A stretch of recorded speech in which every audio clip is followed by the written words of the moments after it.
All right, we are set. Our YouTube has been reset and we have our Zoom ready to go.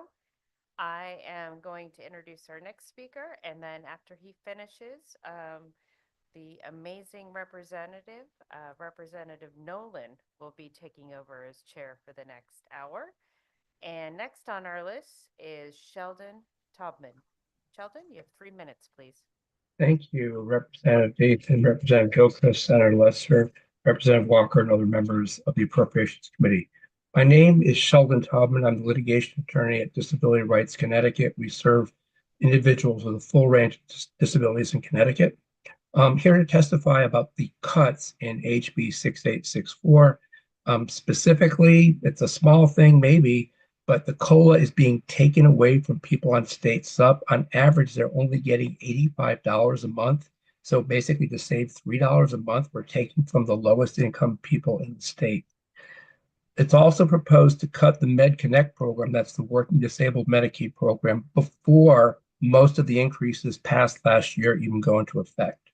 In addition, the bill proposes to take away weight loss medication coverage. In 23, the legislature passed a clear mandate to cover all FDA-approved weight loss medications, which are essential for so many people, as long as they had a BMI of 35 or over, and they never implemented it. It's been a year and a half over that, and the agency has simply failed to do it with no legitimate excuse. They're now proposing to take away the mandate so they would essentially be rewarded for their lawlessness. The governor also proposes authorization under a different bill, 6836, for the AHEAD block grant proposal. It really is a proposal to pay hospitals on a block grant basis, though it's under a different name called Global Hospital Budgets. These budgets would directly incentivize care denials to Medicaid folks. It is not voluntary for any Medicaid individual who goes to a hospital that chooses this option. And although the model is based upon Maryland, in Maryland, all payers participate. And guess what? Medicaid pays the same as commercial, so there's not discrimination. Under this proposal, only Medicaid folks, maybe some Medicare folks, would have payment made to the hospital on a block grant basis where there's no payment at all for seeing a specific patient. So obviously, the hospitals will favor other patients. DSS acknowledges it pursued this particular proposal not because of any actual need in Connecticut, but because CMS asked Connecticut to apply for a grant or a grant to implement this administrative grant. But just as the governor has acknowledged that a block grant from the federal government to Connecticut, which I think everybody opposes, because it would be destructive of our critical Medicaid safety net, putting the state at risk for services that are not covered in the block grant, so a block grant from Connecticut to hospitals will have the same effect, as hospitals will no longer be paid for treating any given Medicaid enrollee, no matter what they need, while they will be paid if they see commercial patients. And lastly, Husky C is not addressed in the governor's budget. The governor's budget in no way addresses the income and asset discrimination against people with disabilities and older adults in terms of financial eligibility for Medicaid. Husky A and D have higher income limits and no asset limits.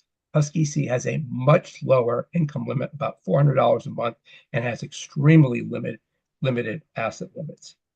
This discrimination appears to be intentional because guess what? We took care of it 2 years ago in terms of the income eligibility discrimination, but then it was taken away last year as the governor suggested. And the governor has been repeatedly advised, as have legislators, that this violates the Connecticut Equal Protection Clause, which prohibits discrimination on the basis of physical or mental disabilities. Thank you very much. Thank you, sir. And the next person will be Gabriela Rivera. Are you there? Gabriela Rivera? No? All right, we're going around to 189. Gary Steck. Good evening, and thank you for your service to the people in Connecticut. My name is Gary Steck. I'm the CEO at Wellmore Behavioral Health. Wellmore is one of the 3 community-based urgent crisis centers that recently opened in Connecticut. UCC saves lives, and they save the state of Connecticut resources. but we need your help to continue this essential intervention. $9.4 million a year is needed to sustain the 3 community-based urgent crisis centers. This does not cover all the costs associated with operating the UCC, but will ensure these critical centers continue to be a part of the state's mental health system for children. We must acknowledge the necessity of the historic 2022 legislation that resulted in the creation of the urgent crisis centers. The rates of suicidality, severe anxiety, depression, and self-harm continue to increase. In fact, last year alone, there were 14 youth suicide deaths in Connecticut, 10 in a brief 3-month period. To date, the UCCs are almost entirely funded. Okay. To date, the UCCs are almost entirely funded through federal ARPA dollars under contract with DCF. We are honored to have been proven effective and made the cut, as noted by the OPM Secretary Beckham, resulting in Governor Lamont including UCCs in his budget proposal with Medicaid funds. However, we strongly believe the UCCs must remain funded under contracts with Department of Children and Families. DCF is the state agency statutorily responsible for children's mental health. As an essential and integrated component of the children's continuum of care, UCCs are licensed and regulated by DCF. DCF has implemented quality management and established monitoring processes in place for UCCs. Given that only about 30% of those under 18 in Connecticut are on Medicaid, billing revenue alone from this source will not keep the UCCs open. There is no known means or mechanisms for the UCCs to draw down fully the amount of money noted in the governor's budget proposal for UCCs. So we request the funds the governor targeted for UCCs and some additional resources be allocated totaling $9.4 million per year and put into the DCF budget for full funding for the UCCs. Thank you so much for your support. God bless. Thank you very much, Gary, and God bless you also. Our next speaker will be Bree Sanka. Bree, Good evening. did I say your name right? You did. All right. Thank you. 3 minutes, Bree.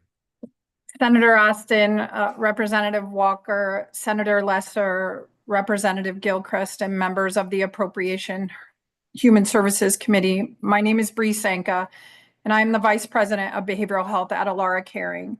I am an RN with over 24 years of experience, most of which have been in home health in the state of Connecticut. Alara Caring is the largest provider of behavioral health services in Connecticut, serving over 5,000 individuals in their homes statewide, over 4,000 of which are Medicaid-funded behavioral health patients with severe and persistent mental illness. With 5 branch locations in the state, we serve over 2,000 patients in Connecticut's most urban areas. We appreciate that the governor has provided some funding in his proposed budget to support increasing rates for some providers of Medicaid services. We also appreciate he acknowledged the importance of home-based services by providing increased funding for low-wage workers.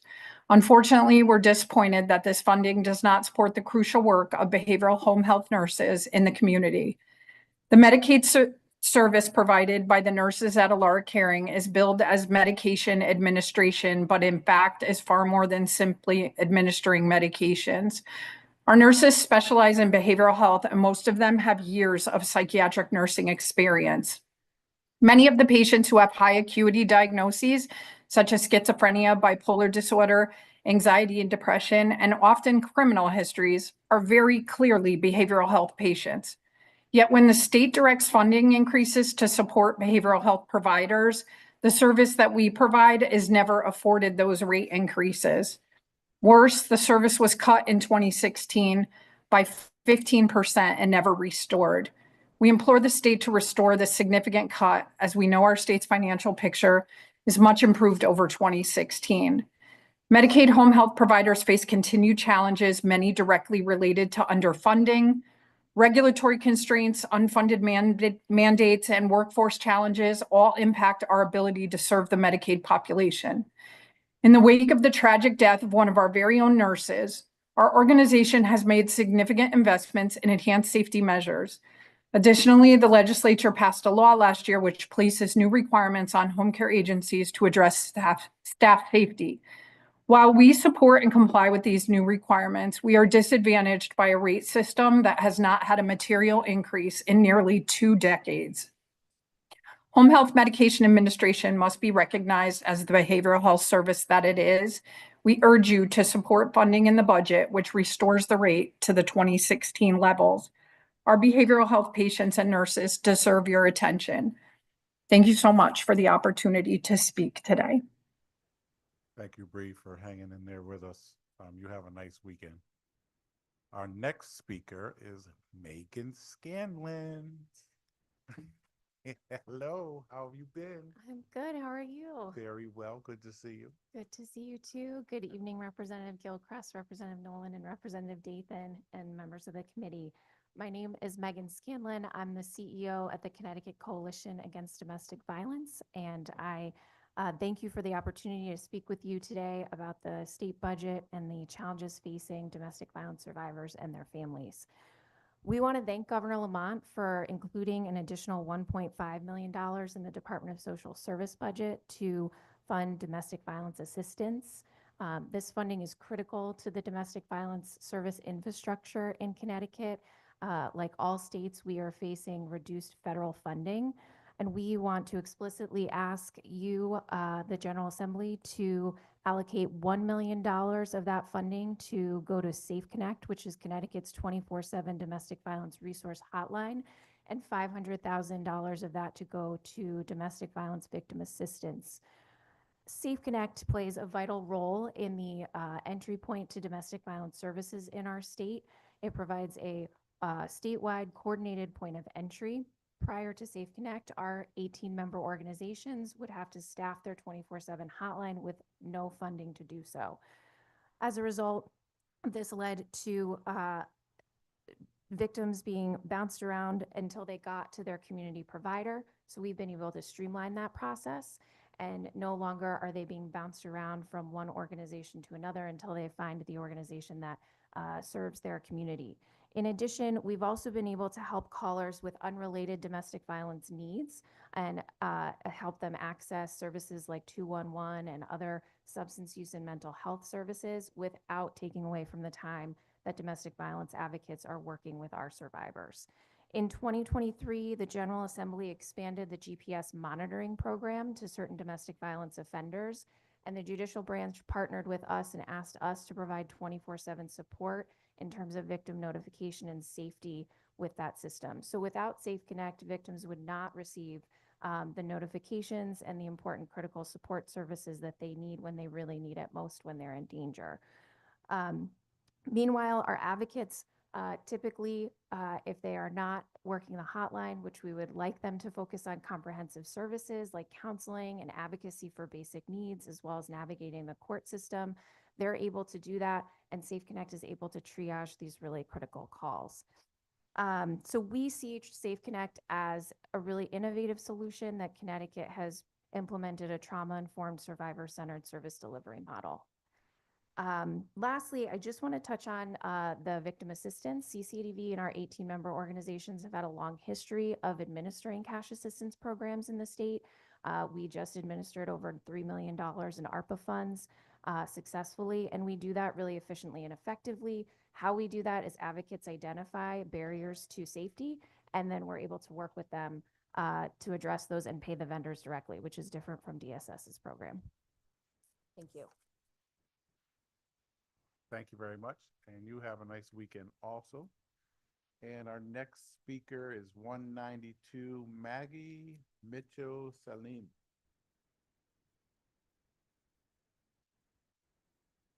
No, Maggie?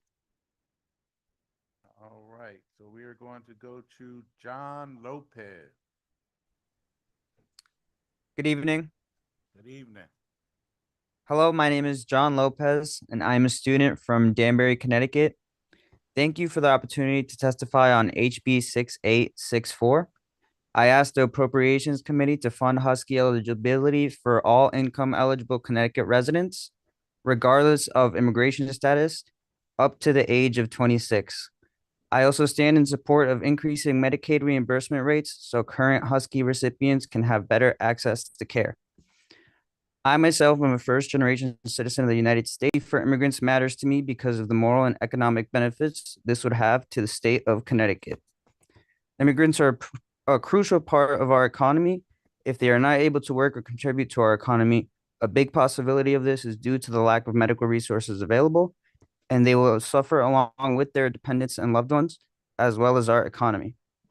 My family members and loved ones who do not have access to health insurance have suffered a tremendous amount because of this, along with their dependents if they have any, and the economies, communities they affect. I have family members who have no access to health care. When they have had health issues, they struggle to heal or they don't. This restrains them from work, affecting them and their families if they are providers. Along with this, the medical bills make it harder to recover. Allowing access to health insurance would make it easier for people to deal with health and medical issues. This would allow immigrants, which are a major contributor to our economy, to recover quicker from medical and health issues and continue to contribute to our economy and communities. I believe everyone should have some sort of access to healthcare. The suffering that medical issues create would be reduced if we allow immigrants to have more access to healthcare. Not only would individuals and their families benefit from this, but our entire community and economy in Connecticut would benefit as well. I asked the Appropriations Committee to fund Husky eligibility for all income eligible Connecticut residents, regardless of immigration status, up to the age of 26 this year, and to create a plan towards opening access to all immigrants regardless of age. Healthcare needs do not end at the age of 26. Thank you for your time. Thank you, sir, for hanging in there. You have a nice weekend. You as well. And our next person is 194. Yenimar Cortez. I know I butchered that. Yes, How do you say it? Yenimar. Yenimar. You have Mhm. 2 minutes. Go ahead. Thank you. Dear chairs and members of the Appropriation Committee, my name is Yenimar Cortez. I am undocumented and have been living in New Haven, Connecticut since a child. I grew up without health insurance due to my immigration status and know firsthand how difficult it is to live a life worrying about costs rather than your health. Professionally, I am the New Haven organizer with Connecticut Students for a Dream, a youth-led organization that fight for the rights of undocumented youth and their families.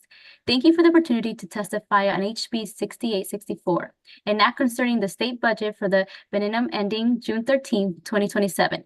I ask the Appropriations Committee to fund Husky eligibility for all income eligible residents, regardless of immigration status, up to the age of 26. I also stand in support of increasing Medicare reimbursements rates so currently Husky recipients can have better access to care. As a New Haven organizer, I work with immigrant youth ages 14 to 25. My job as an organizer is to help develop their leadership skills to organize for better conditions for the immigrant community in Connecticut, including the Husky for Immigrants campaign. Through this, we also have developed and are developing leaders that help organize, advocate, and push for better living conditions for all working class people living in Connecticut. I know firsthand that the current gap in Husky eligibility, which cuts off at age 15, puts many immigrants in danger in Connecticut because many of my members don't have health insurance due to this gap. I hear many stories and see firsthand how it affects them in schools, at home, and their mental well-being. Connecticut has the opportunity to close this gap a bit more this year by funding up to the age 26 this year, and it must do so. We understand that Connecticut is facing threats of cuts from the federal government, and we get it scary because the immigrant and working class people will be one of the people that will be most impacted. We, the working class people and immigrants, are telling you that we cannot let these threats stop us from the great work we are doing here in Connecticut. That is exactly what the threats want us to do, to scare us into doing nothing and stop the work we are doing. Our state must make a commitment to maintain coverage to all people currently in the program, regardless of immigration status, and use the rainy day fund plus surplus dollars to cover the gap in case of cuts. I asked the Appropriations Committee to fund Husky eligibility for all income eligible Connecticut residents, regardless of their immigration status up to the age of 26, and create a plan towards opening access to all immigrants regardless of age. Healthcare does not need to end at age 26. Thank you for your time. Thank you, Yenimar, for coming before us. You have a great weekend. You too. And our next number is 195, Lavette Tavis. Yes. Can you hear me? Yes. How are you? Yes. Good evening, Senator, Representative, and members of the Appropriations Committee. My name is Livette Tavis, and I am from Windsor, Connecticut. I am the CEO and Senior Organizational Development Consultant at Organizational Solutions Group. I am also a delegate for the 1199 New England Healthcare Employees Union, currently serving at Access Community Action Agency in Windham County.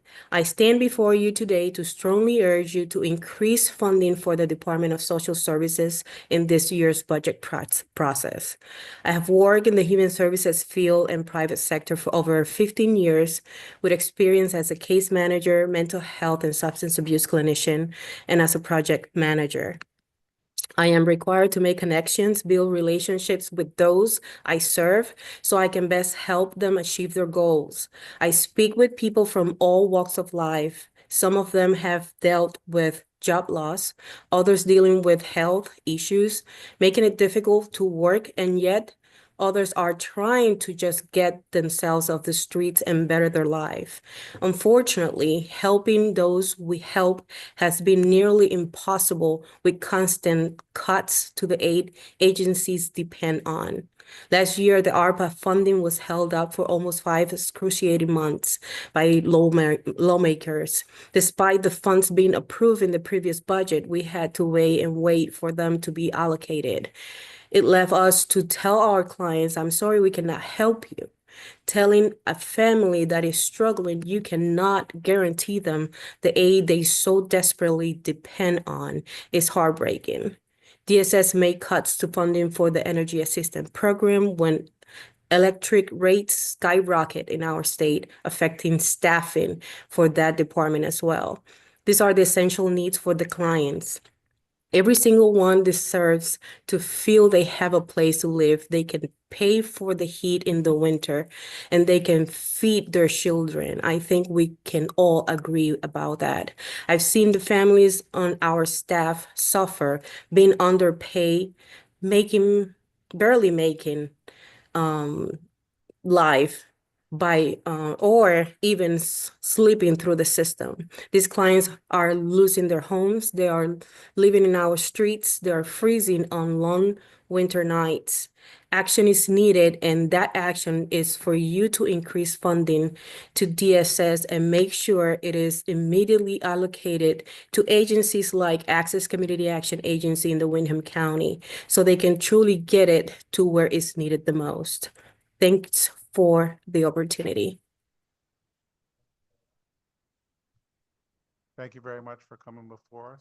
We appreciate the time that you spent with us and waited. Our next person is going to be Courtney Seeley. Livette, have a nice weekend. You too. Hi there. Can you hear me okay? Yes. How you doing? Great. Thanks. Good evening. Hi, Representative Nolan. My name is Courtney Seeley, and I serve as the Managing Director of Behavioral Health Services at Child and Family Agency of Southeastern Connecticut in New London. Thank you for the opportunity to testify on HB 6864, the governor's budget. I'm here to request increased funding for vital nonprofit programs by $264 million in the fiscal year 26, including a 6% increase in Medicaid rates for behavioral health and the full annualization of fiscal year 25 ARPA funding. In addition, we ask for an 8% increase in fiscal year 27. CFA is a nonprofit organization dedicated to providing essential behavioral health, medical, and supportive services to over 10,000 individuals annually across the New London, Middlesex, and Windham counties. We employ 270 skilled staff members who work tirelessly to support the well-being of children, families, and adults in our community. Nearly 2,000 families depend on our behavioral health programs through DSS Medicaid, which provides crucial access to care without the obstacle of a wait list. Depending on their level of need, some children can be seen within 2 days and in emergent cases within just 2 hours of their first contact. This rapid access ensures timely intervention, helping to prevent crises and significantly improving long-term outcomes for children and families. The inequitable Medicaid reimbursement rate for mental health services creates significant barriers to providing high-quality care for those most in need. The lack of sufficient reimbursement directly impacts client care due to poor retention. Additionally, many of our dedicated staff members who have had to take on additional per diem work just to make ends meet due to the low salaries resulting from these inadequate reimbursement rates. At the same time, we struggle to attract and retain highly skilled therapists because we cannot offer competitive pay, leading to frequent staff turnover. This instability forces children to repeatedly adjust to new therapists, disrupting their continuity of care and impacting their progress. Furthermore, the low rates make it nearly impossible to recruit professionals with extensive expertise in specialized mental health areas, limiting our ability to provide the highest levels of care for our most vulnerable clients. As a result of the low reimbursement rate, our outpatient clinics have faced persistent budget deficits, requiring yearly adjustments that negatively impact services. To compensate, we have had to increase therapist caseloads to over 50 clients, reducing the quality and depth of care we can provide. When clinicians are overburdened, treatment effectiveness declines, leading to poorer outcomes for children and families who rely on us. While the governor's budget proposes a small increase in Medicaid funding, it does not prioritize behavioral health rates. Moreover, the proposed increase falls short of covering the necessary funding identified in the Medicaid rate study for behavioral health services. If the final budget included increased Medicaid rates, we could provide higher quality care to a greater number of children and adults in need. Please support increasing funding for community nonprofits by $264 million, including raising Medicaid rates for behavioral health services. Thank you for the opportunity to testify. Thank you, Courtney. Good to see you. You too. To do the things that you do, we appreciate it. And you have a good weekend. Thanks, you too. All right. 197. Oh, Josie Cruz. Dear Chairman and members of the Appreciation Committee, I am Jose Cruz. I am a student from Overcross and come from a family of immigrants. The reason why I care about the issue is because I find it to be inhumane to not grant a human being the right to get the help they need without fearing how they'll be able to pay for the help. Because life without risk is meaningless, since we all do stuff that result in injuries. Sometimes we do nothing but still hurt ourselves. Life still hurts us. We can't live life wearing bubble wrap.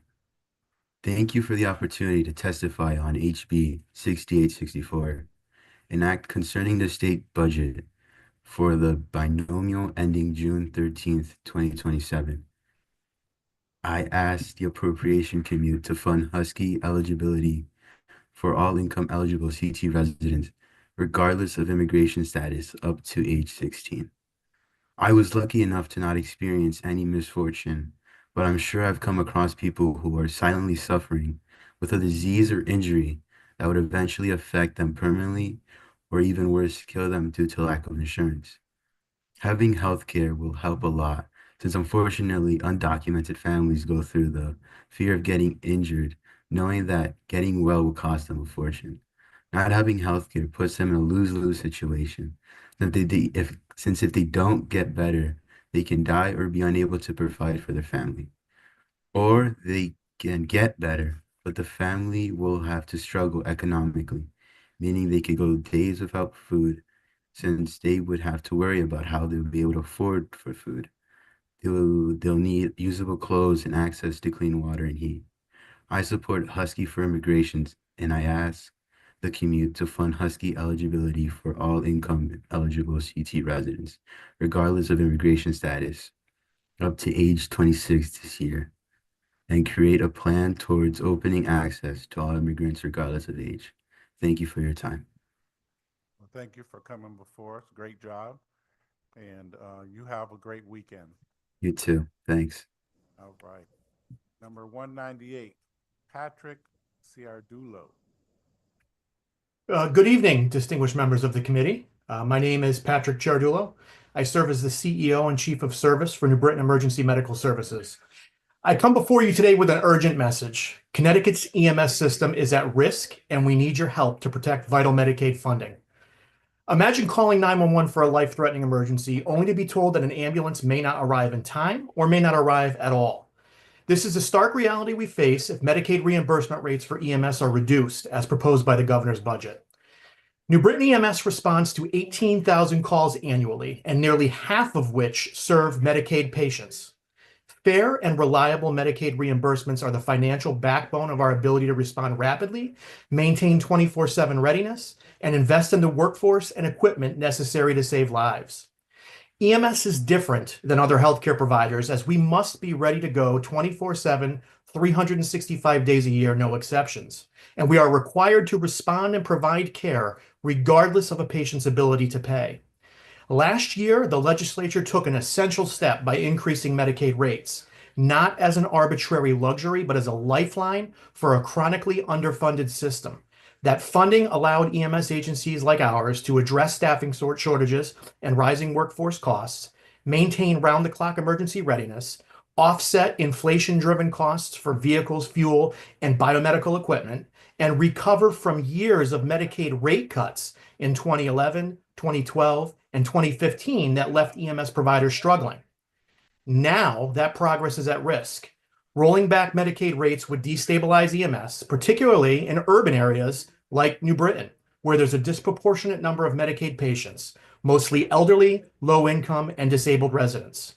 If Medicaid funding is cut, it will result in job losses at a time when we are already struggling to recruit and retain EMTs and paramedics, reduced EMS capacity, leading to fewer ambulances on the roads, longer response times, and delayed emergency care, and reversing workforce gains, as many EMS agencies factored in the 2024 Medicaid increase into their budgets to offer competitive wages. Rolling it back now would devastate retention efforts. Even with last year's increase, EMS remains critically underfunded. For perspective, in FY24, the average Medicaid reimbursement per transport was $313. This is less than 30% of our allowed billing rate. That covered only 63% of actual transport costs, leaving an unsustainable 37% shortfall. We are not asking for more than we need, only the bare minimum to keep an adequate number of ambulances on the road and train professionals in the field. I urge you to preserve the 2024 Medicaid rate increase and prevent any cuts in Medicaid to ensure EMS agencies can sustain operations. Ensure EMS funding reaches sustainable levels to reflect the realities of maintaining 24/7 emergency readiness and support workforce recruitment and retention to keep EMTs and paramedics in Connecticut. If we don't act now, we risk further fracturing an already fragile system. Thank you for your time, attention, and commitment to protecting Connecticut's EMS system, its providers, and the communities we serve. Thank you. Thank you, Patrick. Thank you for your service, and you have a nice weekend. Thank you. Person to speak is Jane Johnson. Jane Johnson, not online. How about John O'Connor, number 200? John O'Connor, not online. Seth Freeman, 201.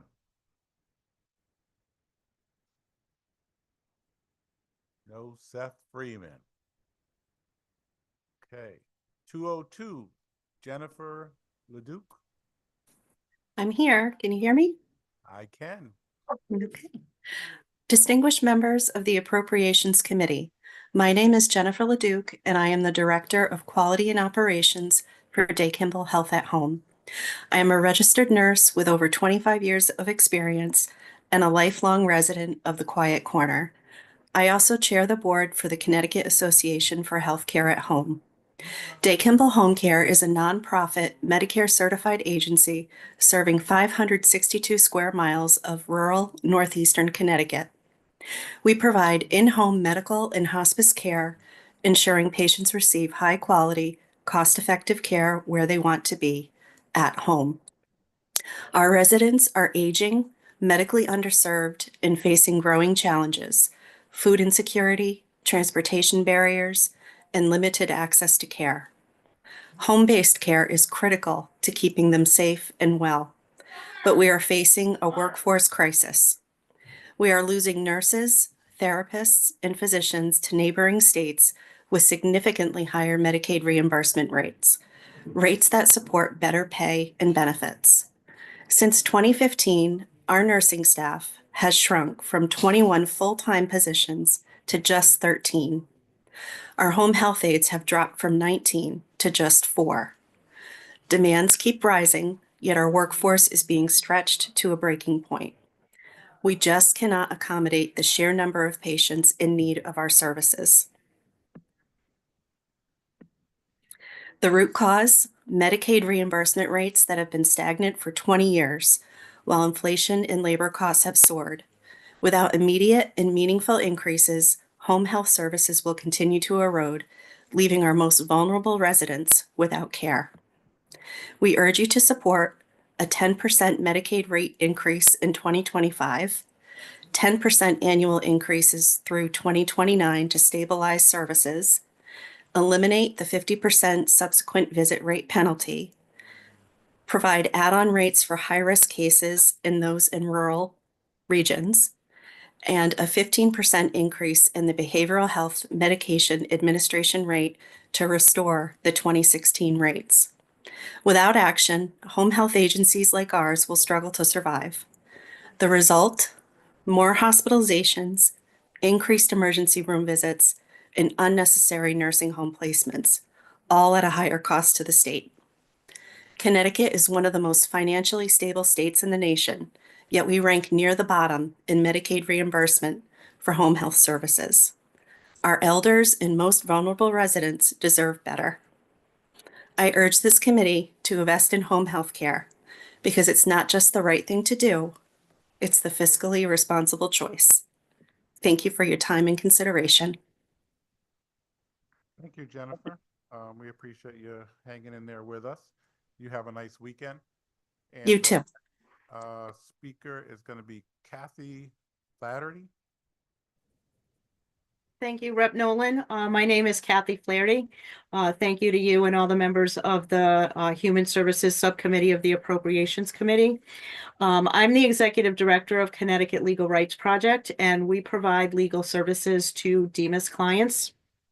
And I'm also here as a member of the Keep the Promise Coalition and the Connecticut Cross Disability Lifespan Alliance.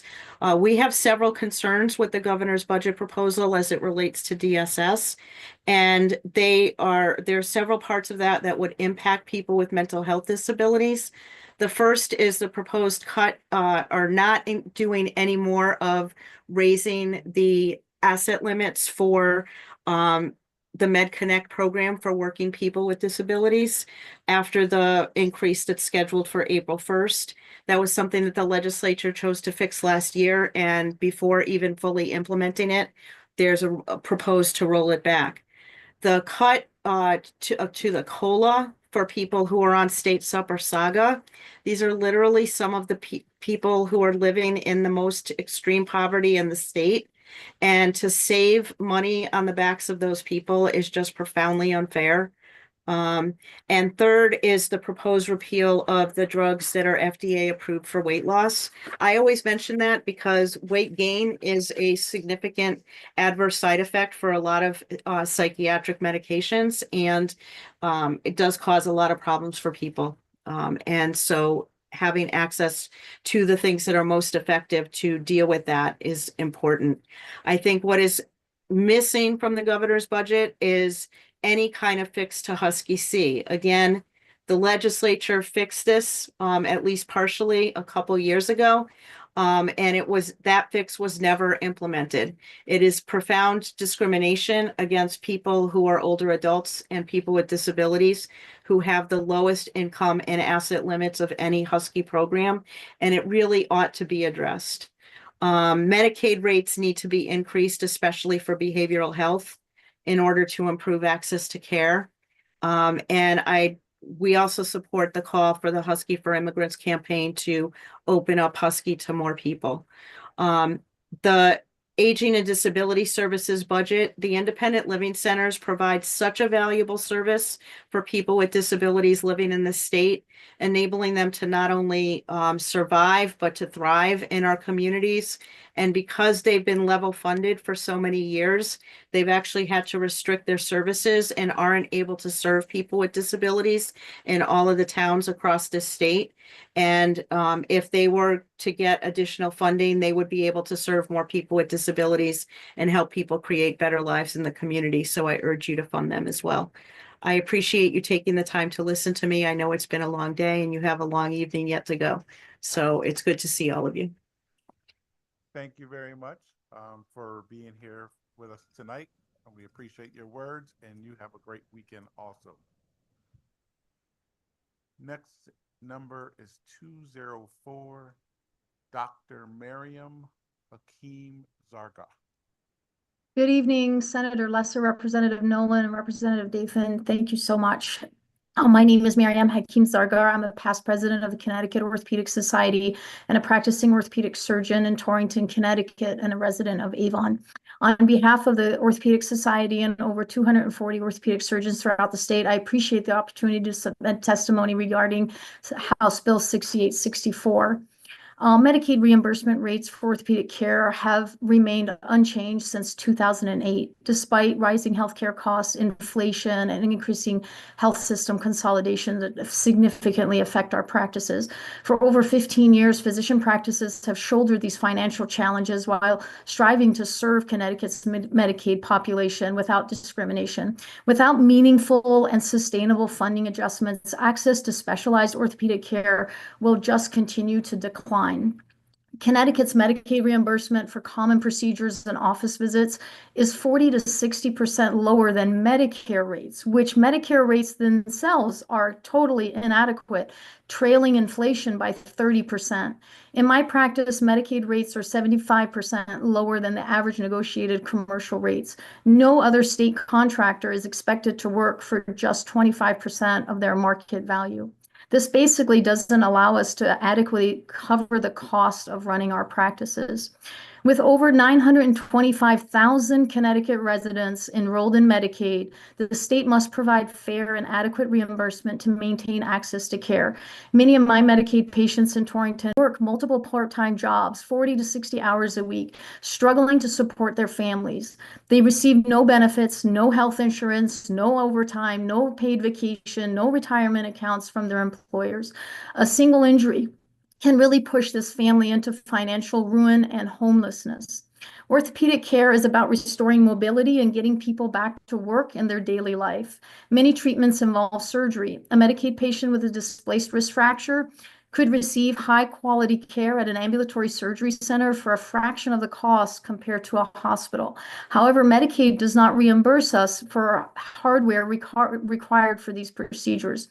As a result, these patients often must be treated in a hospital setting at a significant higher cost to the system. Unlike hospitals, ASCs cannot absorb implant costs because they serve as a pass-through expense with no markup. In many cases, Medicaid reimbursement for a procedure at an ASC doesn't even cover the cost of the implant, forcing surgeons to perform the same procedure in a hospital setting at a greater expense to the Medicaid system. Without reimbursement reform, patients face reduced access to care, increased delays, and poorer outcomes, all of which can contribute to higher healthcare costs. Delayed orthopedic care can also lead to lost wages in some cases, and in some cases, permanent disability. We appreciate your recognition of the urgent need to increase reimbursement rates and respectfully urge you to fully fund Medicaid reimbursement at 100% Medicare rates. Aligning Medicaid payments with Medicare will allow physicians and ASCs to continue providing high-quality, cost-effective care to all patients, regardless of their insurance status. This is not only a matter of fairness to providers, but essential for ensuring equitable access to necessary medical care for all Connecticut residents. Thank you so much. I really appreciate your time. Have a wonderful evening. Thank you for allowing us to give this testimony. Thank you, Doctor. We appreciate you coming before us this evening. You have a great weekend. And the next speaker is going to be 205, Rachel Carell.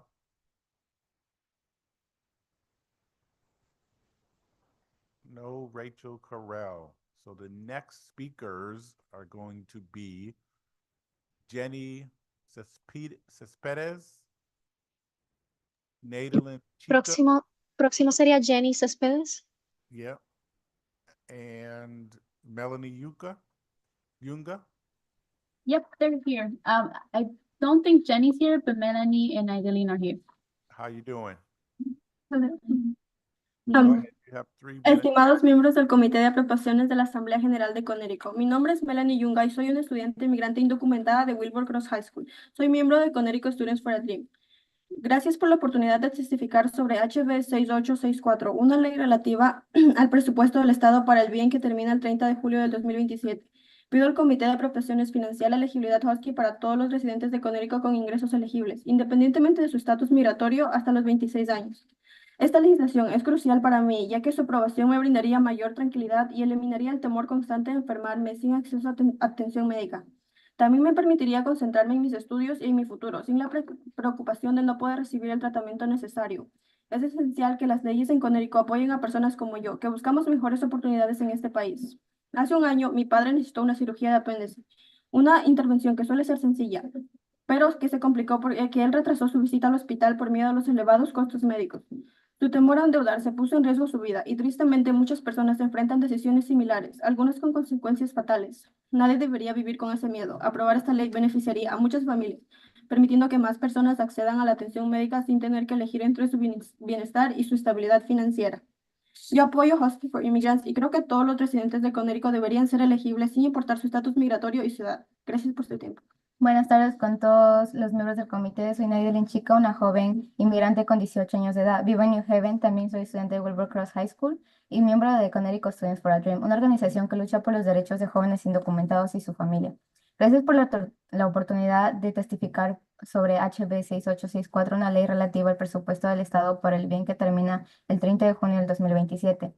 Para mí es realmente importante esta legislación porque va a ayudar a personas de mi comunidad a tener un acceso para una mejor salud y una oportunidad de poder tratarse. Personas de mi círculo cercano han sido afectadas por no tener seguro médico, siendo una de ellas mi mamá. Ella fue diagnosticada con miomas en el útero. Ella necesita asistir a chequeos mensuales, sin embargo, ella al no tener el apoyo médico, tampoco el dinero, no ha podido asistir a estas, siendo yo un testigo principal de la preocupación de mi madre por la deterioración de su salud, corriendo el riesgo de contraer alguna enfermedad más grave por no poder conseguir un tratamiento por la falta de recursos. Para mí, el que esta legislación sea aceptada nos brindará la oportunidad de tener un lugar al cual recurrir cuando lo necesitemos tratar enfermedades, así ayudándonos a tener una buena salud y buen vivir.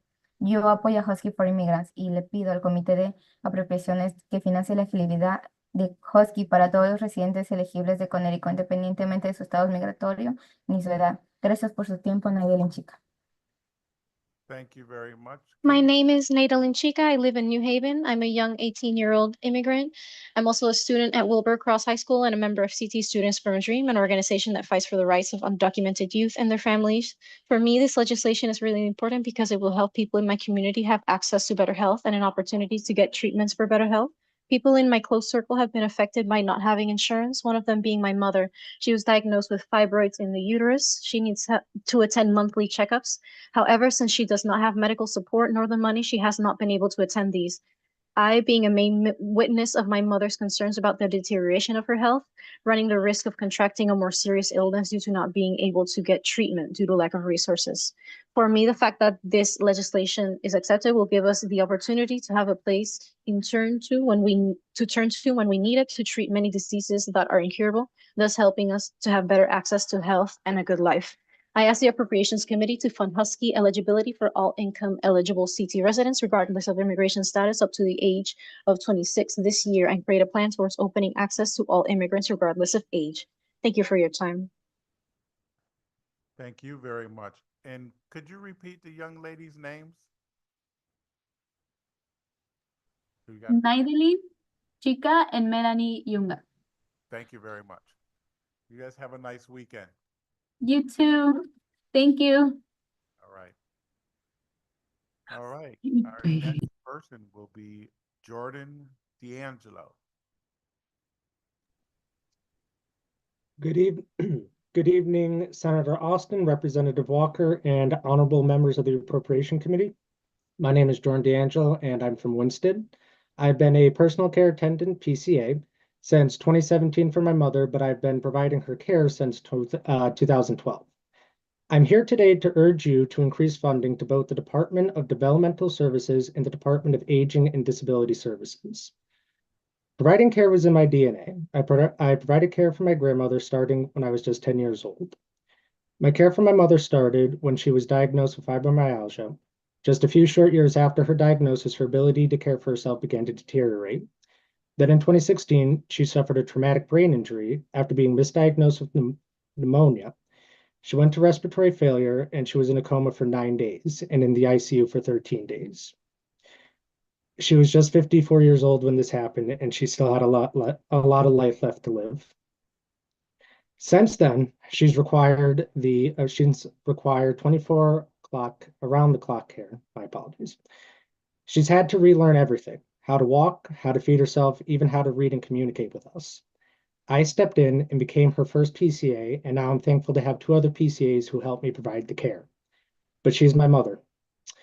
I'm always going to step in and pick up any type of slack. When one of the PCAs can't be there or she's having a bad day, I'm always going to be there. I've been doing this since I was 18 years old and will for the rest of her life. I never got the chance to enjoy my life. My life was already decided for me. It's very emotionally draining. It's difficult to care for a person you love every single day and seeing them not get better. I can't reverse her injury, and it's so hard to face that reality. PCAs are here to take care of the most vulnerable people in our society, but in doing so, we are becoming vulnerable ourselves. We're struggling to make it by most weeks and worry about what will happen if Medicaid gets cut. My mother didn't choose to be disabled. No one chooses to be injured or need this kind of help. But you can choose to make a difference by increasing the funding the Department of Developmental Services and Department of Aging. Our families, our clients, and PCAs around the state depend on you. Thank you for your time. Thank you, sir. Thank you for your work as a CNA. I know it's not easy. You have a nice weekend. Thank you. Next person is number 211, Clara Mata.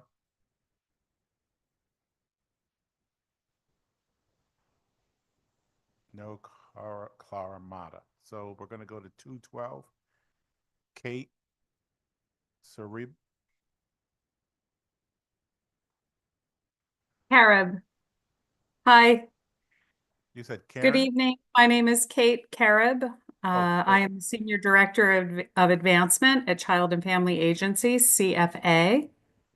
We're a nonprofit organization committed to providing essential medical, mental health, and supportive services to over 10,000 individuals across New London, Middlesex, and Windham counties. Today, I'm here to request increased funding for vital nonprofit programs, specifically to urge you to approve an additional $264 million in fiscal year 26 to sustain and expand the services that are crucial to the well-being of the children and communities we serve. We are asking for a 6% increase in Medicaid rates for behavioral health in fiscal year 26. This will help us keep up with the increased demand for our services and will ensure that we can continue providing the timely, high-quality care that our clients rely on. Our mental health programs through DSS Medicaid serve nearly 2,000 families. These services are essential to many children and adults who are at risk of worsening conditions without our support and can likely face a lifetime of struggles with untreated mental health conditions. The reality is that early effective intervention saves money and lives in the long term. Children with serious behavioral health issues who do not receive the help they need today are more likely to face costly long-term challenges. These individuals may end up incarcerated in emergency rooms or in institutional care. Costs that fall squarely on the state. The price of ignoring their needs is staggering. And as a state, we can't afford to wait until a crisis has already occurred. You know, if I may paint a picture, if we fail to invest in these services, like ours, we'll be looking at future budgets burdened by crisis level costs. If we don't intervene early, children will face greater barriers to learning, more severe behavioral issues, and a much higher likelihood of criminal involvement as they grow older. The longer we wait to address these issues, the more expensive it's going to be for the state of Connecticut to manage them. So we're requesting the full annualization of fiscal 25 ARPA funding and an 8% increase in fiscal year 27 to ensure that these services continue to expand as needed. As we work to recover from the pandemic, we can't afford to move back and support the healthcare needs in our communities.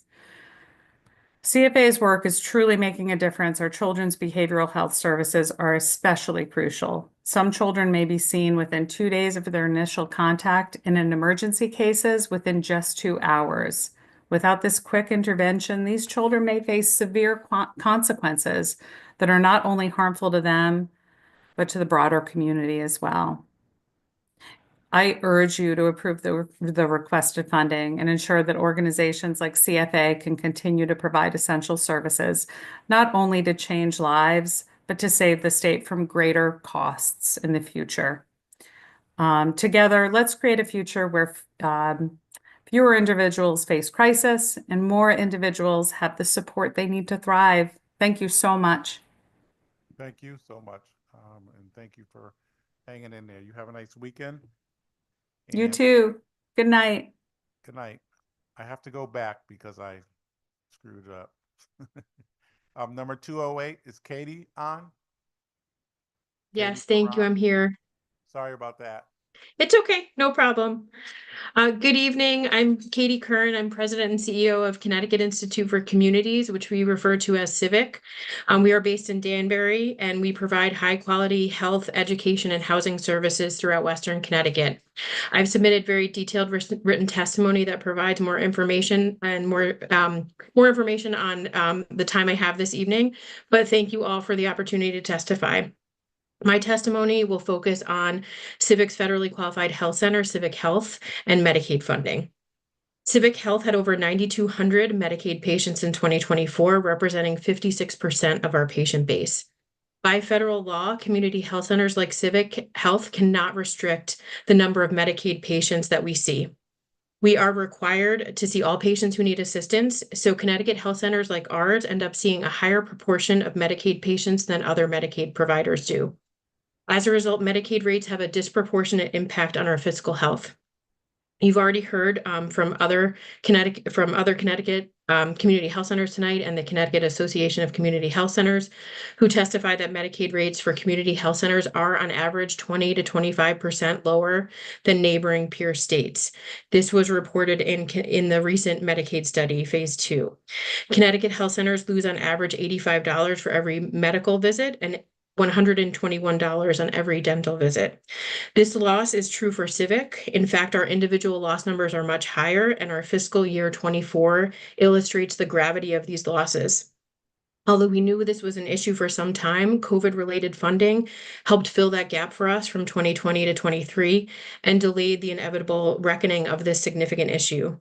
With the foresight that we needed to address these rates, we submitted a Medicaid rate adjustment request to DSS in June of 23, which was denied by DSS in December of 23. We then appealed that the denial, but 1 year later, in June of 24, when we were still waiting on a decision, halfway through our 24 fiscal year, when that appeal had not yet been addressed, and with the cost of staffing and doing business continuing to rise, and our operating loss growing, even as we were seeing 20% more patients than we were in 2020, we were forced to make some very difficult decisions to stem our losses. We reduced nursing staff, suspended wage increases, and reduced our retirement program benefits to prioritize the maintenance of patient services and jobs, even though our wages and our benefits are not on par nor keep pace with competing area hospital systems. After informing DSS of these decisions, we did settle our rate appeal in the fall of 2024, which has provided some relief, but in no way reflects the actual cost of providing services to Medicaid recipients. Rebasing and realigning our Medicaid rates with peer states will make health centers more sustainable and competitive. Lastly, I encourage the committee to implement Medicaid reimbursement for community health workers. They play a very, very significant role in our health centers where so many patients live at or below 200% of the federal poverty level and need assistance in connecting with so many supportive services that impact social determinants of health and patient outcomes. At Civic Health, we have over 5,000 patients living at or below 100% of the federal poverty level. And despite this, we have ranked in the top 10% of all health centers in the country in quality outcomes for the last 3 years. This is in no doubt in large part to our clinical staff, but it's also very significantly in part due to our community health workers. Thank you for your consideration of this testimony. Thank you very much for your time and coming before us. Have a great weekend. And the next person, 209, Amara, are you on? Amara? Aderna? No? All right. So after the next speaker, you're going to hear the great voice of Senator Lesser. And the next person is 211, Clara Mata. Hi. Estimados miembros del comité, mi nombre es Clara Mata, soy de Denbury. Gracias por la oportunidad de testificar sobre HB 6864, una ley de la relativa al presupuesto del Estado para el viniero que termina el 30 de junio de 2027. Pido al Comité de Apropiaciones financiar la elegibilidad de Husky para todos los residentes de Connecticut con ingresos elegibles independientemente en su estatus migratorios hasta los 26 años. También apoyo al aumento de las tasas de reembolso de medical para que los actuales beneficios de Husky puedan tener un mejor acceso a la atención. Soy Clara, una estudiante de Emory High School, y esto es importante porque queremos que brinden a los migrantes tener salud médico o cualquier ayuda para su bienestar. La ley ayudaría a tener más oportunidades de chequeo médico y no tener que estresarse mucho del costo de las citas médicas, tratamientos o de la medicina. No he tenido ninguna experiencia, pero he escuchado que no llegan a tener un seguro, se ven afectados mucho ya que no tienen a nadie que los respalde o ayude. Puedo compartir que mi madre ha tenido accidentes en el trabajo como quemaduras, cortaduras y ha preferido no ir a tratarse con médicos ya que el miedo al costo es más grande. Me gustaría tener información donde pueda tener acceso a un seguro médico para mí y mi familia y amigos, ya que no es digno no poder requerir un derecho básico. Pido al comité apropiaciones que financie la elegibilidad de Husky para todos los residentes elegibles de Connecticut, independientemente de su estatus migratorio hasta los 26 años de este año, y que cree un plan para abrir el acceso a todos los inmigrantes independientemente de su edad. Las necesidades sanitarias no terminen a los 26 años. Gracias por su tiempo. Soy Clara Mata. Dear chairs and members of the Appropriations Committee, my name is Clara Mata. I'm from Danbury. Thank you for the opportunity to testify on HB 6864, an act concerning the state budget for the biennium ending June 30, 2027. I ask the Appropriations Committee to fund Husky eligibility for all income eligible Connecticut residents, regardless of immigration status, up to age 26.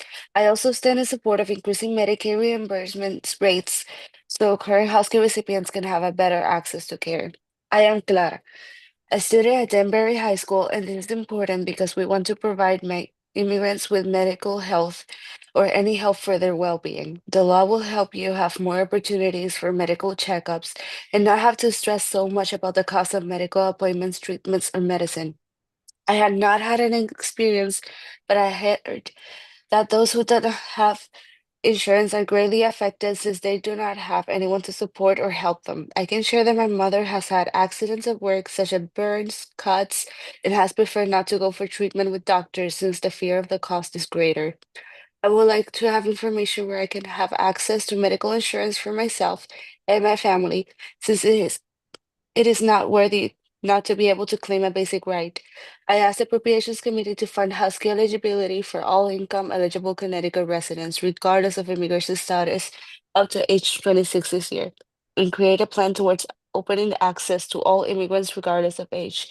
Thank you for your time. Thank you for your testimony. Next, we have Jasmine Davis.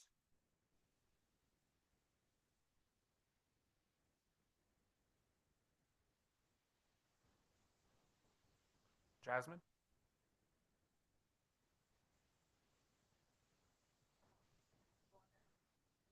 Jasmine, you're gonna have to log back out and log back in. We can't hear you. Jasmine, since this is a technical difficulty, we'll go back to you, but please log back out and log back in.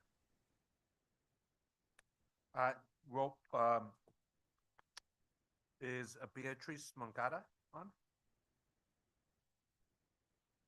Dennis Spitz. Dennis already went. Tamir Capehart.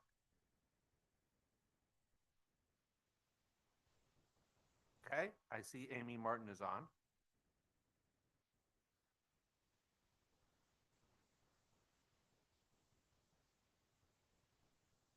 Dear chairs and members of the Appropriations Committee, my name is Amy Martin. I live in New Britain and am a member of Manos Unidas, an organization that supports immigrant families in New Britain.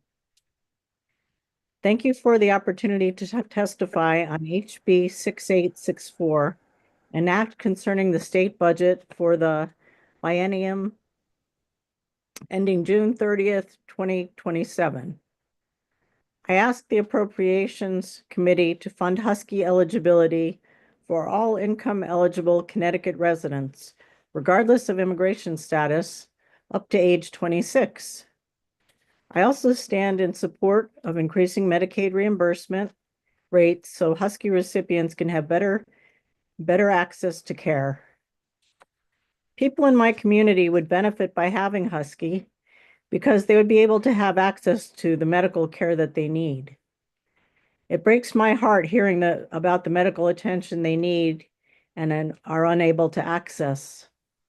I am a beneficiary of Husky Medicaid and can say that it has helped me.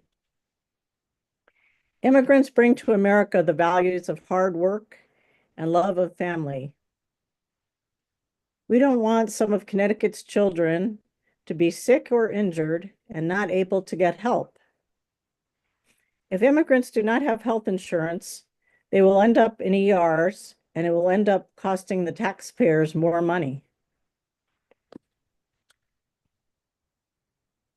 If this law is passed, we can have a healthier state.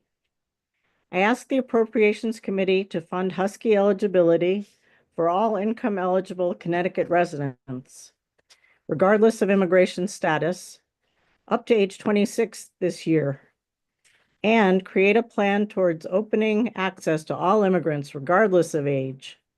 Healthcare needs do not end at age 26. Thank you for your time. Thank you. Next, we have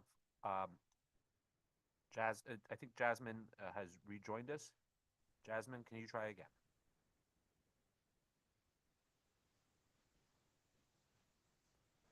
We are having problems hearing you on this connection. Can you try a different device? That's what's being suggested tonight. Sorry, Jasmine, we do want to hear from you. Okay. Next is Abigail Burford here.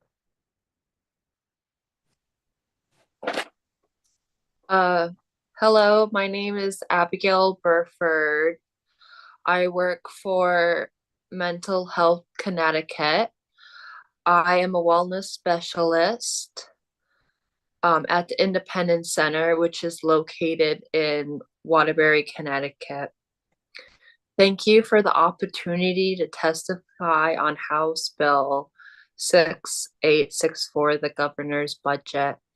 I'm here to request that you increase funding for vital nonprofit programs like this by $264 million in fiscal year 2026, including a 6% increase, increasing Medicaid rates for behavioral health and annualizing the full amount of fiscal year 2025 ARPA funding appropriated by the legislature. In addition, we ask that you provide an additional 8% increase in fiscal year 2027 As a wellness specialist, I help people I serve by making health and wellness goals. Many of these goals are helping the people I serve continuing going to the medical appointments. Some of the members I serve use Medicaid, and having this health insurance is vital for them to accomplish their health goals. I'm an advocate of healthcare to all people. Some of your constituents might be using Medicaid, so when you make your decision, please think about the quality of life of the people you are affecting. Thank you. Thank you.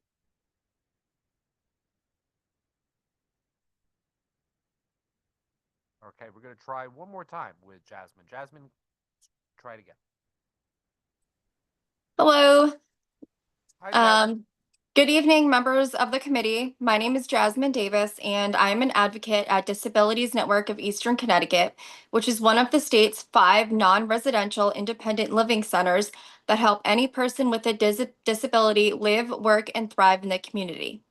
My job is to advocate for individuals of all ages with all disabilities. I provide disability rights, individual advocacy, and information and referral services. I assist individuals in applying for SSI, SSDI, Medicare, SNAP, applying for housing, and teaching independent living skills. I empower individuals to live independently through peer mentoring, self-advocacy, and independent living skills training. I have a 25-year-old consumer with autism who I provide independent living skills training for. I teach him how to organize, clean, and set realistic expectations that are achievable based on the abilities he can do. My consumer has improved mentally since I have been providing independent living skills training. My consumer continues to excel with independent living skills training and has given him confidence to live independently within the community. The services I provide are essential in ensuring individuals of all ages with disabilities receive the support they need to live independently in the community. Underfunding has impacted my work by limiting the amount of federal financial assistance, which enables individuals to obtain items for home modifications, such as ramps for their home, so individuals are able to safely exit and enter their home, and durable medical equipment such as grab bars in their home to prevent falling. Funding is an essential aspect of providing these services to individuals who without them would not be able to live independently within the community. The underfunding will have significant impact on individuals' mental and physical health. As an advocate, I see on a daily basis people living an independent and productive life in the community who depend on these services. Please support the increase of $1 million to independent living centers in Connecticut, and thank you for your time. Thank you. Next, we have, is Caitlin Galbraith on? How about Dr. Guman? I think he is. Hi there, can you hear me? Yes, we can. Good evening, distinguished members of the Appropriations Committee. I want to start by thanking you for sticking around so late on a Friday evening. Thank you for your service. My name is Khurram Guban, and I'm the current president for Connecticut State Medical Society and a practicing family physician in East Granby. On behalf of the physicians and physicians in training of CSMS, we want to recognize and thank the governor's office for including physician Medicaid rate increases in the proposed budget. This acknowledgement of the need for investment in Medicaid rates is an important step forward. However, we also recognize that the approximately $60 million proposed spread over 3 years is not enough to meaningfully improve access to care for Medicaid patients. That is why we strongly support the larger investment of at least $200 million as announced by the House and Senate leadership, along with the leadership of this committee at the January 28th press conference. We respectfully urge this committee to adopt that larger investment to ensure real progress in improving access to care across our state. This is fundamentally an issue of health equity and patient access. Medicaid covers nearly 1 million people in Connecticut, including 1 in 6 working age adults. More than 60% of Medicaid enrollees are individuals from racial and ethnic minority communities. These are the very population that historically face the greatest barriers to timely, high-quality care. Barriers that will only persist if Medicaid rates remain so low that physicians cannot afford to participate. Right now, Connecticut already ranks near the bottom nationally for Medicaid payments to specialists, averaging about 57% of Medicaid outdated 2007 fee schedule. Most physicians haven't seen meaningful rate increases in nearly 2 decades.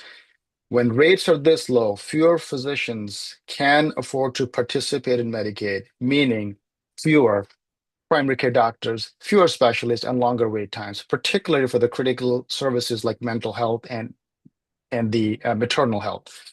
This isn't just a policy problem, it's a human one.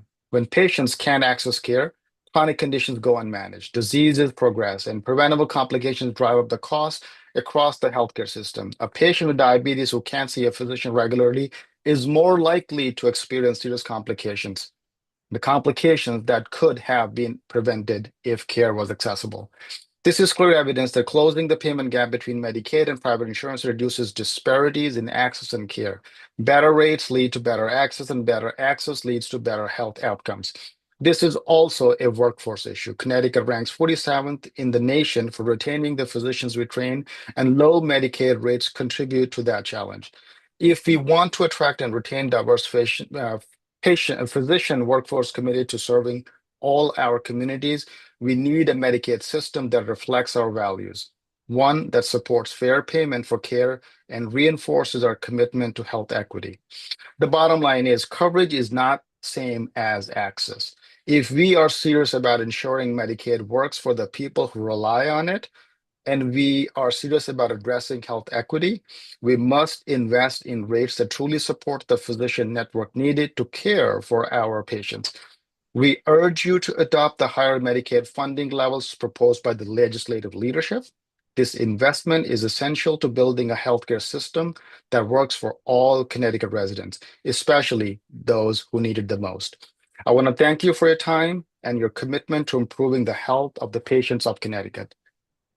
Thank you. Yeah, thank you, doctor, for your testimony. And there is absolutely nothing we would rather be doing on a Friday night, I assure you. No, seriously, thank you for your testimony on that. Thank you. Next, we have Leslie Vilkes, followed by Ariana Gonzalez. Is Leslie on? No. How about Ariana? Okay. Joanne Borduas? Yes, good evening. Thank you. Good evening, honorable members of the Appropriations Committee, and thank you for the opportunity to comment on the Human Services component of the governor's proposed budget.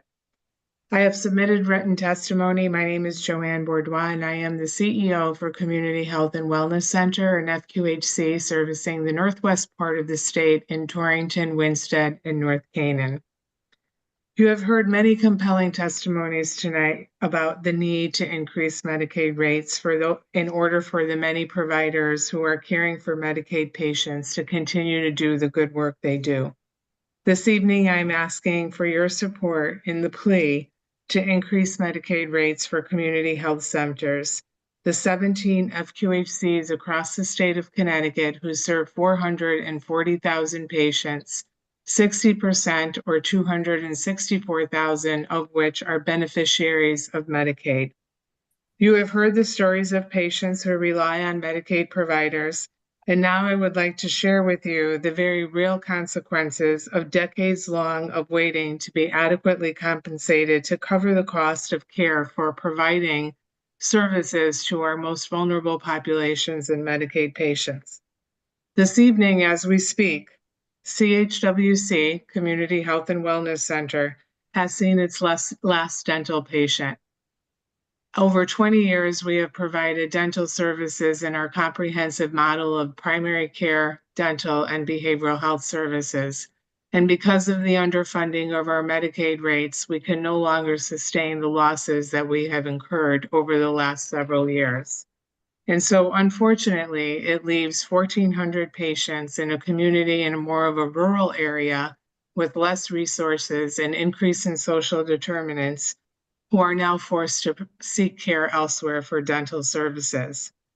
The more unfortunate part of this story is that only 2 of the 11 dental practices in our Northwest region are able to take Medicaid patients.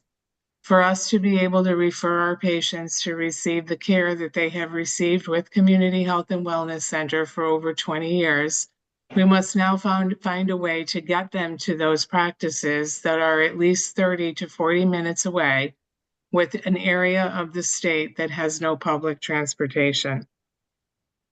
This decision to suspend dental service was extremely difficult. It was not one that was taken lightly, and it is something that we have tried to make work for, again, many years. Unfortunately, the losses of $350,000 last year alone, just for those high-cost restorative procedures, are not sustainable for a nonprofit FQHC who is already underfunded with Medicaid rates. Couple that with the concern over the uncertainty around grants that support 30% of our payroll costs for our employees so that they can take care of the patients that we welcome through our doors. And the underfunding to community health centers again becomes a crisis situation. I am saddened and disheartened that in a state that offers so much, we are fighting to offer a basic human right, affordable health care. I urge this committee to support our critical needs so our doors and services can remain intact to serve our most vulnerable populations and those that need us most. To allow affordable access to integrated services of medical and behavioral health care and foresee. Ma'am, thank you for your testimony. I do have actually one quick question. Are you Sure, thank you. Are you referring folks to Booker Memorial? I understand that there have to be referrals to dental services. I'm just curious how that's working in your service area. Yeah, so Booker Memorial is primarily pediatric dental care. We have an agreement with Booker that they would do our pediatric population and we would provide adult care. And so for the small population of children that we see, we will refer those to Booker and they are more than willing to take them. It's the adult side of our services that are the problem. Understood. Thank you very much. Thank you. Next, we have Stephen Vera. Stephen on? No, Stephen. Is Ana Mejia? Kathy Sardar? Michael Vayette? Yes, good evening. Co-Chair Lesser, Co-Chair Gilchrist, ranking members, Senator Harding and Representative Nuccio, and the other honorable members of the Human Services Subcommittee of the Appropriations Committee. My name is Michael Vallette. I am the Chief Financial Officer at Stanford Health, an independent nonprofit healthcare system serving Lower Fairfield County. You have my written testimony regarding House Bill 6864, an act concerning the state budget for the biennium ending June 30th, 2027. So I'll just highlight some important points about the state's hospital tax and how they relate to the budget bill before you. I want to thank the legislature first for the work it does every year to support hospitals. This is a particularly important year because the hospital tax settlement expires June 30th, 2026. The budget this committee will work on will establish the way hospitals are financed over the next biennium. The most important part of the budget is how the state will invest in Medicaid rates and the supplemental payments related to the hospital tax. If there is insufficient investment and commitment by the state, we will continue down the road of what the Connecticut Hospital Association calculates as an annual $1.4 billion shortfall in Medicaid payments, in addition to an estimated $1.3 billion annual Medicare shortfall. And these shortfalls are shifted to commercial insurance rates to ensure that hospitals have the funding they need to provide the 24/7 critical care they provide to residents. Just quickly, by shortfall, I mean that Medicaid pays about 62 cents on what it actually costs to provide that care. We urge you to reject what is in the bill before you and make adequate investments. A couple of other points. The bill before you rebases the hospital tax to generate an additional $140 million in tax payments by hospitals, a portion of which will fund a corresponding increase in supplemental payments to hospitals. The state nets about $94 million of tax revenue to fund the state's share of non-hospital Medicaid services. This is in addition to the $500 million that's already in place. No federal matching funds are planned to be shared with hospitals to make up for the Medicaid shortfalls. The bill also requires DSS to make a one-time supplemental payment to hospitals in the amount of $110 million to offset $100 million in permanent reductions the comptroller is required to negotiate for hospital care to state employees. The policy would generate a net benefit of an additional $74 million to the general fund on top of the 500. Should these policies be implemented, the net benefit cumulatively for all hospitals combined would be just $10 million to be shared across all of the Connecticut hospitals, while the net benefit to the state would be $168 million on top of the current $500 million. At the same time, enacting these policies as proposed would be detrimental to the longer-term goals of addressing the staggering Medicaid underpayment, supporting access to care, and improving the health of communities. I'll just close by also noting the budget fails to include an annual Medicaid rate increase for hospitals. We've had this for the past 7 years under the hospital tax settlement, which was 2%, which we'll note does not keep pace with inflation each year. We hope the committee will remedy that. I thank you for your time this evening. If you have any questions, happy to answer them. Thank you very much. Thank you for your testimony. Thank you. Next, we have Stephen Hoffman, followed by Brandon Munson. Is Stephen with us? No, Stephen. Is Brandon with us? Okay. How about Bruni Edwards? Bruni, you're on. Good evening, distinguished members of Appropriations Committee. Thank you for the opportunity to give testimony tonight. My name is Bruni Edwards. I am the Director of Ed Advance Birth to 3. Ed Advance is one of the 3 RESCs contracted to deliver birth to 3 services. We are proud to serve Connecticut's most vulnerable children. We see enormous developmental gains in a short amount of time when children and families participate in birth to 3. We've seen parents and caregivers go from being frightened, worried, and unsure of their ability to manage their child's needs to becoming confident in their parenting skills and confident in their ability to understand their child and problem solve when faced with new challenges. We've seen parents become advocates and create programs to support other parents after they leave birth to 3. Birth to 3 has gone through lots of changes through the years, and we've been under different lead agencies, but one thing has never changed. 80% of brain development occurs by the age of 3, and early intervention is crucial for changing a child's trajectory. We want what's best for children and families, but there are many challenges associated with delivering early intervention services in the state. The fee-for-service model of payment, rising inflation, increased costs to employer-provided health insurance, state and federal procedural requirements make it difficult to be financially stable. Because of our funding challenges, certified and licensed staff make significantly less in birth to 3 than they would in schools, clinics, and hospitals. They do the work because they are passionate and understand the importance of early brain development, but passion is not enough to keep these individuals with pediatric experience and expertise in these positions. We need to close the gap between what they make in birth to 3 and what they can make outside of the birth to 3 system. As you have heard from other birth to 3 providers who have given testimony before me, the programs have not received a rate increase in 8 years. We appreciate the increase in the governor's budget, but there are some changes we would like you to consider. 1, we request that the gap language not be removed from statute and that it's not reduced. 2, we request that you remove the suggested tiered structure and keep the current professional and paraprofessional tiered rates. The suggested tiered system was made without stakeholder feedback. It's confusing and will be a financial burden to the programs. And lastly, we request that the funds be appropriated in fiscal year 26 and that you find a way to support DSS in making scheduled increases to the Medicaid rates. Thank you for your time.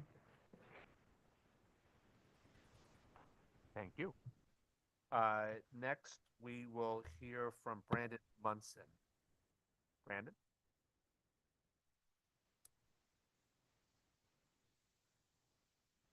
Brandon, you have to unmute yourself.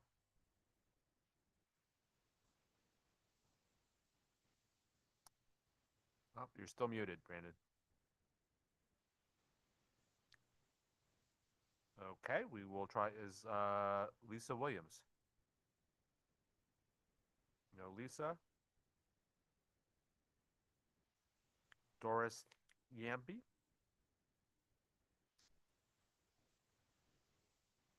Maite Guramendi. Christine Cohen. Melanie Yunga. She already went. Carmen Bautista. Rhonda Evans. Rhonda is on.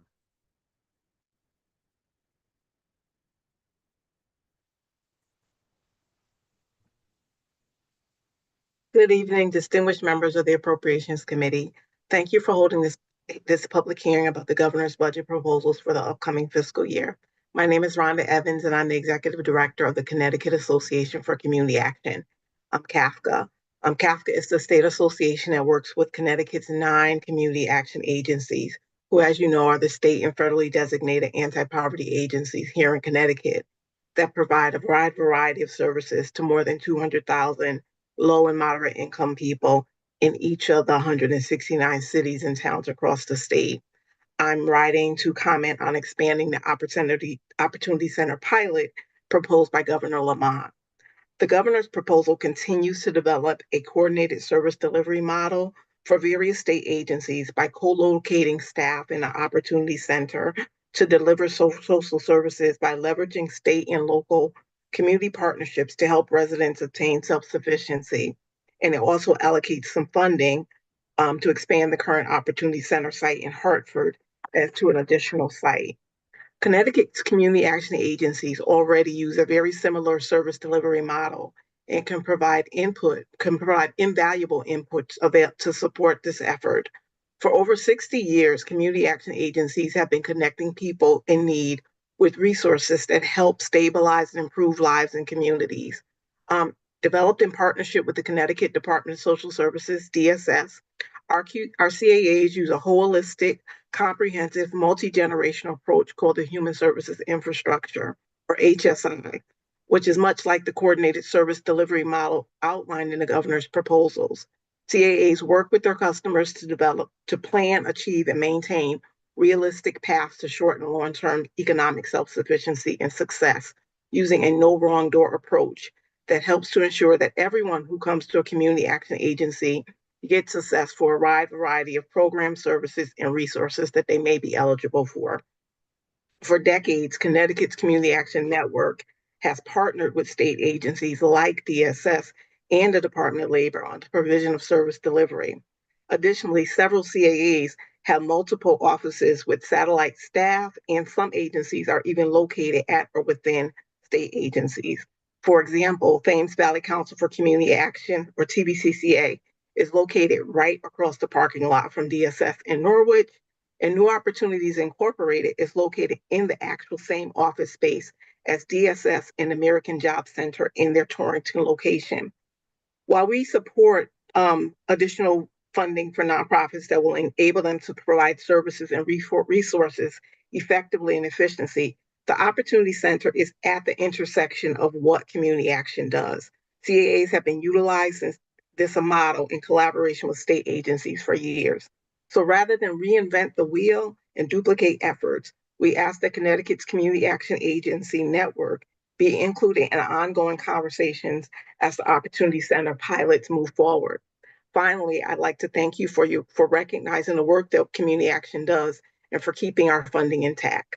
We look forward to continuing to work with the legislature, the governor, and DSS, as well as other state agencies in the future to provide resources to our most valuable citizens, helping them to reach their full potential. Thank you for your time this evening. Thank you for your testimony and for your work. Thank you. Have a good evening. Next is Joe. Well, we'll just try Brandon Munson again. Brandon, are you able to unmute yourself? No, he's. Uh,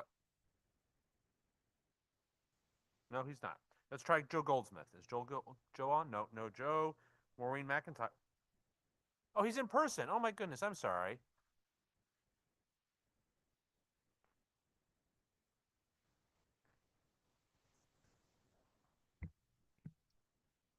Good evening, members of the committee. I recognize it's been a long day, and thank you for allowing myself and others to testify. For the record, my name is Joe Goldsmith, and I represent Youth Villages.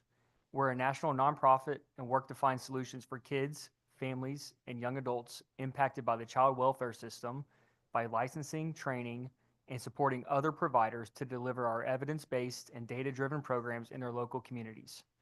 In Connecticut, I currently support Wheeler Health and Community Health Resources in their implementation of one of these programs, Transitional Support for Emerging Adults, or TSEA, which is funded by DCF. TSEA is an intensive community-based program that supports young people as they transition from foster care to independence. Staff are equipped to support young adults with addressing 34 different referral or presenting issues, including mental and behavioral health, to help them successfully achieve their self-identified goals and transition to adulthood. Employing a trauma-informed and culturally sensitive framework, staff can support a wide range of young adults with varied life experiences and cultural backgrounds. Launched in Connecticut in the fall of 2019, TSEA has served 307 individual young adults as of January of this year. Upon exiting the program, 84% are stably housed, 96% are in school, have graduated, or are employed, and 93% avoided legal involvement. These outcomes are similar when compared across race and ethnicity, as well as gender identity, and far surpass comparable national statistics. Thank you very much for supporting this vital service in previous years. I'm here today to ask for continued support in maintaining existing funding and considering expanding the program. Currently, TSEA is available to young adults in 2/3 of the state. You heard from 3 participants, Garrett, Noemi, and Michelle, earlier today about the impact this program has had on their life trajectories. These resilient young people are great examples of how this program works for those who need it. I've also been able to witness this firsthand. Whether it's a young mother who is able to obtain her own housing to regain custody of her 2 children, a young man able to see his child for the first time after meeting visitation requirements, 2 participants who represented Connecticut at a national foster care event in DC this past year, or the many young adults thriving in post-secondary education or the workforce, this program empowers young people to achieve more than just learning life skills. Expansion to the entire state would allow all young people in foster care the same opportunities in achieving a successful transition to adulthood. Thank you for your time and have a nice weekend. Thank you for your testimony and for the opportunity to meet with some of the TSEA beneficiaries before. We're going to go back now to Tamira Capehart. Tamira, are you on?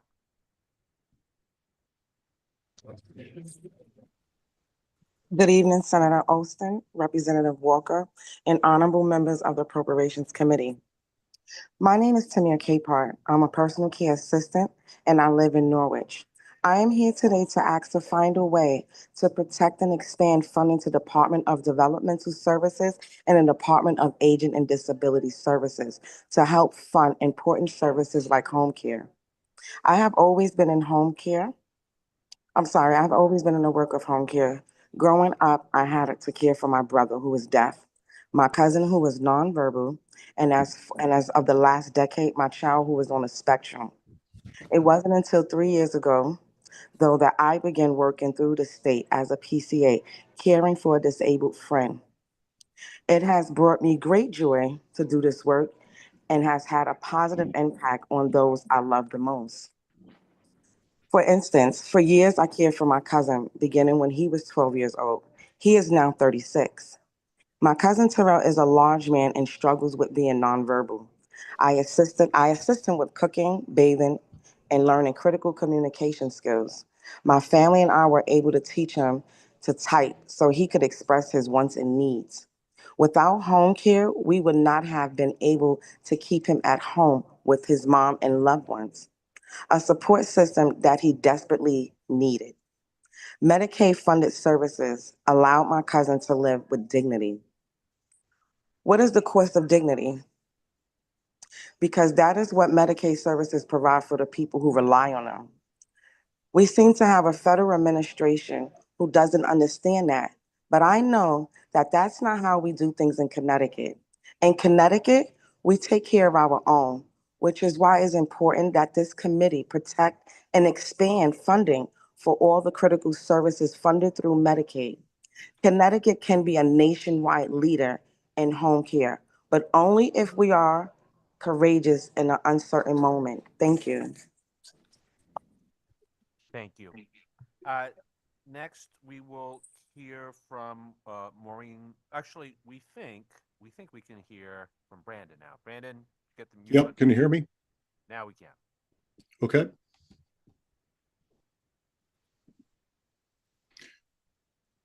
Written testimony by Brandon Munson, Administrator, Beechwood Health and Rehabilitation Center, which is a 60-bed nursing facility serving New London County, regarding skilled nursing facility funding for 2026-2027.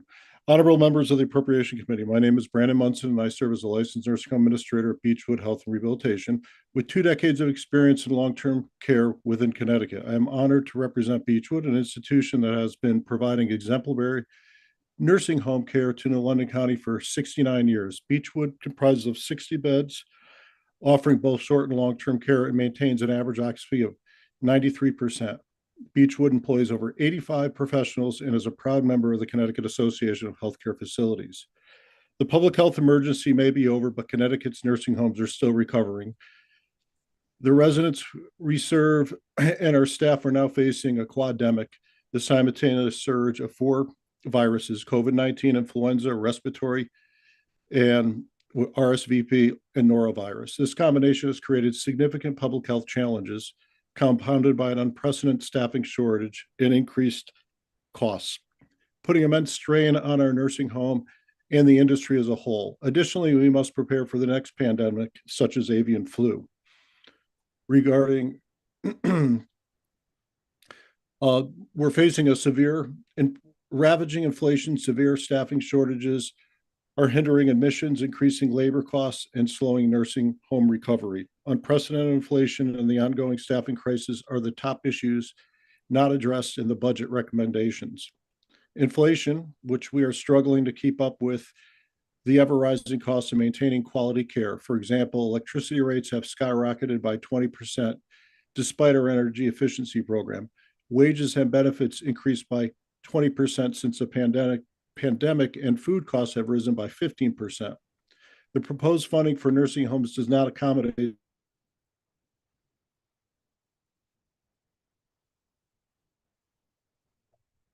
We lost him. Okay.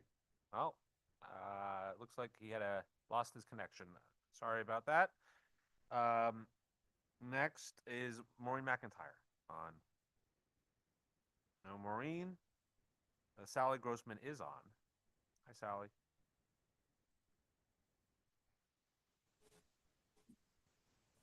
Hi. Give me 1 second. I'm sorry.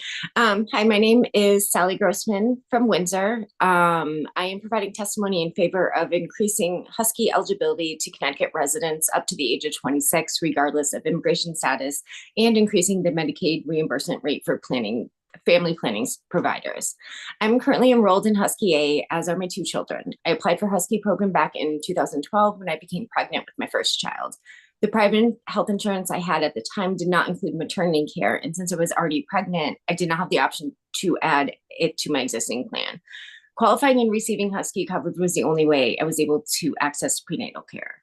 Husky coverage has also allowed me to seek care for issues like chronic migraines and back pains, and like both my children, I am now able to receive regular preventative care that plays an important role in keeping us all healthy. When acute medical issues arise, we were able to receive prompt medical care rather than wait due to fear of financial hardships and potentially needing emergency care. However, many low-income Connecticut residents like myself do not have the ability to enroll in Husky, despite paying into the same fund that covers my family's medical care and that of so many of your constituents. They are barred from participating in the Medicaid program because of their immigration status. While I'm incredibly proud of the steps this body has taken in recent years to ensure most children with eligible family incomes are able to receive Husky, this still excludes a large number of our fellow community members and taxpayers. Immigration status should not determine whether or not a person can access medical care. Increasing the age limit to 26 would ensure many more residents will have access to the same care I am so grateful to receive. However, one of the reasons I've been so fortunate when it comes to my healthcare needs is because I was able to be grandfathered in at my current primary care physician's office. They do not accept new patients with Medicaid coverage, but because I was already a patient, I was allowed to stay in their practice, which makes accessing other providers in their network easier for me. My experience in trying to access other forms of healthcare, however, has not always been a positive experience. Whether it is to access mental health or dental services, it is incredibly difficult to find a provider who accepts Husky patients. They either do not accept those patients at all, or only allow a limited number of Husky patients. There is simply not a financial incentive for them to do so. Because of this, many clinics or providers with a higher percentage of Husky patients are being compensated at a much lower rate than their counterparts who opt out of seeing Husky patients. And depending on the service being provided, the difference can be staggering. This is particularly true when it comes to reproductive healthcare providers like Planned Parenthood of Southern New England, who serves tens of thousands of Medicaid patients seeking birth control, cancer screenings, STI treatment, and abortion care in Connecticut. They provide essential care for underserved populations and see all patients regardless of who you are or your ability to pay. They provide essential care for underserved populations and are taking the patients other providers are not willing to see. But without support, the ability to serve this vulnerable population is in jeopardy, and many patients may lose access to the only source of medical care, which is why it is crucial that these providers, such as Planned Parenthood of Southern New England, be appropriately compensated for the important medical care they give to Connecticut residents. I urge this committee to take the necessary steps to ensure all residents of Connecticut have access to the health care they need, allowing Husky enrollment for eligible residents up to the age of 26, regardless of immigration status, and increasing the Medicaid reimbursement rate for family planning providers like Planned Parenthood will go a long way towards that goal. Thank you. Thank you. Next, we have Nomi Soto. Oh, great. Welcome. Yes, it has been. Make sure the button is pressed. Hello? Hello.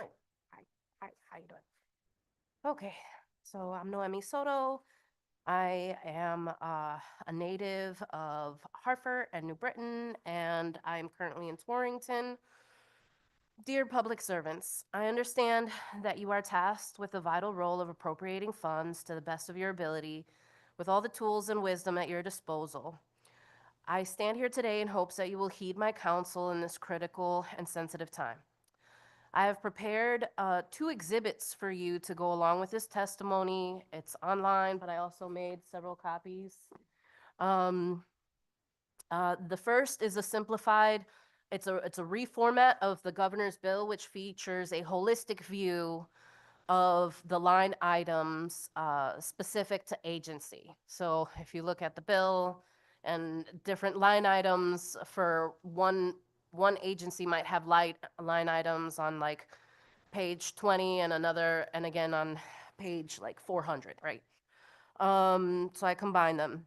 And the second is a breakdown of Connecticut general statutes that explain why union fringe benefits are always negotiable every 4 years, and how state employees are prohibited by law to strike and threaten any necessary decision you might want to make. The reason I did this is because of how important your role is to the state and how vital human services and mental health supports are to all the citizens of the state. In the governor's proposal, human services has been cut by almost $70 million. Health services by $65 million.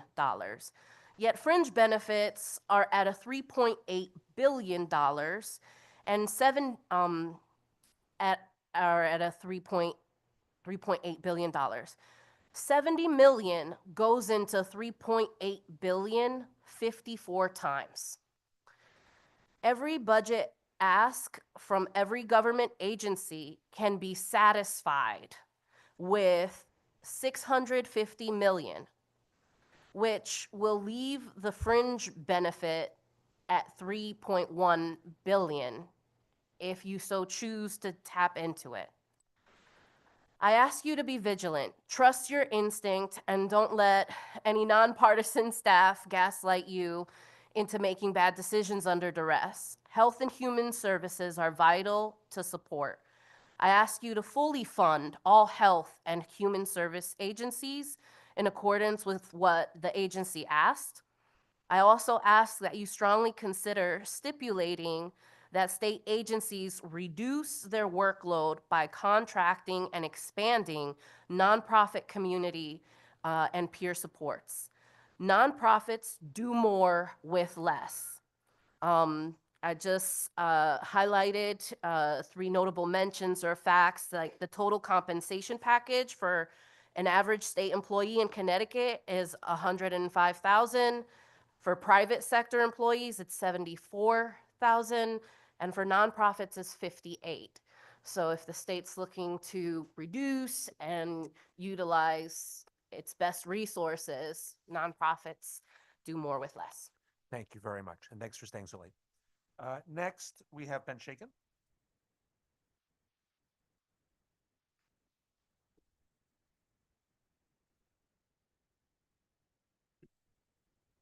Evening. Good evening, Mr. Chair and members of the committee joining us on Zoom. My name is Ben Shaken. I work for the Connecticut Community Nonprofit Alliance. As you have heard throughout the night and throughout the last several weeks, we're calling for a $264 million increase for nonprofit funding, including relevant tonight, fully funding the deficiency in Medicaid rates that the state's own Medicaid rate study identified, including clinic-based behavioral health rates, which are funded in comparable states at 117% of what we pay. This is the biggest disparity identified in that study, and these providers serve a significant number of clients with Medicaid, on average 70%, some as high as 90%. There's no such thing as a nonprofit clinic that doesn't accept Medicaid.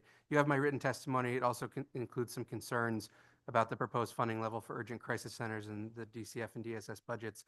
So I just wanted to summarize. As we wrap up the public hearings on the budget tonight, you will, by the end of the evening, have heard from over 300 nonprofit advocates across multiple hearings about the critical situation that they're in. This is my 10th year working on this issue, and I started amidst the proposed budget cuts of the last decade. I've never seen our members so concerned. The staffing shortage is crippling service delivery as waiting lists continue to grow. Nonprofits have seen a dramatic increase in demand since the beginning and then the end of the COVID-19 pandemic. We recently conducted a survey of over 100 nonprofits, 126 nonprofits. It found that nearly 2/3 report having waiting lists for services with delays that stretch from weeks to months. Almost half of nonprofits have been forced to cut programs, reduce capacity, or turn away clients due to financial constraints. And most scary, in recent times, safety concerns and critical incidents at their programs are growing. 54%, over half of nonprofits report an increase in violent or dangerous incidents involving clients. After years of underfunding, more than 60% report operating at a deficit, and Connecticut safety net is ripping. It's clear. Our friends, neighbors, and family members are falling through the cracks. This is a human crisis in the wealthiest state in the nation, whose budget has consistently experienced surpluses in excess of $1 billion a year. We know you cannot meet that need without making reasonable adjustments to the state's budget controls to fund nonprofits. We can afford in the state to save for a rainy day, pay off our state's debt, and meet the needs of our residents. Finally, in my last 30 seconds, just a word of thanks to the members of this committee from us and our members, to the chairs in particular, those of you who stuck with us this evening, and also to the staff, Madam Administrator, Madam Clerk, who've worked so patiently with all of us over the last few weeks. We don't take for granted the priority that you have placed on hearing from everyone whose lives depend on the state budget. You don't have to place this level of priority on public input, and many other policymakers in the state and in the country do not, so thank you. And we urge you to please pass a committee budget that fully funds the urgent needs of nonprofits. Thank you. Have a wonderful evening. You too. Next, we have, is Chrissy Scattini on? Yes, hi, I'm here. Good evening. Good evening. Hi, thank you so much, distinguished members of the Appropriations Committee. My name is Chrissy Scatini. I'm the president of the Connecticut Association of Adult Day Services, also a board member of the National Association of Adult Day Services. And I'm here today regarding the governor's proposed budget and to ask for your support for increased funding for adult day services. First, we'd like to thank the committee for ongoing support of adult day services. Over the past several years, we have been grateful for the work, awareness of our programs, funding we received, and value and recognition for the providers across the state. As you may know, adult day centers are a vital part of the home and community-based services spectrum. Many provider types are working to keep seniors aging in place and able to live at home, but adult day centers are the community part of home and community-based services. We offer a full day of safe, supervised care, nursing service, medication management, activities, meals, caregiver support, along with many other services. But it wouldn't be possible without our component of transportation, which is why we're here today. Our programs provide and arrange transportation for seniors to be picked up and dropped off each day from their homes. These clients can't drive themselves, and many can't even walk. But our programs see to it that they safely leave the house, come out in the community, and get returned back home to their families each day. It's no small feat. Centers either pay for contracted transportation companies or have vans to maintain, including passenger handicap, wheelchair vans, and also employ specially licensed drivers. The drivers are trained not only in navigating the roads, but in providing care for our clients as they take them in and out of the house and back and forth to their programs. Many of these folks would otherwise be confined to their homes. As wonderful as it is to be living at home and in the community, as you all can understand, it is truly, truly wonderful and beneficial for citizens to be actually out in the community, feel like they're part of the community, and participate in the routine of daily life.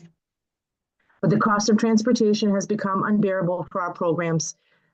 The service is included within our established rate, which is a maximum of $98.10 for everything I described to you today. And that transportation can take up to 30% of the funding.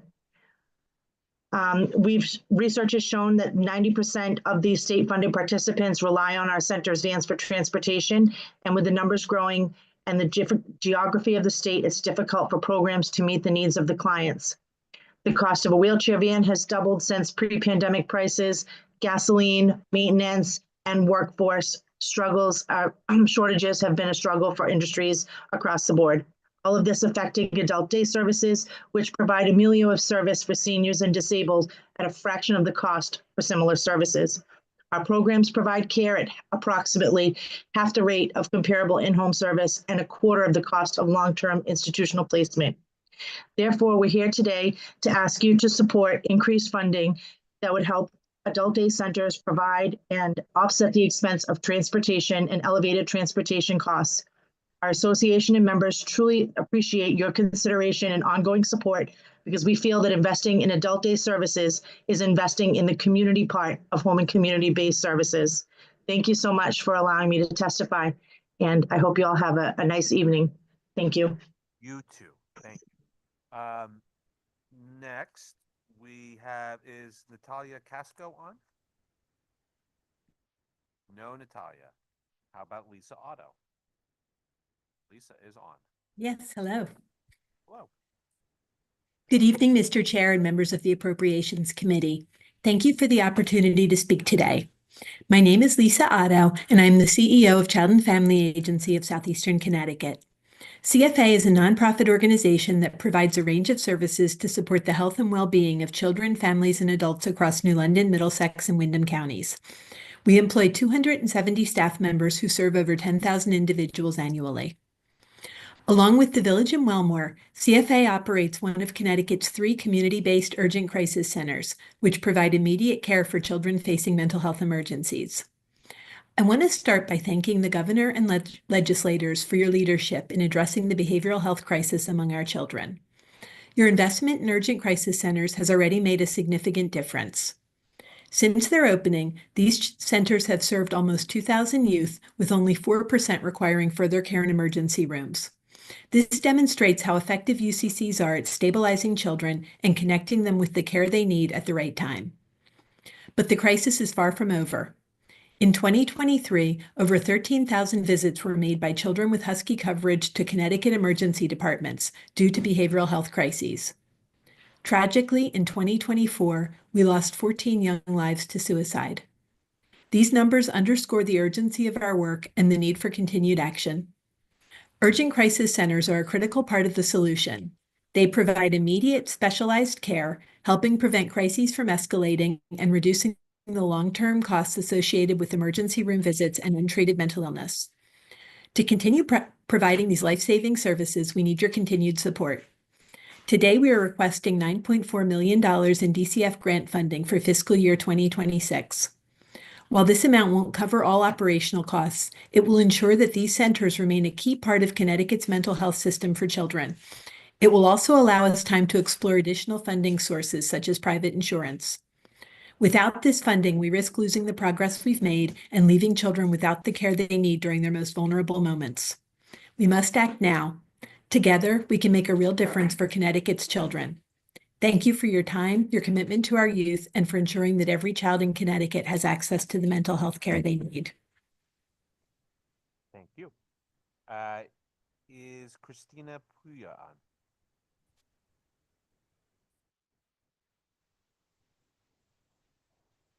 How about Mariana Cordiani? Hi, yes, I'm here. Hi. Good evening, everyone, and honorable members of the Appropriations Committee. My name is Mariana Codiani, and I am from Waterbury. I've worked at Youth Continuum as resident advisor with the Department of Children and Families for the last 2 years. I'm here today to urge you to increase the funding being provided in DCF in your upcoming budget because the programs we provide truly depend on it. I help our clients with cleaning their homes, cooking, taking them out for recreation, and supporting them where needed. That includes getting through a traumatic episode by providing them with de-escalation techniques. My job is hard, but I really do love working here. These are the supports I wish I had at their age. Life can be very difficult growing up, especially in our now digital age where we're seeing rising issues with youth mental health issues. I was just going through these struggles a few years ago myself. I can relate to them. Unfortunately, in my 2 years with DCF, I've never been given a raise. Despite all the hard work I put forth and all my dedication to the clients, I'm not feeling supported myself. The $18 an hour I make is not enough to get on. I'm battling with the idea that while I care for my clients, and especially since they don't want to see me go, I may be forced to make a life change and find a new job. Affording to pay my rent, buy groceries, put gas in my car is nearly impossible when you make just barely above minimum wage. Sadly, I have to look out for myself first, and that means those who depend on me may be left without their needs met. It's not the first time for these clients. They see a high turnover of providers because no one can stay in this job for a long time when they see how expensive it is to live here in our state. We need you, the lawmakers, to hear our plea. Funding has to be increased to DCF and the other departments mentioned here today. Wages need to be increased for your frontline workers, the ones doing the work each and every day with the clients, patients, and residents. We've been forgotten enough, and it's time to recognize us and increase the funding so we can provide the best care possible while also providing our own needs. Thank you. Thank you. Is Stephen Gorelli on? Stephen. Good evening. My name is Stephen Girelli, and I'm the president and CEO of Klingberg Family Centers, a child and family serving agency based in New Britain that employs roughly 300 staff and provides over 20 distinct programs and services to 5,000 children and families from 118 municipalities throughout Connecticut. Thank you for the opportunity to testify on House Bill 6864. Demand for children's behavioral health services is higher than ever. Yet, as a result of inadequate funding, we are facing staffing shortages that last year I described as unprecedented. Well, now these shortages have become the norm, and they significantly reduce our ability to provide much-needed services. At all levels and in every discipline, there is a shortage of staff to serve people with mental health needs. We are losing staff to telehealth companies, school districts, hospitals, the state, and private practice, all because what the state pays us for services doesn't allow us to pay those staff competitive wages. As a result, Klingberg currently has 30 vacant positions out of 320 employees, a vacancy rate of nearly 10%. Many of those positions have been vacant for several months. As well, inadequate funding has contributed to staff turnover rates exceeding 2/3 for the last several years. During COVID, we opened the Klingberg Family Food Pantry. I share that not because it has suffered the challenges of some of our other programs. It is well supported through donations. No, I share it because each week, 20 or more of our employees need to take advantage of the food it offers. And many of our employees must work a second job to meet their family's financial needs. These staff shortages dramatically reduce the specialized services we can provide at a time when the need for services is growing exponentially. We are currently serving 25% fewer families in our outpatient clinic. Our after-school clinical program is operating at only 65% of its normal capacity. Our family visitation program has a waiting list. Staff shortages in our foster care program have reduced our ability to recruit foster homes, leaving children and youth waiting longer to live within a family. And the effectiveness of our advocacy services for child abuse victims has been significantly compromised because we can't get them the therapy services that they desperately need. Many before me have articulated our funding request, so I won't waste time repeating it. I will say, though, that if the final budget provided those much-needed increases in funding, our programs would return to their former capacities and in some cases expand. We could eliminate waiting lists. Our staff would no longer need to rely on our own food pantry, and we would be able to develop new programs in response to the growing needs of Connecticut's children, youth, and families. Thank you and have a good evening. Thank you so much. I think I'm taking over for the good senator. Is Judith Paz with us? All right. Moving on to Claudia Marie Correa.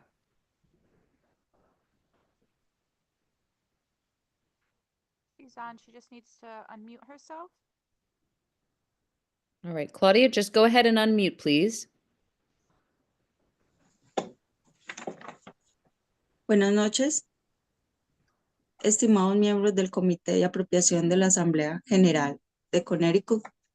Mi nombre es Claudia María Correa, vivo en la ciudad de Stanford.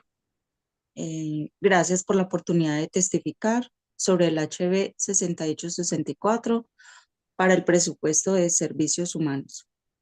Estoy a favor de aumentar la financiación de Husky para nuestra comunidad inmigrante y pido al comité que financie la cobertura hasta los 26 años, ya que como madre soltera de un niño de 15 años, llegué a este hermoso país cargada de sueños, adquiriendo así esta gran ayuda que fue el seguro de Husky.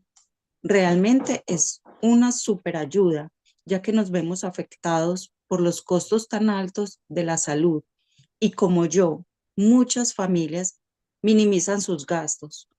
Mi testimonio es que mi hijo en sus 15 años de vida no le había ocurrido ningún accidente y lamentablemente le sucedió acá en el colegio, lo cual le generó estar en muletas, ver un especialista y estar en terapias que hasta hoy aún continúa con ellas. Él necesita terminar su tratamiento y ya pronto cumplirá sus 16 años. Por favor, quisiera que se haga extensiva esta cobertura de Husky hasta los 26 de ser posible. Mil gracias. Buenas noches. Esteemed members, my name is Claudia Maria Correa. I live in Stanford. Thank you so much for this opportunity to speak about Bill HB 6864 for the budget of Human Services. I asked the committee to finance coverage for Husky until 26 years old. I'm a single mother of a 15-year-old teenager. When I arrived in this beautiful country carrying dreams, I received the great help that has been the Husky insurance for my son. It was truly a huge help, especially since we were affected by high costs of healthcare. Like me, many families minimize their expenses. One of my personal testimonies is that in the 15 years that my son has lived, nothing had happened to him until a month ago when he had an accident at school, which led him to need crutches, see a specialist, and undergo therapies that he is still receiving today. He needs to still finish his treatment, and he will soon turn 16. Please, I would like the Husky coverage to be extended to 26 years. Thank you so much. Thank you so much for your testimony and for your time tonight. Next, we'll hear from Evelyn Lucas Moran. Good evening. My name is Evelyn Lucas Moran. I live in Hartford and I'm a senior studying political science and sociology at the University of Connecticut. I'd like to thank the distinguished members of the Appropriations Committee for holding this hearing and allowing me the time to speak. As the proud daughter of an immigrant mother, I stand here today urging policymakers to fund Husky for CT residents up to the age of 26, regardless of one's immigration status, in this year's budget. Raised in North Carolina at the age of 15, I watched my mother lie unresponsively in her bed as her undiagnosed diabetes had caused severe low blood sugars, resulting in dizziness, confusion, and limited mobility. These worsening symptoms continued over a span of 3 days as my mother refused to seek treatment at the risk of having to expose her citizenship status and inability to pay. Eventually forced to call the paramedics, my sister and I watched as the ambulance sped off, taking a piece of our hearts with it. As I cried in my sister's arms, a mere 10 months older than me, I thought, if only my mother had been able to see a doctor sooner. Since then, we have moved to Connecticut, ranking among the best states for healthcare quality and access, and yet this right does not extend to many undocumented residents. Since our move to the state, I have been able to help my mother manage her diabetes, but due to its extensive severity, she now requires dialysis treatment as a result of kidney damage, enabling her to at last hold healthcare insurance regardless of citizenship status, as she now meets the eligibility requirements for emergency Medicaid. And having to choose between affording a doctor's visit or providing for her children, my mother's story is not unique, but rather a representation of a decision that is repeated every day in countless immigrant households across the state. I have served as one of her primary caretakers since then, and have been witness to the social cost of healthcare and accessibility. Torres and Waldinger suggest that as civic stratification and natural socialization widens the gap of unmet needs for healthcare services, it is crucial to acknowledge political determinants as shaping the health status of undocumented immigrants. This stark reality has the opportunity of being minimized with the passage of House Bill 6864. The expansion of Husky has the potential to not only minimize worsening healthcare outcomes, but reduce costs in the long term for emergency services. Research conducted under the NIH suggests that Medicaid expansion allows for greater access to preventative services that minimizes the usage of emergency services and decreases the probability of having unmet needs. For medical care, the probability of experiencing delays getting prescription and increases the probability of having a routine checkup that reduces worsening healthcare outcomes. As some reluctant individuals raise concerns regarding the fiscal cost of Medicaid expansion, in the state, it is crucial to identify that undocumented immigrants contribute economically through the workforce and tax payments that have been noted to help subsidize healthcare for U.S.-born people and stabilize Medicare and Social Security. Furthermore, access to healthcare should not be a commodity, but a human right. Thoughts and prayers are simply not enough to wipe families' tears, not enough to mend broken hearts. And so the question remains, what will you do to put families first? Thank you for your time. Thank you for your testimony, and I'm sorry for what you're experiencing with your mom. Thank you for being here. I don't see number 252, Caleb Rosame. All right, moving on to 253, Gage Smith.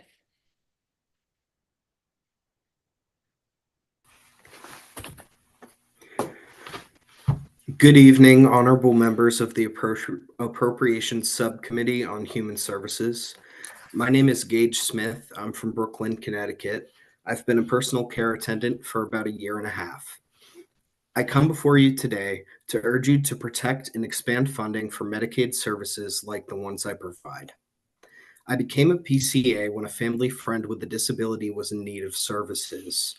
When I first started, I was excited by the idea of having the opportunity to care for a friend and the chance to go back to school.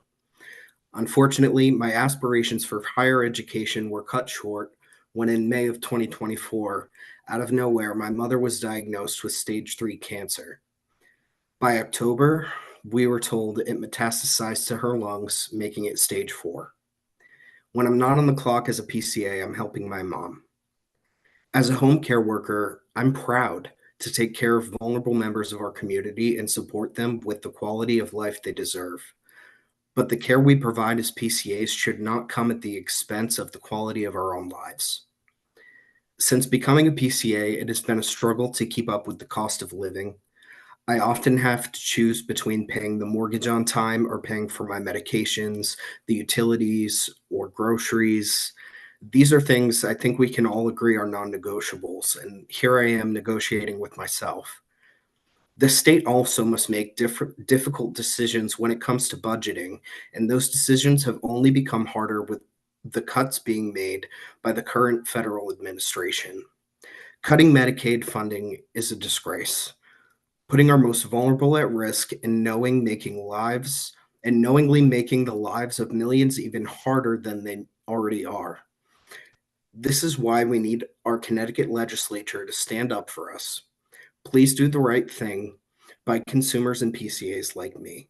Protect and expand funding for our Medicaid services like the Medicaid Waiver Home Care Program. Thank you so much for your time. Thank you, Gage, for your testimony and your time. Sorry about your mom. I don't appreciate see, thank you. I don't see 254, Leslie Blateau. No, ma'am. Okay, how about 255, Jacob Pudlin? Yep. Go right ahead. Good evening, and thank you, Chairs Gilchrist and Lesser, and all members of the committee. My name is Jacob Pudlin. I live in New Britain, Connecticut. I want to vocalize my support for HB 6864 and giving Husky to as many people as possible. When I was 25, almost 26, I was diagnosed with cancer. At 26, I would no longer be on my mother's healthcare coverage, and I needed to receive extreme treatments that would make it impossible for me to work a job that could offer me insurance. As a citizen, thankfully, I was able to get on Husky before starting chemotherapy. With current laws, that is a story of me being very lucky, because I'm lucky enough that my family moved here generations ago, and not when I was, say, 10 or 11. Because if Connecticut had been my home, but I wasn't a citizen, I wouldn't have had access to Husky. And I know people who have lives like I just described. I have a friend who lost their job and was unemployed for under 2 months, but had difficulty getting insurance during that time, despite dealing with ongoing medical conditions.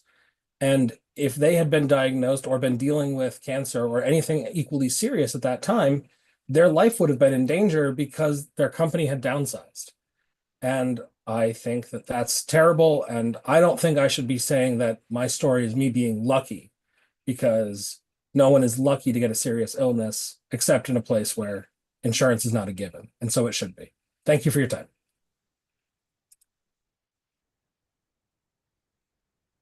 Thank you for your testimony tonight. Thank you for sharing your experience. Next, we will hear from Erin Williamson. Good to see you. Hi, good to see you too. Good evening, distinguished members of the Appropriations Committee. My name is Erin Williamson, and I serve as the Chief Programs and Strategy Officer at Love 146. We are a Connecticut-based nonprofit that works with children who have experienced child trafficking throughout the state of Connecticut. Lest you think that trafficking doesn't occur where you live, we have served children in every county throughout this state, and we most recently served past our 1,000th youth. These are children who have been identified as suspected and confirmed survivors of child trafficking here within our state of Connecticut. I'm here to testify about the critical need for additional funding to support specialized services for this high needs population. Children who have experienced trafficking victimization experience both short and long-term consequences. These are emotional, physical, developmental, social, financial, and legal. And once identified, these children often require crisis intervention, safety planning, basic needs, mental health services, education and employment services, and help navigating the criminal justice system. At Love 146, we have licensed social workers that provide specialized, intensive, trauma-informed services to both children as well as their families and caregivers to help them understand, respond to, and recover from this victimization.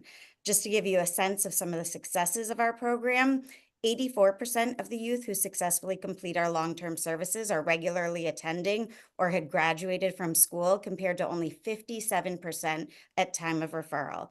99% report that Love 146 helped them, and 94 have made significant progress or completed 2 or more of their care plan goals.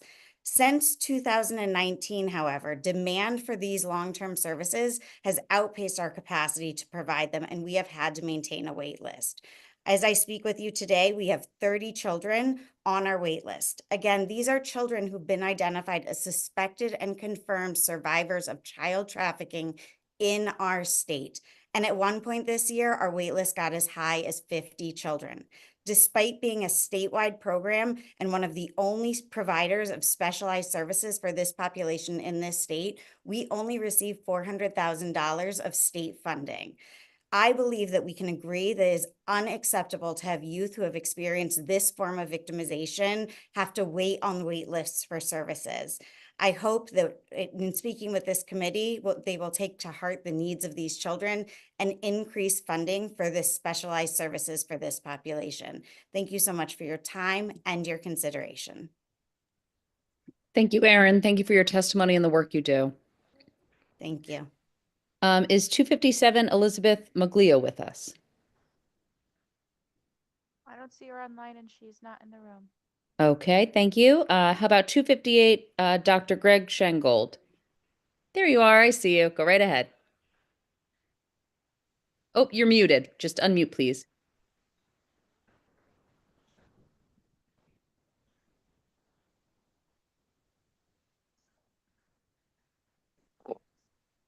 Hi. Good evening, Representative Gilchrist and whoever else from the distinguished committee that's there, since I can only see Representative Gilchrist. Sorry, I'm working in the emergency department, so I didn't get to prepare as much for this, but thank you for staying late for those who are here and for the opportunity to speak today about the vital need to increase Medicaid for physicians. I'm Dr. Gregory Schengold. I'm a board certified emergency physician practicing in Connecticut for the past 23 years. I lead a group of 90 emergency physicians and advanced practice providers staffing 7 emergency departments, caring for 600 patients daily. Additionally, I'm representing the emergency physicians from the Connecticut College of Emergency Physicians, as well as the Connecticut State Medical Society here this evening in my testimony.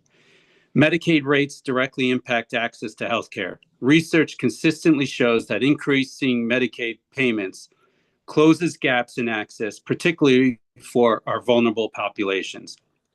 Yet in Connecticut, Medicaid reimburses physicians at some of the lowest rates in the nation. Meanwhile, costs for running a medical practice have risen dramatically, and physicians' payments have been flat since 2007. This mismatch is just unsustainable. The consequences are severe. When patients lack access to primary specialty care, they come to emergency departments with advanced disease, leading to worse outcomes and ultimately higher costs. Chronic conditions go unmanaged, leading to preventable complications and higher healthcare expenses. Connecticut's emergency departments are already stretched thin, and without action, access to timely emergency care is at risk. That is why the Emergency Department Boarding Task Force, created by the legislature, recommends increasing Medicaid rates. This is the 3rd consecutive year we've discussed this issue. While there is consensus that Medicaid rates are too low, we remain stuck in a debate.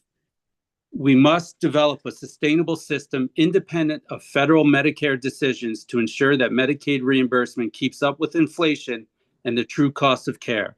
The governor's budget is insufficient to make a meaningful impact. The starting point should be more aligned with the solutions proposed by the legislature earlier this year. Without intervention, Connecticut will struggle to retain physicians, and emergency department, our healthcare safety net, will weaken. Other states have acted, making themselves more attractive for physicians. If we fail to act, Connecticut risks losing its ability to provide essential life-saving emergency care.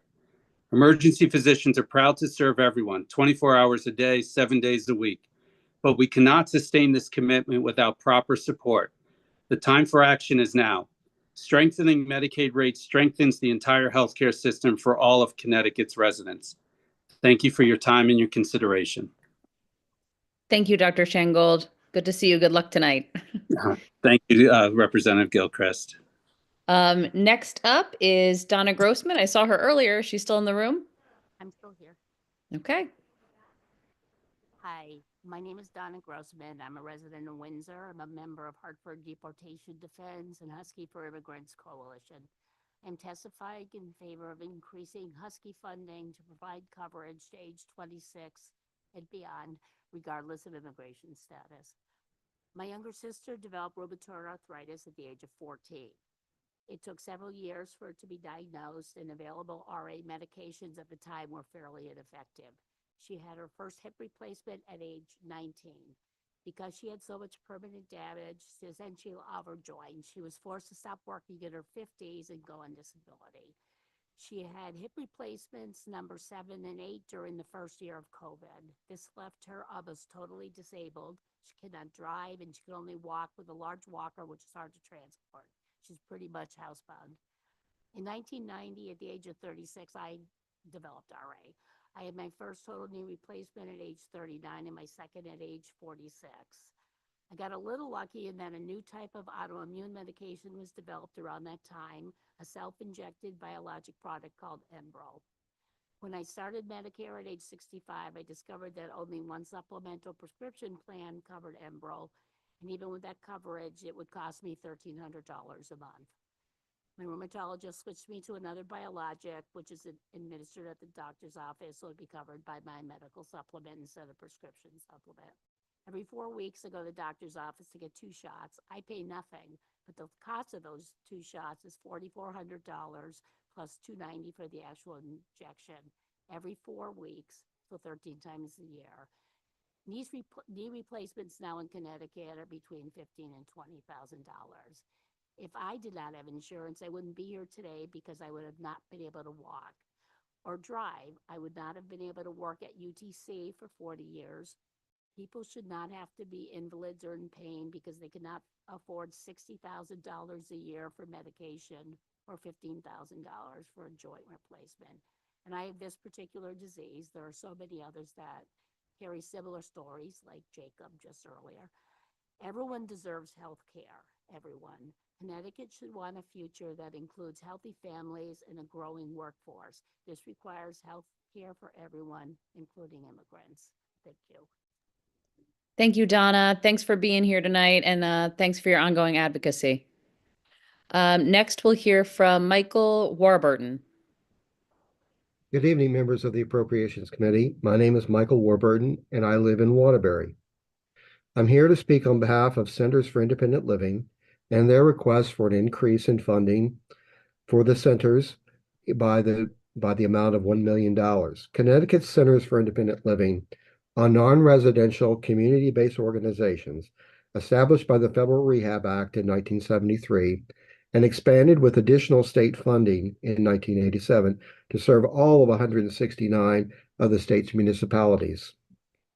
Funding for the Centers for Independent Living has not kept up with inflation for decades, limiting the center's ability to provide services to the 600,000 people in Connecticut who identify as having a disability. While the independent living centers have received some increases, our current funding is at $1.25 million, only $205,000 per center. There are 5 centers in Connecticut. After 36 years of almost stagnant funding, the centers remain 35% behind on inflation. As a result, the centers have been forced to reduce some service areas. The Centers for Independent Living provide vital services to Connecticut's population of persons with disabilities that include information and referral services, advocacy, independent living skills training, peer counseling, and transition services for both youth and for persons who are seeking to live outside of institutional settings. 3 of the state centers are contracted to provide transition coordination and housing coordination for the state's Medicaid-funded Money Follows the Person program. Our center in Naugatuck, Connecticut, also provides, in addition to the services that I've already mentioned, services to disabled veterans, services to persons who are deaf or hearing impaired. We are also a resource for those who are trying to make informed choices about their health care coverage. The Centers for Independent Living are asking for increased funding to continue what we've already been doing and to increase that to a larger coverage areas. So I'm hoping that the committee will consider the request of the centers. Thank you and good evening. Thank you, Michael. Thanks for your testimony and for being here. Thank you. Is Sarah Egan with us? She's not joining us tonight, Madam Chair. All right, thank you. How about Noemi Lockhart? She's previously testified as well. All right, thank you. Vernon Scow? Vernon, go right ahead. Good evening, distinguished members of the committee. My name is Vernon Scow, and I proudly serve as the fire chief for the New London Fire Department. I'm here today to oppose the proposed Medicaid cuts in the governor's budget. The New London Fire Department responds to over 8,000 emergencies annually. Nearly 45% of our service revenue comes from Medicaid reimbursements. These proposed cuts would result in over $100,000 in lost revenue for the New London Fire Department alone. Funding that supports emergency medical services for those that need it the most.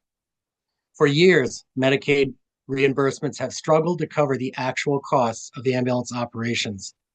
Only recently have these payments begun to come close to reflecting the true cost of providing emergency medical transport. Cutting Medicaid now is a giant step in the wrong direction, one that threatens the sustainability of EMS services, not just in New London, but across the state. I use a third-party billing service that represents 50 other EMS providers statewide. Collectively, these agencies rely on Medicaid for 15% of their revenue. These cuts moving forward would translate to nearly $500,000 in lost funding, jeopardizing emergency medical care for countless communities. The men and women of the New London Fire Department are the backbone of the city's emergency response. They put their safety at risk every day, responding to fires, medical emergencies, and disasters with unwavering courage, skill, and dedication. Whether they're rushing into a burning building or providing life-saving care in back of one of our ambulances, their commitment to this community is second to none. They do this not for recognition, but because they believe in protecting and serving the people of New London. These cuts threaten their ability to do their jobs effectively and shift the burden of funding emergency services to the local taxpayer, creating an unnecessary strain on our municipal budget. I urge you to reconsider. Thank you very much. Thank you, Vernon, for being here and for the work you do. Next, we'll hear from Kathleen Deschaines. Hello, Representative Gilchrist, Senator Austin, and members of the Appropriations Committee. Thank you for allowing us to testify tonight. My name is Kathleen Deschaines. I'm a social worker and the CEO for Connecticut Renaissance. We're a nonprofit organization that provides behavioral health and criminal justice services throughout Fairfield and New Haven counties. Last year, we served 4,000 individuals throughout the state. I want to thank you for the opportunity to testify on House Bill 6864, the governor's budget. I'm here to request that you increase funding for vital nonprofit programs like ours by $264 million in fiscal year 26, including a 6% increase, increasing Medicaid rates for behavioral health, and we ask that you provide an 8% increase in fiscal year 27. Due to the low Medicaid rates, Connecticut Renaissance has already closed 2 outpatient behavioral health clinics. Over the past 3 years, we've needed to increase the salaries of clinicians by 32% just to stay competitive. Our property and liability insurance has increased by 10%. Health insurance and food costs have increased. However, while inflation has skyrocketed, the Medicaid rates have remained flat since 2021.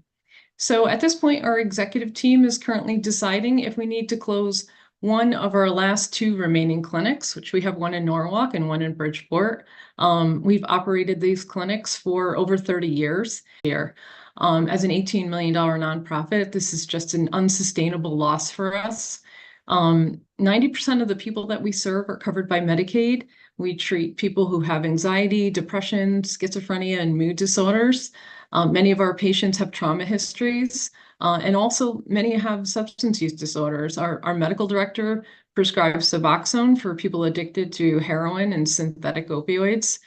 So those of us who've been working in the field for a long, long time, I'm going on 38 years, we've seen the effects of deinstitutionalization in the 80s and 90s. We saw patients that came out of the hospitals without an adequate network of community services. The streets were flooded with people who were homeless and in need of mental health and behavioral health treatment. I know because that's my first job was outreach. And I'm thinking we're going backwards. And why? Why would we do that? Without the services that the nonprofit community provides, Connecticut will see a rise in overdose deaths and suicides and homicide. There'll be an increase in homelessness. We've seen this. There'll be an increase in the use of EMS, police calls, and hospitalizations. So as programs close, not just with Connecticut Renaissance, but throughout the state, and even entire nonprofit agencies are closing, history will repeat. The loss of these services has been and will be detrimental to the communities we serve, and it will actually cost Connecticut much more than it would cost to adequately fund these services. So adequately funding nonprofits is not only the most cost-effective. Thank you, Kathleen. Please summarize.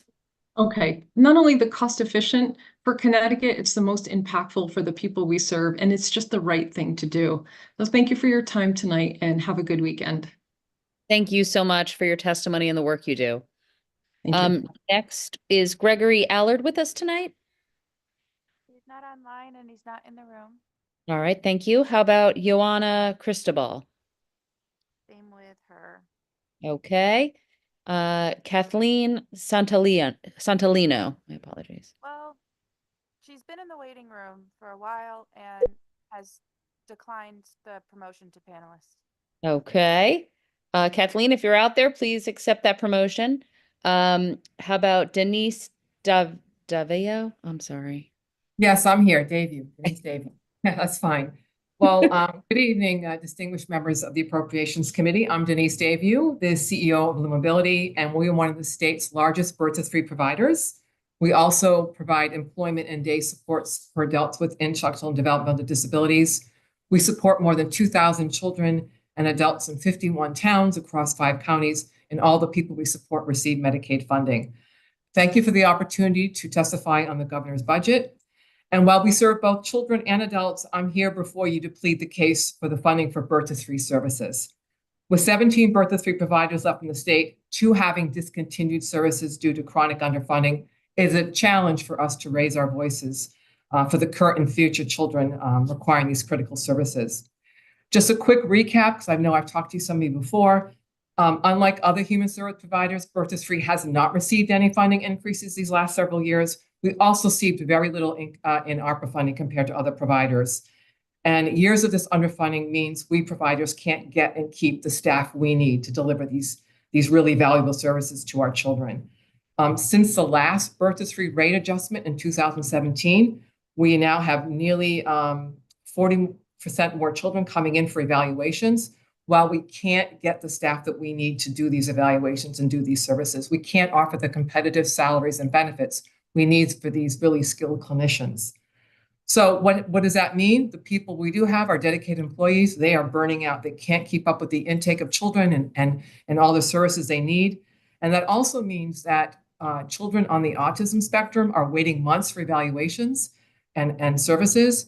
And other children have a delay in services or interruption because we don't have the staff we need in order to get to them. And that means they're not getting the critical services they need at a crucial time in their development. And that means lost potential for these children. And think about their families waiting for these services at a time they know it makes the most difference, and it's not happening. That is devastating and preventable. And it's not only a moral and critically needed support for our children to receive these services, but it's also a financially responsible one in that we save towns and communities special education costs into the future. So not only does it help the children, but it also is financially responsible to do. So what am I pleading for today? 3 things. 1, the governor's budget only has funding for FY27. We need it in both years, 26 and 27. It also promotes a tiered rate system for providers. That won't work. We hire licensed, highly credentialed clinicians and educators with master's and doctorate degrees. We're requiring them to have further arbitrary credentialing in order for us to receive the rate we need in order to meet costs doesn't make sense. We need the $167 an hour, nothing less. Thirdly, The general administrative payment or the gap needs to stay. The rate study did not indicate that should go away, and it is needed to meet the many indirect costs we have with these services. You get rid of the gap, you're going to negate any improvements you make with a rate increase. I want to also say to everyone and to the Appropriations Committee, you must be exhausted. It's been 3 weeks of intense testifying and the work you're doing. And I so appreciate living in Connecticut. I am grateful I'm here. And I know we're going to put our money where our values are. And that means it should be with our youngest children and the people we support in adult services as well. So please do the right thing. Keep the gap, fund us both years, and don't go to the tiered rate system, but the flat rate of 167. So thank you for your time. Thank you for your service. And please help raise our voices when it comes time to make that budget. We really appreciate it. Thank you. Thank you, Denise. Thank you for your work and for being here. Next, we'll hear from Karthik Rahatgi. Hi, everyone. Good morning. Good evening, members of the Appropriations Committee.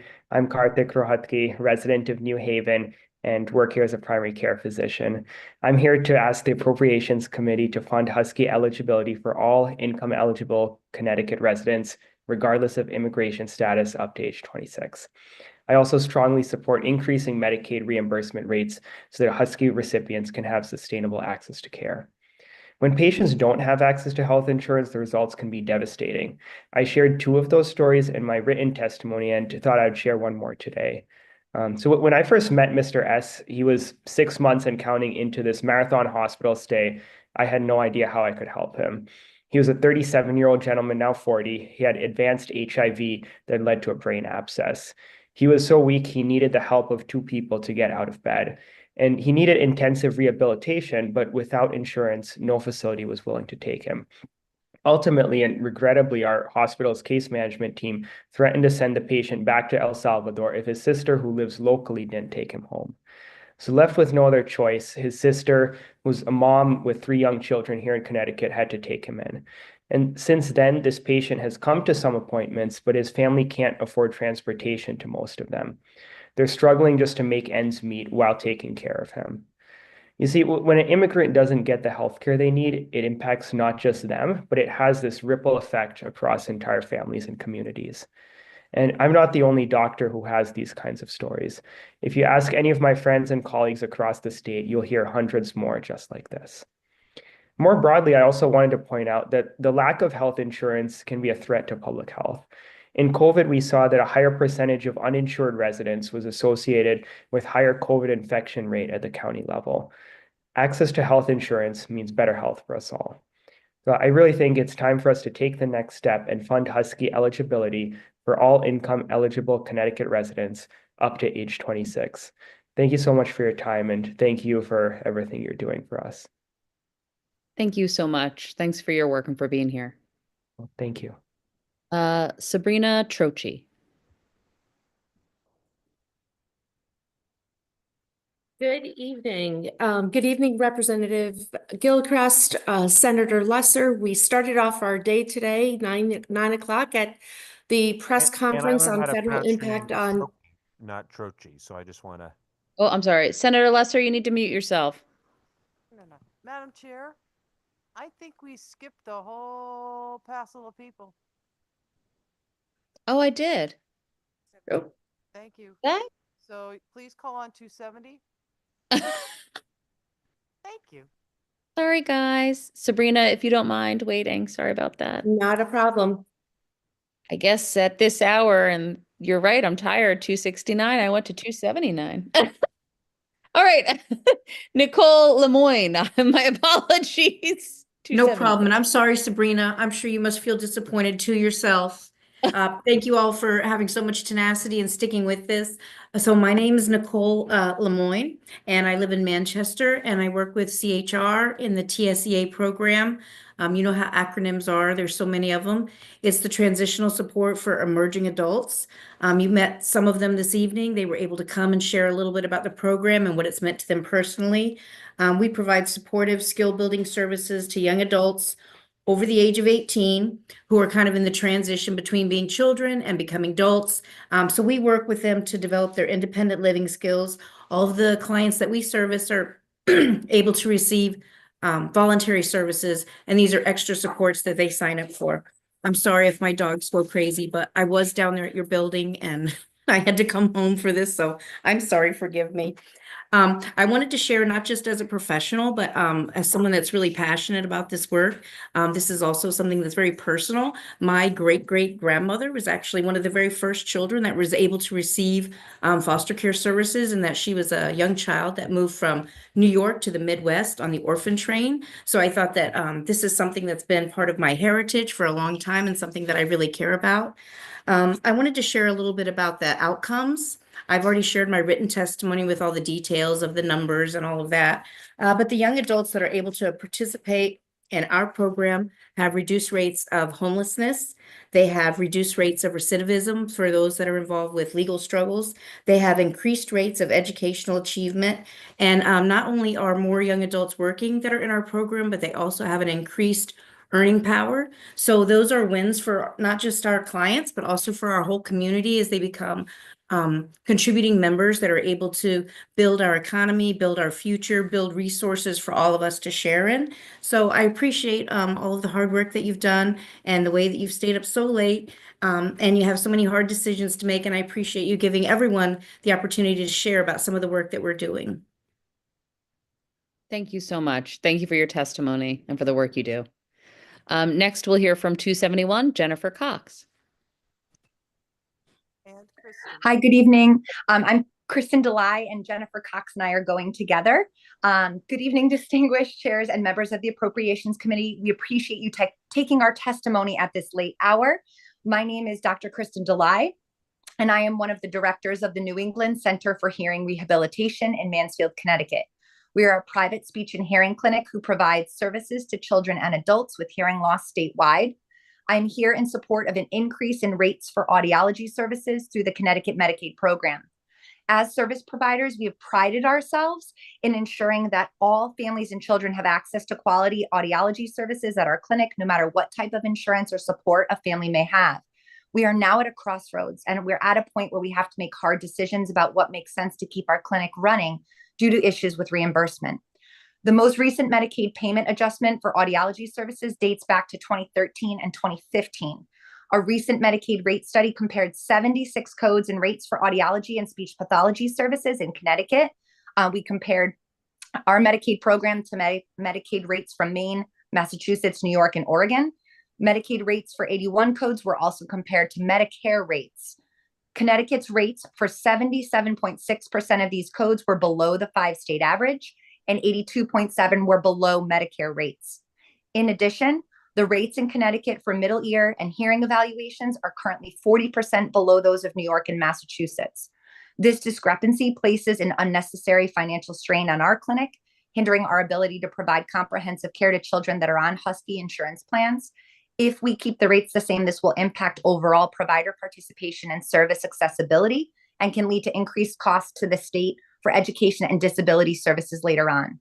An example of this is that children with hearing aids need new ear molds at least 2 times a year.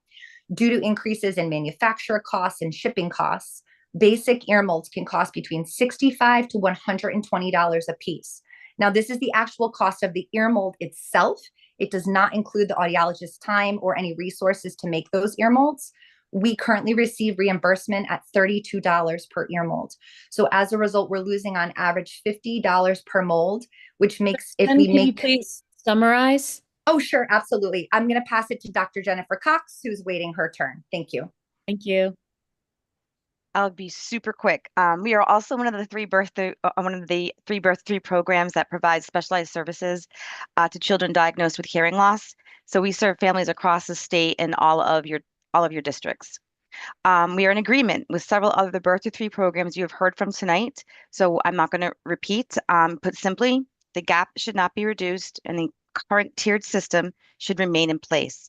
We reject a new tiered system that is tied to a certificate that is not reciprocal with any other state or place of employment, reducing the ability to recruit and maintain professionals required to meet IDEA Part B. And then finally, while we absolutely appreciate the governor's increase in budget for birth through 3, it isn't enough. It's short about $8 million in order to keep the birth through programs that we have. Again, you've already heard that we've lost 2 of them. Birth through 3 is the most cost-effective program that the Appropriations Committee can support. We truly appreciate your support and have a good night. Thank you so much. Thank you, Dr. Cox. Thank you both for being here. Is Miguel Angel Canas with us? No, he is not. Okay. Aaron Saylor.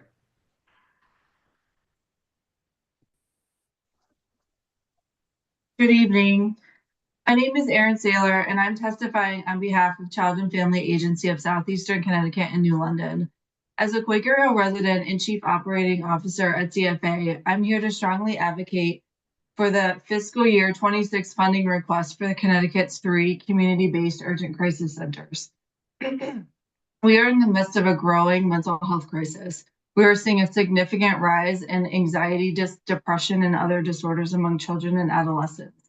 UCCs are critical resources that provide immediate assessment, stabilization, and connection to ongoing care for these vulnerable individuals. Without adequate funding, these centers cannot meet the increasing demand for their services. We are grateful to Governor Lamont and the legislature for your leadership in establishing UCCs as part of the state's response to behavioral health needs. And while the governor's budget continues to support UCCs through Medicaid funding, this is insufficient to cover all the operational costs. Grant funding is essential to ensure UCCs remain accessible and sustainable. Since their inception, the UCCs have served approximately 2,000 families. Utilization continues to grow. Visits increased by 33% in the month of January 2025 compared to January 2024 alone, highlighting the community's reliance on these services. The centers have proven effective. In 2024, an average of 91% of youth seen at the UCCs were connected to care, and only 4% required emergency visits. These outcomes demonstrate that UCCs provide timely and appropriate care while alleviating pressure on hospital ERs. Beyond the numbers, I have personally witnessed the devastation my friend endured when her suicidal son was stuck in the ER for 2 nights while waiting for a bed. In stark contrast, I saw the visible relief when she was able to access our UCC. There, our compassionate providers were able to offer her and her son a critical resource that paved the way for his pathway to wellness. Through tears, she called me afterwards to thank me and CFA for being able to provide a life-saving resource for her middle school son and her family. Every day, I see the profound impact that the Urgent Crisis Center has and the unwavering commitment of our mission-driven staff. This work is vital, and we must do everything possible to ensure UCCs remain a secure and indispensable part of the children's wellness continuum, as essential as an urgent care visit is for physical health. The state's initial $15 million investment has created a strong foundation for these vital resources. Continued funding will allow UCCs to explore additional revenue streams, including private insurance, as seen in other successful UCC programs nationwide. Notably, 60% of UCC clients are Medicaid members, and the cost of a UCC visit is 650% less than that of a hospital ER visit. Aaron, can you please summarize? Yep. In conclusion, I urge you to support the $9.4 million DCF grant funding request for fiscal year 26. It's critical to maintaining and expanding the UCC services to ensure that the Connecticut children receive life-saving and cost-effective mental health care. Thank you so much. I appreciate all your support. Thank you. Yeah, thank you for this important work.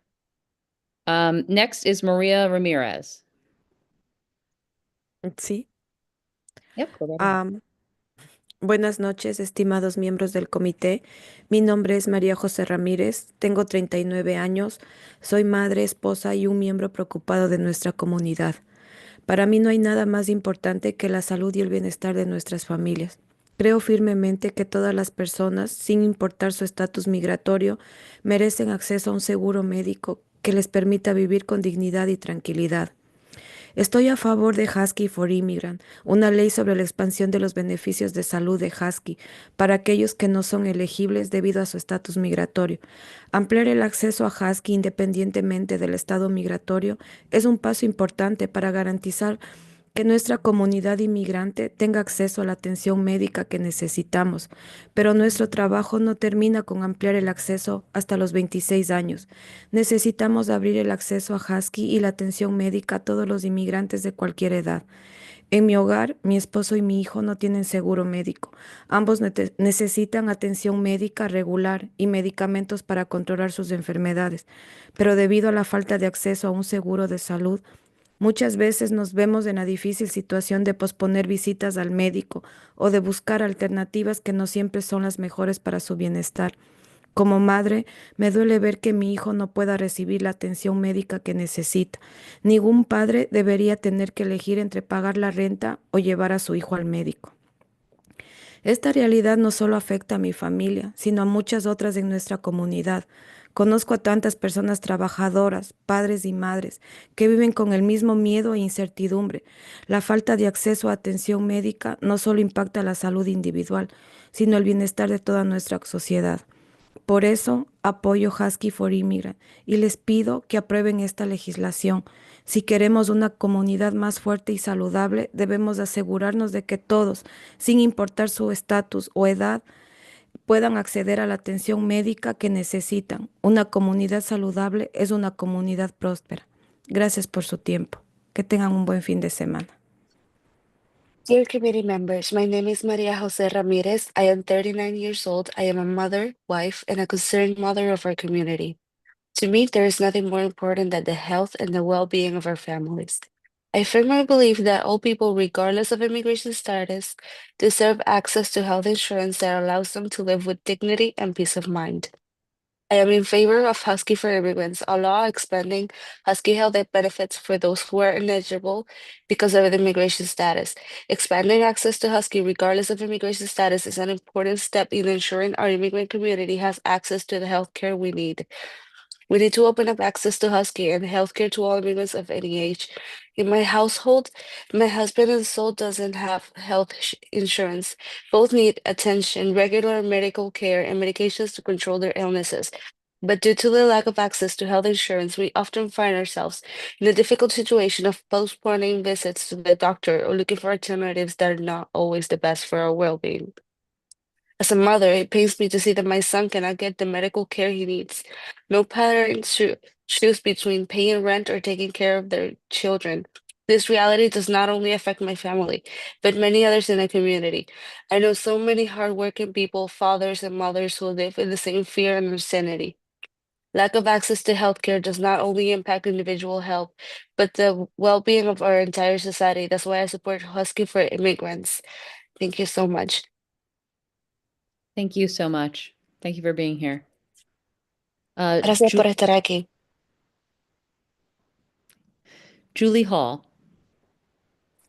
Good evening, esteemed members of the Appropriations Committee. My name is Julie Hall, and I'm the Chief Program Officer for Children and Family Services at Loom Ability. I'm responsible for their Birth to 3 program called Kid Steps.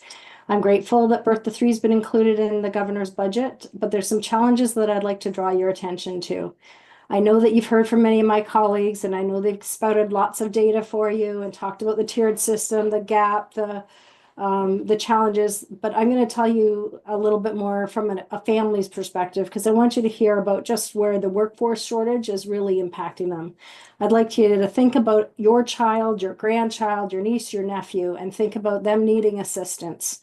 I want you to think about, in the first scenario I'm going to give you, as a child with autism, one that needs services. We know that those services need to be delivered early and in intensity, because that's how they learn best. Now, you can imagine that a few years ago in 2018, we were providing 37.2 hours of service. That's on average for a child. Right now, we can only provide 11. That's the average across the state. It's a third, not even a third of what was there. It's incredible. But can you imagine being the parent of that child and wondering, like, why can't I get extra services? You're only being offered maybe an hour and a half a week, because that's all that there is time allowing in the caseload, because we as an agency can't hire new therapists to come in and provide those services. And this is a critical window of development time for that child and family. Or in the second scenario, they have an intense need or traumatic event going on. They've gotten it into the birth to three system. They've trying to get some stability. They've formed relationships with a clinician, and that clinician leaves, and now they have to wait till another one gets hired. That's one of their choices. Go to another program if the other agency can offer the service, and they may not be able to because we're all in this trouble together. Or take their chances and just receive less services, or maybe from a less better match, lesser match. That's not what any child or what any parent for their child. And the funding, just to give you a number, in the last 7 months, I made 9 offers to speech language pathologists, which is 70% of our referral reason we get. 9 offers. They all turned us down because of rates and benefits, like salaries and benefits. We just can't compete. They're going to other sectors. We can't get these kids the services they need, and yet we know that that's where we're going to make the most difference. And there's a huge return on investment for the state making the investment now with these kids. Birth to three is a mandated services. We can't have a wait list. So the only option at the moment with what we've got is that services are getting diluted, and that's just not fair to kids. It's not fair to the families. It's heartbreaking, in all honesty. So here's my ask. Please, we really need the funding increase in starting in FY26. We just can't do it otherwise. The gap language needs to stay in statute, and those are to offset services that are not covered under the Medicaid rate. Please renounce the 5-tiered system. It's not going to help us with workforce recruitment. There's too many levels that need to happen for people that are already master's and doctorates levels to be able to get to a rate, and it's going to cost agencies more. It's not going to support the workforce. And please help us to get to build in a scheduled review of Medicaid rates to allow for predictability and to keep us from finding ourselves in this predicament again in the future. Thanks for all your hard work, and we really appreciate it. Thank you, Julie. Thanks for your testimony and for being here. Renee Fountain.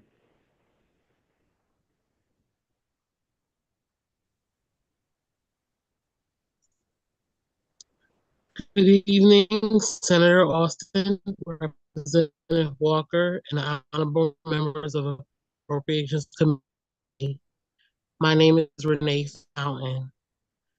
I am here today to ask to please support PCAs like myself by protecting and expanding funding for the Department of Development Services and Department of Aging and Disability Services. I became a caregiver before the PCA program even existed. I had to step up because my mother became very sick. Excuse me. It's been 37 years I've been taking care of my mom. I started at the age of 5. My mom got sick, my dad left, and it left me, the oldest child, to care for a 2-year-old brother and a newborn sister. I'm so sorry, I'm so nervous. Doing great. When my mother was sick, when my mom got sick, she was diagnosed with congestive heart failure and emphysema. As you can guess, she was a smoker. And it took a toll on her and her ability to care for us. So, as my mom sat nearby, as I took care of the house, learned how to cook, manage a household at a very young age, through the years, it was very, very difficult. We wind up moving out the home and with family members because I was not able to do it as well as attend school and make sure my mom was safe. So I just am here because I sat beside my mom at many doctor's appointments, watching what she went through, not having adequate care or funding for services that were needed for her health. As the years went by, she got very, very even sicker to the point where she had to get a tracheotomy. due to breathing issues from the cause and effects of smoking. So I learned how to take care of her trach care. A nurse came in and taught me that, as I am still now at the age of 42, taking care of my mom at home, primary caregiver, and needing so much more to be able to take care of her, because I know if she goes into a facility, her quality will not be the same.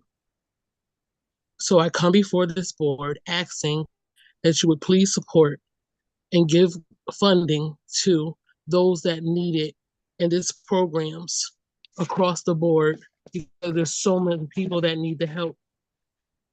I've been offered other healthcare employee options due to going in and out of facilities with my mom throughout the years, and people seeing my face and saying, wow, you're really good at this. You can really take care of somebody. And my answer remains the same. I love taking care of people, but I don't do it for the money. It's for the love of my mom. So, in conclusion, I have these offers for jobs, but I cannot afford to take another job because there's not enough funding to be able to hire someone. My mother is total care. Now she is totally bedbound. So there's not enough funding to be able to have someone else come in and me to go get another job, because I can't afford to get a car. To get a car, you need to save money. And my bills are barely being met with what I'm making as a total caregiver, PCA, personal care attendant. And I'm just asking that you all would consider all those and people like myself that are daily, continually trying to make it off of a salary that's not even enough to pay your household bills, as they continually cut all different types of programs across the board that are affecting everyone's lives, your lives, my lives, our loved ones' lives, and we don't know who's comes life. But we ask that we try to catch a handle on this so another family member does not have to experience the hard times and difficulty of being in this circumstance. We know that if she was in a facility, the cost would be so much more for her to be in a facility versus me caring for her at home, because she would need specialists to come in for the trach care, for the heart congestion and the lymphedema in her legs. So I just ask that you would all consider the different bills that are coming across this table and support and help those caregivers across the board that need your help. Thank you so much for your time. Thank you, Renee, and thank you for continuing to care for people by being here tonight and testifying. Thank you. Is Lynn Ricky with us? Yes, there you are. I am. Good evening. You're hanging in there. Thank you so much, Representative Gilchrist and others who are joining tonight. So I was up earlier today and was able to take part in listening to the press conference. So I'm Lynn Ricky again, President of Hospital for Special Care. I'm joining you this evening actually on my final day as president. I turn over the reins on Monday to a new president who I will continue to support. But I'm very happy to be able to join tonight and to really share just a little bit. I know many of you on the phone or on the call tonight are familiar with Hospital for Special Care. We have been around for 84 years. And as I listened to the press conference this morning, I heard many stories of other providers who are reliant on Medicaid largely for their revenue stream. Hospital for Special Care actually has the highest percentage of Medicaid patients of any hospital in the state. We are at 84% as of this evening. We run a very high occupancy of about 95% of our patients are in the hospital every day, filling our 236 beds. So I understand the extreme challenges that are going to be faced during this session, and appreciate all that you all have done for the hospital in supporting our patients and our continued mission. And I ask once again this year for your continued support.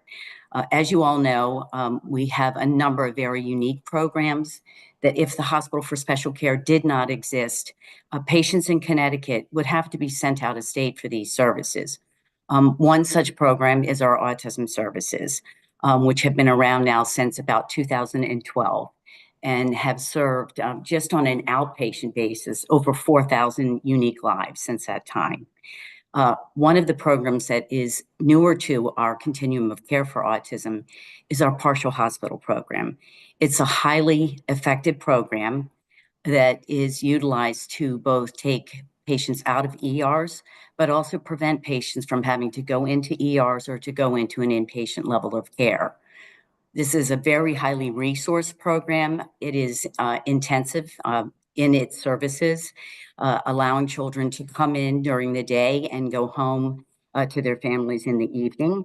However, the program is being covered only about half, actually less than half, of the cost of running the program is currently being covered by Medicaid. So our request, my final request to you all this session is to increase the funding for that program to allow us to continue to serve these individuals at that level of care. We are awaiting a signed contract to be able to actually start delivering this level of care to adults. So we will also be able to have an impact in that arena. But without continued funding, that puts that program in jeopardy as it is significantly underfunded. So I thank you for hearing me out tonight. And I, as always, appreciate all that you all have done. Thanks so much. Thank you, Lynn, and we appreciate everything you've done for the Hospital for Special Care, and congratulations, and good luck on your next chapter. Thank you so much. It's my honor. Thank you. Is Rajiv Pahuja with us? He is with us in the room, Madam Chair. Yeah, wonderful.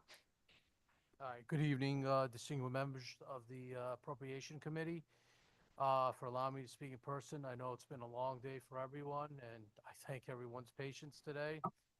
So my name is Rajiv Pahuja. I support Bill HB 06864. I am a United States citizen, and I'm of Indian descent. Healthcare is a human right, and it's a public health, also public health as well. Regardless of immigration status, everyone in the state of Connecticut deserves health insurance up to the age of 26. Health plans are not affordable, even with an employer's health insurance plan. Many patients that visit primary care physicians are not even able to meet these high co-payments, deductibles in the marketplace plans, and high insurance costs. So I urge Governor Lamont, Lieutenant Governor Susan Bysiewicz, senators, and the state legislators to make equity and inclusion a priority in this year's budget by ensuring that our immigrant community and employees and companies to be able to access Husky health care and feel safe doing so. The unlawful policies are being felt in immigration communities and employees in companies across Connecticut. The state of Connecticut must lead with compassion and take action that the immigrant community and employees and companies are left behind. I understand Husky A, Husky B, Husky C, Husky D, and Husky for Immigrants. I know it very well because I was a person here that is a COVID-19 survivor, and I almost died in the hospital. And thanks to Husky, it actually saved my life.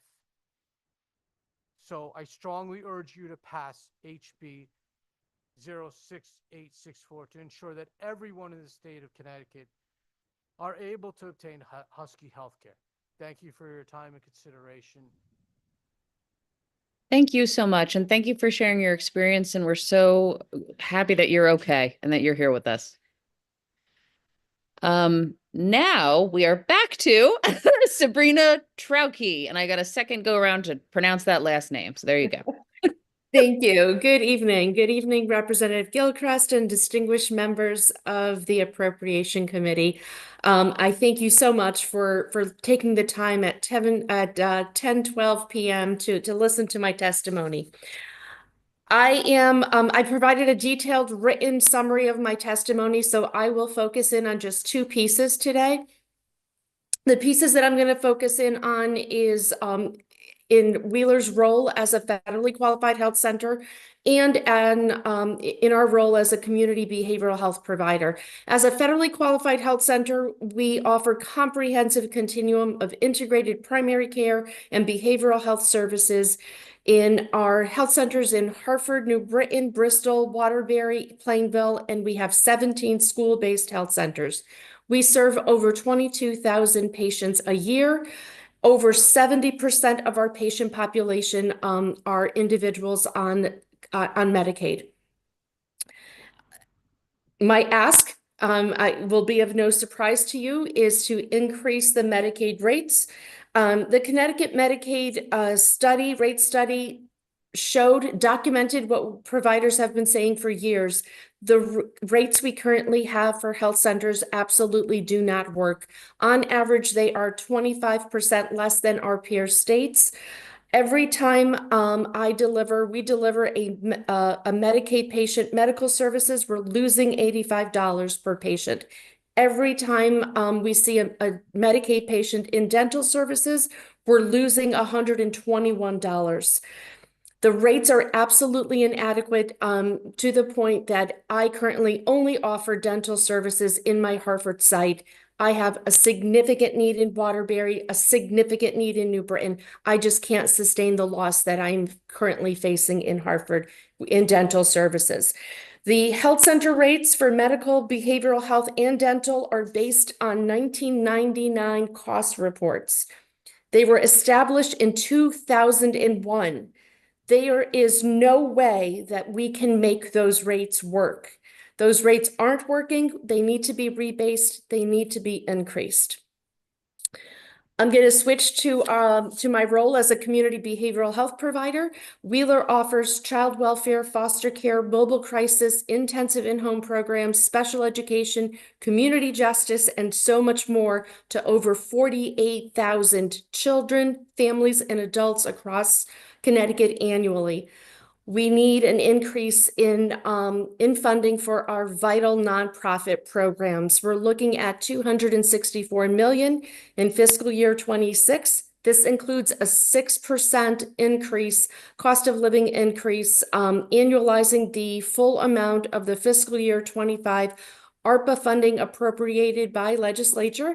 In addition, we're asking for an 8% increase in fiscal year 27. The demand for our services continues to increase. We're continuing to face many challenges in workforce, in just everyday cost of living. I thank you for the time. I saw the timer went up. I thank you for everything that you're doing. Please do consider our health centers and our nonprofit work. Thank you. Thanks, Tina. Thanks for hanging in today and thanks for your work. Thank you. Is Wahid Siddiqui with us? He is not. Okay. Bill Scheitinger. Hey. Good evening, distinguished members of the Appropriations Committee. Representative Gilchrist, Senator Lesser, appreciate you taking time out to visit with the EMS providers that were up at the LOB today. Really appreciate your support. I'm just here tonight. I submitted written testimony, but I'm just here tonight to really ask this committee to reject the proposed cuts to Medicaid ambulance rates. The last 2 years, state legislators have stood with EMS providers, supporting this essential service, which provides life-saving care 24/7, 365, regardless of a patient's ability to pay. EMS stands ready to respond across our state. This readiness, although comes at a cost.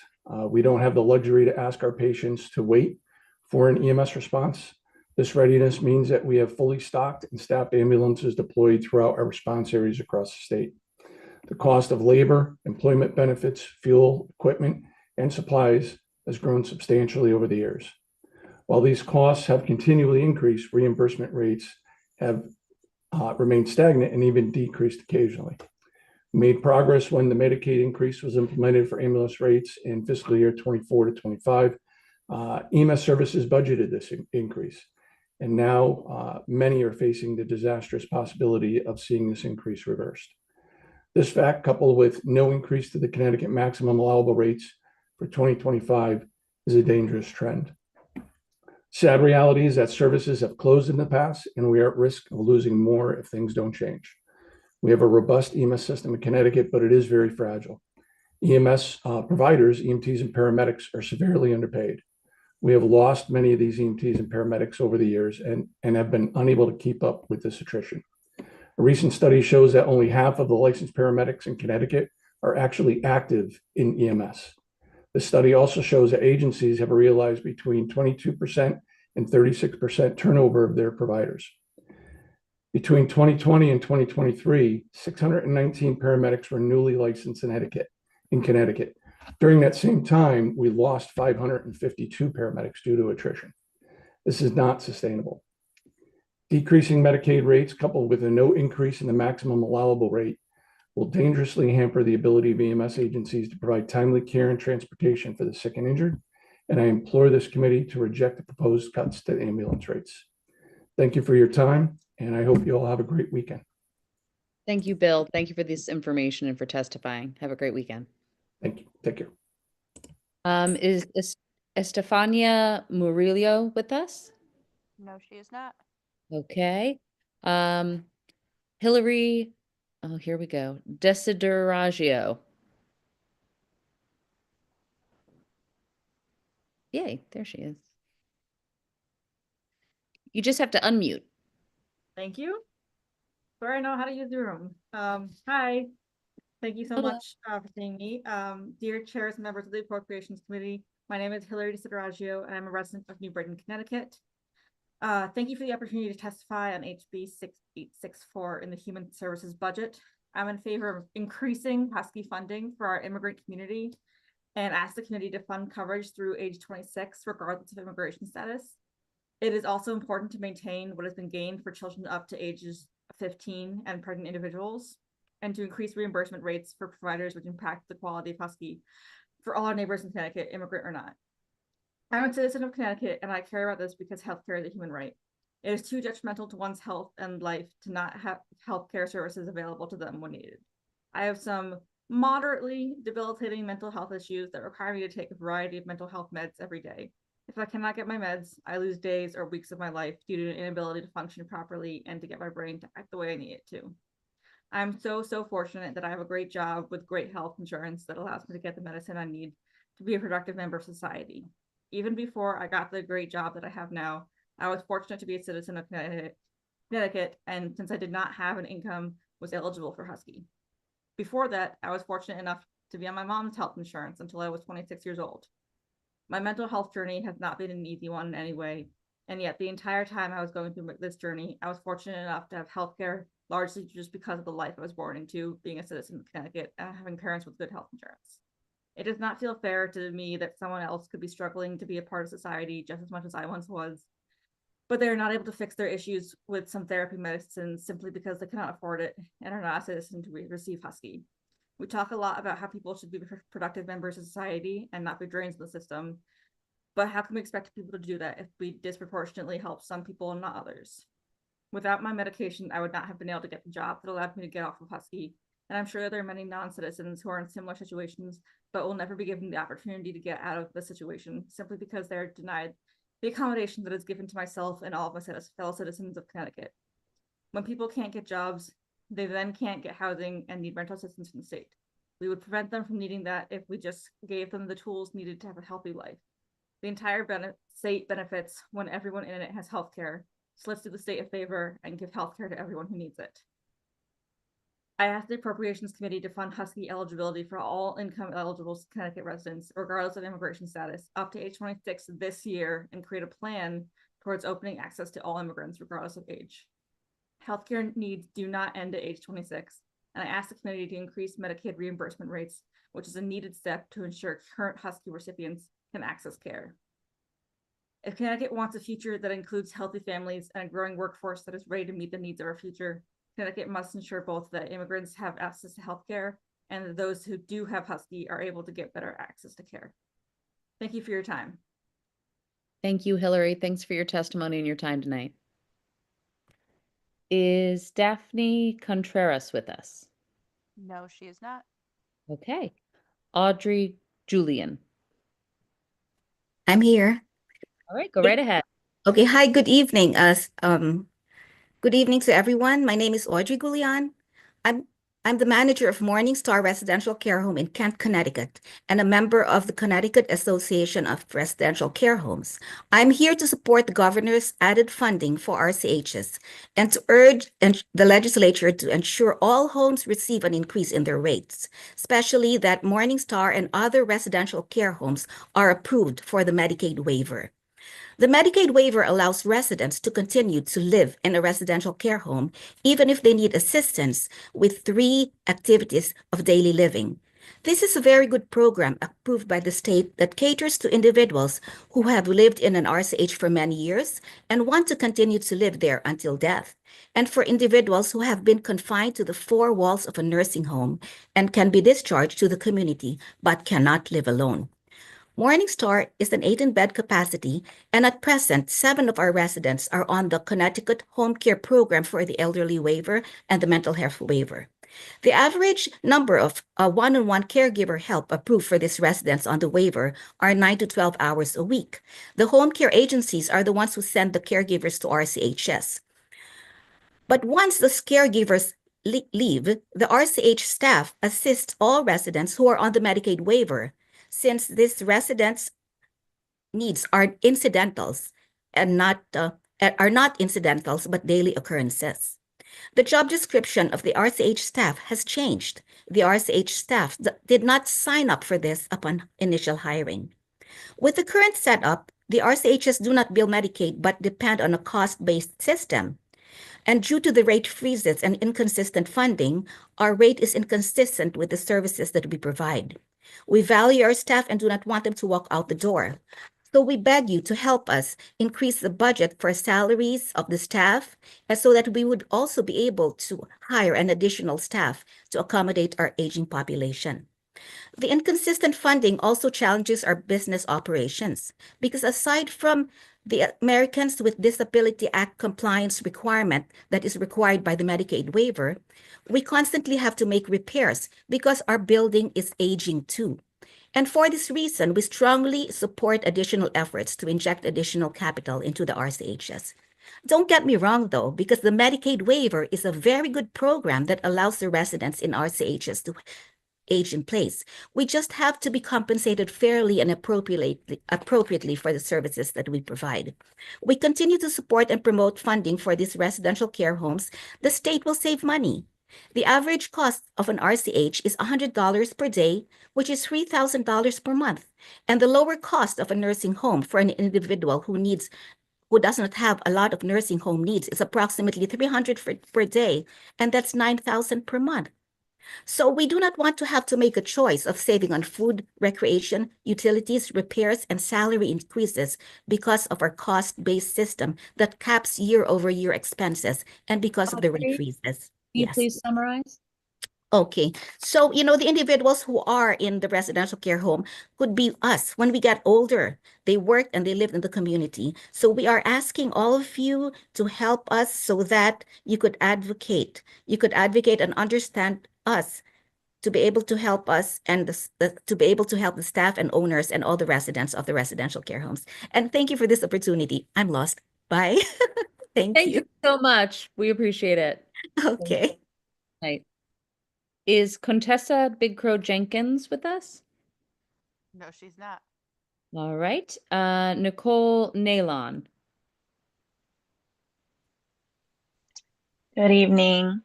Dear legislators, first, thank you very much for remaining here tonight. I know it's been a very long day. My testimony is in support of the rate increases for the birth to 3 system. And I'm strongly advocating that these increases be implemented in year 1 of the governor's budget. Additionally, I am requesting that you protect the GAP statute with the current amount of $200 and continue with the currently structured tiered system of a professional and non-professional rates as suggested in the rate study that was conducted by PCG. Implementing a further tiered professional reimbursement would result in additional credentialing for birth to 3 providers who already have years of field experience, masters, and doctorates. If this goes into effect, it is going to make it even more daunting for programs to hire and retain our staff. The lead agency does not have capacity to provide this training and the follow-up that's needed for our providers to earn this credential. They're still creating and trialing this process. I know because I have a provider in it. She's been doing it since July. I believe it is unethical to put this expectation on our programs and their staff when the rates that are suggested were really meant to just try to make our programs whole and sustainable. We already work extremely hard to train and provide ongoing professional development to meet the high standards that we hold for our early interventionists in this state. We do this because we know it's best practice. Do not further add to our burden by adding additional layers of credentialing to allow us to earn just the rate that would be the cost of doing business. In Birth to 3, we are only paid for the time that our clinicians are in the house when they're working directly with the children and the families. So we travel from a home to a community setting all around on an average of 4 to 6 times per day.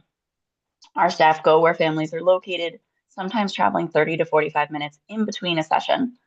And other times we get there to discover that the family is not there. There is no reimbursement, no income from this canceled visit. The gap payment helps alleviate some of the financial burden associated with this fee-for-service billing system. And the recommended rate from PCG in the rate study was determined when they analyzed data that included all of this behind-the-scenes work that happens in Birth to 3. But it had that with the current $200 gap rate in place. So that sort of helped alleviate some of the burden on the programs. I will also mention that this data is now 3 years old. So if the gap rate were to be reduced, really the rate for our billable time would need to be increased to stabilize our fragile system, increased above the recommended $167 per professional hour. Please remember there's no wait list for children in Birth to 3, and when they receive services, they are more likely to not require special education services in preschool and later years. So this also is a cost savings for the state. So in summary, I'm asking that you please eliminate the language in the current proposed budget that is reducing the gap payment.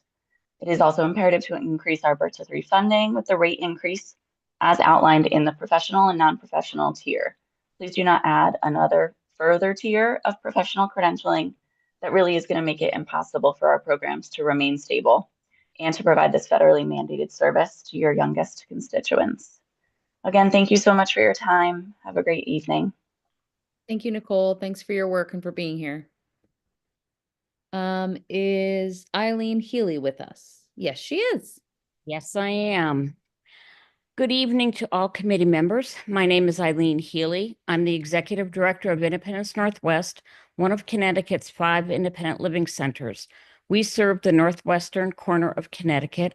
I'm here to thank you for your past support for the non-residential independent living centers, and I urge you to increase funding for the ILCs by $1 million, and which makes that only $200,000 per center annually. Our motto is we can never say we can't help. We employ qualified people with disabilities who share our experiences and our paths to independence and autonomy, offering practical guidance because we have lived it. However, despite some increases over the last several years, the ILCs are still 35% behind inflation. The 2016 to 17,000 cuts have never been fully restored, and our costs are ever increasing. We have been forced to cut back on the towns we serve and created waiting lists. The largest numbers of people served are in Connecticut cities. People in rural areas do not have the same access to independent living services due to the lack of adequate funding for the centers. There's a huge need for independent living advocates at the centers, especially for housing assistance. Without additional funding for the ILCs, people with disabilities, including elders with disabilities, will be at risk of costly nursing facility placement, and many won't obtain their goals for employment, education, healthcare, and community living. Last year, 226 goals were achieved in all of these areas as a result of participation in centers for independent living. Connecticut's fiscal health is the strongest it has been in many, many years, and yet the proposed budget also seeks to remove the previously passed increases to income and asset eligibility for the Medicaid for the Working Disabled program, MedConnect, after the only increase slated for April 1st, 2025, which the result is that people can't save and plan for their future or emergencies. And removal of the minimal cost of living increase for state supplement recipients, aid to the aged, blind, and disabled. Finally, the governor's budget continues to be silent on the discriminatory practice of different financial eligibility criteria between Husky C for people with disabilities and elders and Husky A and D. Husky C has an income limit of $1,338 a month and severe asset limits, $1,600 for a single person and $2,400 for a couple. However, Husky A and D have income limits for a single person of $1,732 a month and no asset limits. Treating people differently based on age and or disability is blatant discrimination, and it must stop. I've listened to all the testimony since 10 a.m. There is so much need in the state. I don't envy the decisions you will all have to make. I thank you for your attention and consideration of my testimony at this late hour. Thank you, Eileen. We appreciate you and what you do. Thanks for being here tonight. Welcome. Is Ursula Ball with us? No, ma'am.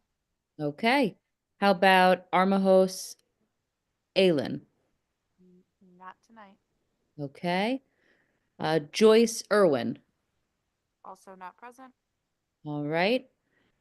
Johanna Morel. She is here. Okay.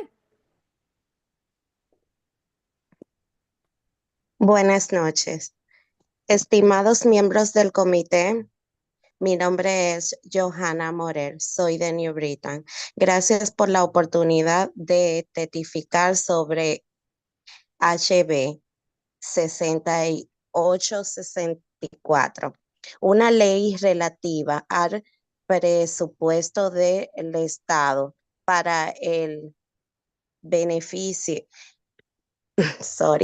que termina en el 30 de junio del 2027. Pido al comité de la aprobación financiera, la elegibilidad de Husky para todos los residentes de Connecticut con ingresos elegibles independientemente de su estatus inmigratorio hasta los 26 años. También apoyo el aumento de la tasa de reembolso de medicación para los actuales beneficiarios de Husky.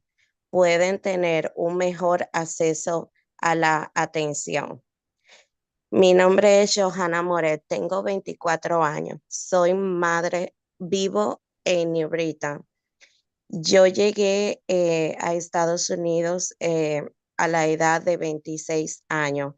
Soy madre soltera, no tengo pareja, tengo 2 niños, no tengo ninguna ayuda del gobierno y no tengo manutención. Mi historia comienza con mi segundo embarazo en el 2020 por no tener seguro médico. No tuve el acceso a los servicios médicos para evaluación con mi bebé. Para verificar cómo se estaba desarrollando. Y eso me daba mucha ansiedad durante mi embarazo. Sufrí de preeclampsia. Mi presión se subía y también tuve lo que fue depresión postparto, que se complicó más cuando vi los biles que llegaban a mi casa. Tuve que pagar poco a poco. Gracias al Community Health Center pude chequear a mi bebé y después de mi postparto me cobraban por cada cita $50. En total, por mi postparto, el anestesiólogo fueron 2,500 y por la escenografía 700. Y esos servicios no fueron cubiertos con lo que fue Emergency Medicare. Ellos siguieron llamándome para cobrarme y estoy bien estresada. Pido al comité de aprobación Sorry to que interrupt, but financia. can you summarize? Ya. Disculpa, ¿podría resumir? Ya estoy terminando. Pido al comité de aprobación que financie la elegibilidad del Husky para todos los residentes de Connecticut independientemente de su estatus inmigratorio y crean un plan para abrir acceso a todos los inmigrantes independientemente de su edad. Gracias por su tiempo. Buenas noches. My name is Johanna Morel. I'm from New Britain. Thank you for the opportunity to testify on HB 6864, an act concerning the state budget for the biennium ending in June 30th, 2027. I ask the Appropriations Committee to fund Husky eligibility for all income eligible CT residents, regardless of immigration status, up to age 26. I also stand in support of increasing Medicaid reimbursement rates so current Husky recipients can have access to better care. I'm 34 years old and I live in New Britain. I came to the United States when I was 26 years old. I'm a single mother. I don't have a partner and I have 2 children. I don't receive any help from the government and I also don't receive child support. My story begins with my second pregnancy in 2020. Because I did not have health insurance, I did not have access to medical services to evaluate how my baby was developing. And that gave me a lot of anxiety. During my pregnancy, I suffered from preeclampsia. My blood pressure went up, and I also had what was postpartum depression that became more complicated when I saw the bills that arrived at my home. I had to pay little by little. Thanks to the community health center, I was able to check up on my baby and myself after the birth, and they charged $50 per consultation. In total, for my delivery, I paid $2,500 for the anesthesiologist and $700 for the sets. All these services were not covered by emergency Medicaid. They kept calling me to charge me, and I am very stressed. I asked the Appropriations Committee to fund Husky eligibility for all income eligible CT residents, regardless of immigration status, up to age 26 this year, and create a plan towards opening access to all immigrants, regardless of age. Healthcare does not need to end at age 26. Thank you for your time. Thank you. I'm sorry for what you experienced. Thank you for your testimony. Is No Shakir Smart with us? No, ma'am. How about Dawn Paxton? Not tonight. Okay. Rose Reyes. She is here. Okay. Good evening. I hope you are well. To the chairs and members of the Appropriations Committee, my name is Rose Reyes, Vice President of Wyndham Federation of Teachers, Working Families Party member for the Town Council of Wyndham, which is home of the Whippets, the ECC Division II Girls Basketball Champions, second year. I know, I have to bring something happy. It is hard to hear these stories. They're very heart-wrenching, and it makes me feel like we really need to use a better tool to understand the implications, because here we are, we're missing out on an opportunity to provide by way of support of the Husky bill 6864. I'm here to support it because I live in a town that has many families who would benefit from this. As you know, the bill is not just a matter of public health, but also of economic and civil responsibility. Wyndham is a lovely little city. It has a great diverse population. I have been there long enough to know students who've been brought here who are old enough and who could certainly benefit from the extension of this service because they want to stay here. They want to be part of our community, but we need to protect them and have them healthy and be part of a productive group. In my line of work and civic duty, I've met many people who love and care for the city. But they also need to be able to afford to live here and take care of themselves. Denying them access to healthcare at another critical stage of their lives just undermines them and in turn the overall health of this society. And we know ensuring access to healthcare for all young adults, regardless of the immigration status, leads to better long-term public health outcomes. Preventive care and early treatment reduce the burden on emergency rooms and so on. And by covering our young adults under this bill, we promote preventive care and reduce the long-term expenses as well. And we know the economic benefits, as I had stated. There are many people who already stated very, very eloquently the same arguments, and I just hope that it gets a resounding support and extension that it needs. So thank you for your time. Thank you for your time and your service. Is Gunjan Tiryagura with us? Hi. Dear chairs and members of the Appropriations Committee of the Connecticut General Assembly, my name is Gunjan Tiagura. I'm a pediatric emergency medicine physician practicing in New Haven, Connecticut, and I'm a resident of Cheshire, Connecticut. Thank you for the opportunity to testify on behalf of HB 6864. I am here in support of increasing funding for Husky Medicaid and ask the Appropriations Committee to fund Husky eligibility for all income eligible Connecticut residents, regardless of immigration status, up to age 26. The policies passed in the last 3 years are working. Thousands of undocumented children ages 0 to 15 and pregnant and postpartum individuals have already enrolled in Husky and accessed critical services. We can continue this progress by expanding to age 26. As healthcare providers, we recognize our responsibility to care for all patients, regardless of race, income, or immigration status. Unfortunately, our state laws do not reflect this same commitment. While the uninsured rate in Connecticut is roughly 5.9%, an estimated 58% of undocumented immigrants in our state are uninsured. We as healthcare providers have all seen the consequences of our patients' illnesses going untreated, causing catastrophic complications and requiring expensive hospital and emergency department-based care that is ultimately supported by the state. These consequences are preventable but require a prescription to be written at the level of state policy. As a pediatric emergency medicine physician, I take care of children and families during their most vulnerable times when they're seeking care for healthcare emergencies. Too often, I've seen undocumented adolescents and young adults ineligible for Husky seek care far too late with life-threatening sequelae. I cared for an undocumented teenager with appendicitis. He and his sister were afraid to seek care when he first experienced pain, worry about the cost to him and his family. When I finally met him in the emergency room, he had severe appendicitis with the potential to rupture, an outcome that could have been prevented if he sought care earlier in the course of illness. Lack of access to insurance put families at serious risk and leads to dangerous health consequences that can be prevented in cases like this, where care was sought too late.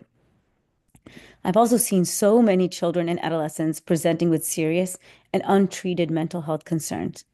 Many undocumented children have already faced significant trauma in their lives, and without preventative care, with a physician who may be able to diagnose and treat mental health concerns at earlier stages, more children are presenting every day to our ERs in crisis, leading ultimately to increased costs and poorer health outcomes. Ensuring all Connecticut children and young adults, regardless of documentation status, is an important cost-saving endeavor that will ultimately result in improved outcomes and productivity for our residents. I ask the committee to fund Husky eligibility for all income-eligible Connecticut residents, regardless of immigration status, up to age 26. In the future, create a long-term plan towards opening access to all immigrants, regardless of race. And I ask the committee to increase Medicaid reimbursement rates, which is a needed step to ensure Husky recipients can access care. Thank you very much for your time. Thank you. Thank you, doctor, for being here and for your work. Is Miranda Paciano with us? No, she's not. Okay, thank you. Darnell Ford, go right ahead. Thank you. Good evening, Senator Austin, Representative Walker, and honorable members of the Appropriations Committee. I was a little concerned I wasn't going to make it tonight as I was mandated to work with the children at Solon South Center. Just to let you know who I am, my name is Darnell Ford, and I live in Middletown. I'm a lead children's service worker at Solon South, where I've worked for the past 27 years. I'm also an elected city councilman of Middletown. I'm here before you tonight, hopefully being able to express the dire need that is so important for the children that come into the care of the Department of Children's and Families and the Solon Center.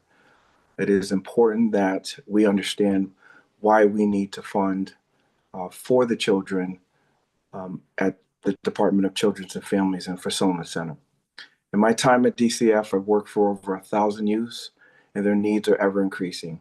We're seeing the girls coming with significant mental health issues in a post-pandemic world where their needs are escalating and more complex than ever. And that is just a minor understatement of what we're really seeing, because what we are seeing is at most indescribable.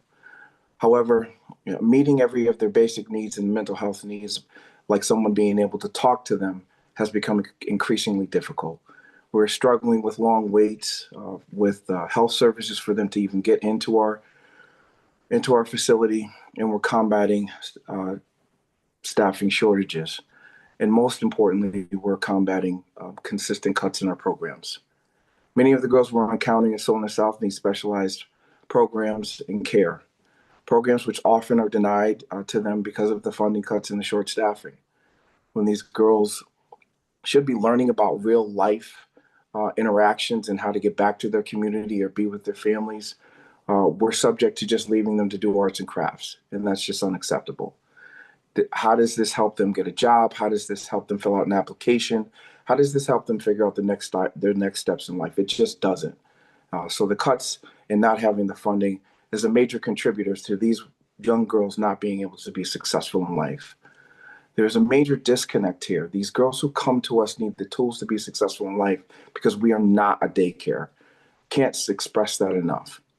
We also need to focus on making sure that our staff are getting all the support that they need, including the training for these specifically fragile and impressionable population that is so vulnerable to what is increasingly becoming worse in our nation and within our state. These girls have been through a lot. They're victims of trafficking, abuse, and all kinds of significant trauma that we have yet to even discover. Their lives have already been difficult, and by them not having the staff that can provide the services, the facility that can provide the safety and the comfort for them to hit adulthood is indescribable that it would even be acceptable. We need to make sure that the staff have everything they need to address all the emotional, mental, and compassionate needs that these girls come to us for. These girls are not a number. We don't just have beds. They need the ability to be able to heal, grow, and hopefully be contributors in our society after leaving us. Finally, we need to just truly understand we need to stop failing our youth, plain and simple.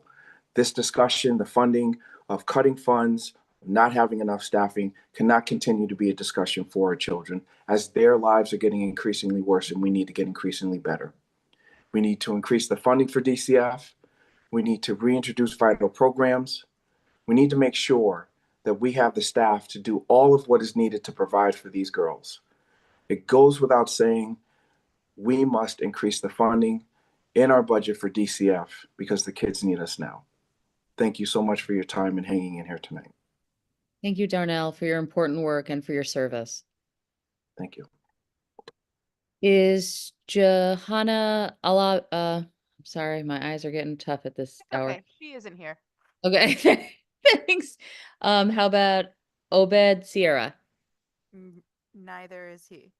Okay, I do see Kristen Boisvert.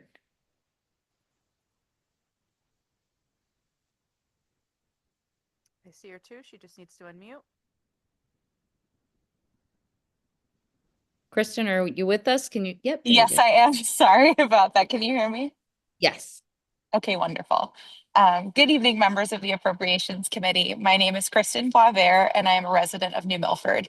Thank you for the opportunity to testify on HB 6864. I ask the Appropriations Committee to fund Husky eligibility for all income eligible Connecticut residents, regardless of immigration status, up to age 26, and increase Medicaid reimbursement rates so that current Husky recipients can have better access to care. As a Husky recipient in my childhood, my family would not have been able to afford the mental health care and health care that my siblings and I needed. Everyone deserves access to health care without worrying about being able to afford it. I am not so selfish that I would benefit from this program without wanting everyone who needs it to have access to it. I believe that everyone, regardless of immigration status, deserves access to health care.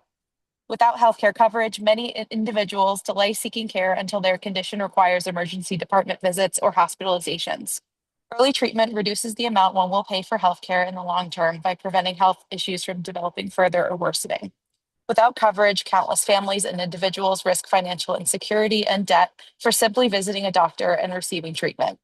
No one, especially those seeking better opportunities for themselves and their families, should have to choose between painful suffering or insurmountable debt. Investing in healthcare for immigrant communities is an investment in the future of Connecticut and an investment in a community that gives so much to a country that gives so little back to them. The undocumented community supports our state and nation's economy with little to gain in return, paying $406.4 million in state and local taxes in 2022 and contributing to nearly $59.4 billion in federal taxes. Access to preventative health care saves our hospitals money, our undocumented community from unnecessary pain, and most importantly, it saves lives. I ask the Appropriations Committee to fund Husky eligibility for all income eligible Connecticut residents, regardless of immigration status, up to age 26 this year, and create a plan towards opening access to all immigrants, regardless of age. And I ask the committee to increase Medicaid reimbursement rates, which is a needed step to ensure current Husky recipients can access care. Healthcare needs do not end at the age of 26, and they do not only exist for people who look like me. Finally, to anyone who finds themselves unable to support our immigrant siblings, I urge you to consider this. You have a lot more in common with your undocumented neighbor than you ever will have with an oligarch. Thank you for your time. Kristen, it's been too long. Thanks for It being here. has. Thank you, Jillian. A good one. You too. Is Jocelyn Alvarez with us? Not that I can see. Okay, thank you. How about Sandra Roberts? No. All right. Ursula Mooreshead. No. Rebecca Breen. Neither is she. Like a weird name game. Okay, here we go. Andreval Titwana. Nope. Okay. Audrey. Oh, we already did Audrey, didn't we? Yep. Grace Young. Nope. Claudette Arthurs. Nope. Dana O'Leary.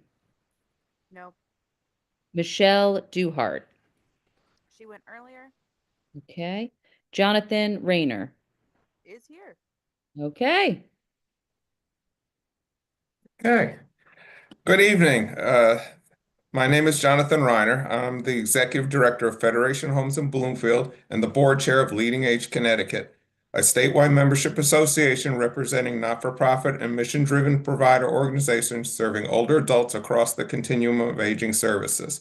I'm pleased to be here tonight on behalf of Leading Age Connecticut to testify on the governor's proposed budget recommendations related to Medicaid and the Department of Social Services.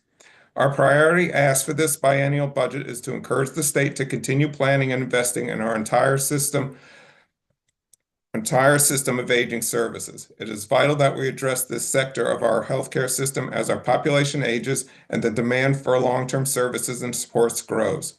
We must continue to work together to plan and invest in a system of aging services and supports that is fair, balanced, and sustainable, and Leading Age Connecticut is ready to partner with the state in this planning effort.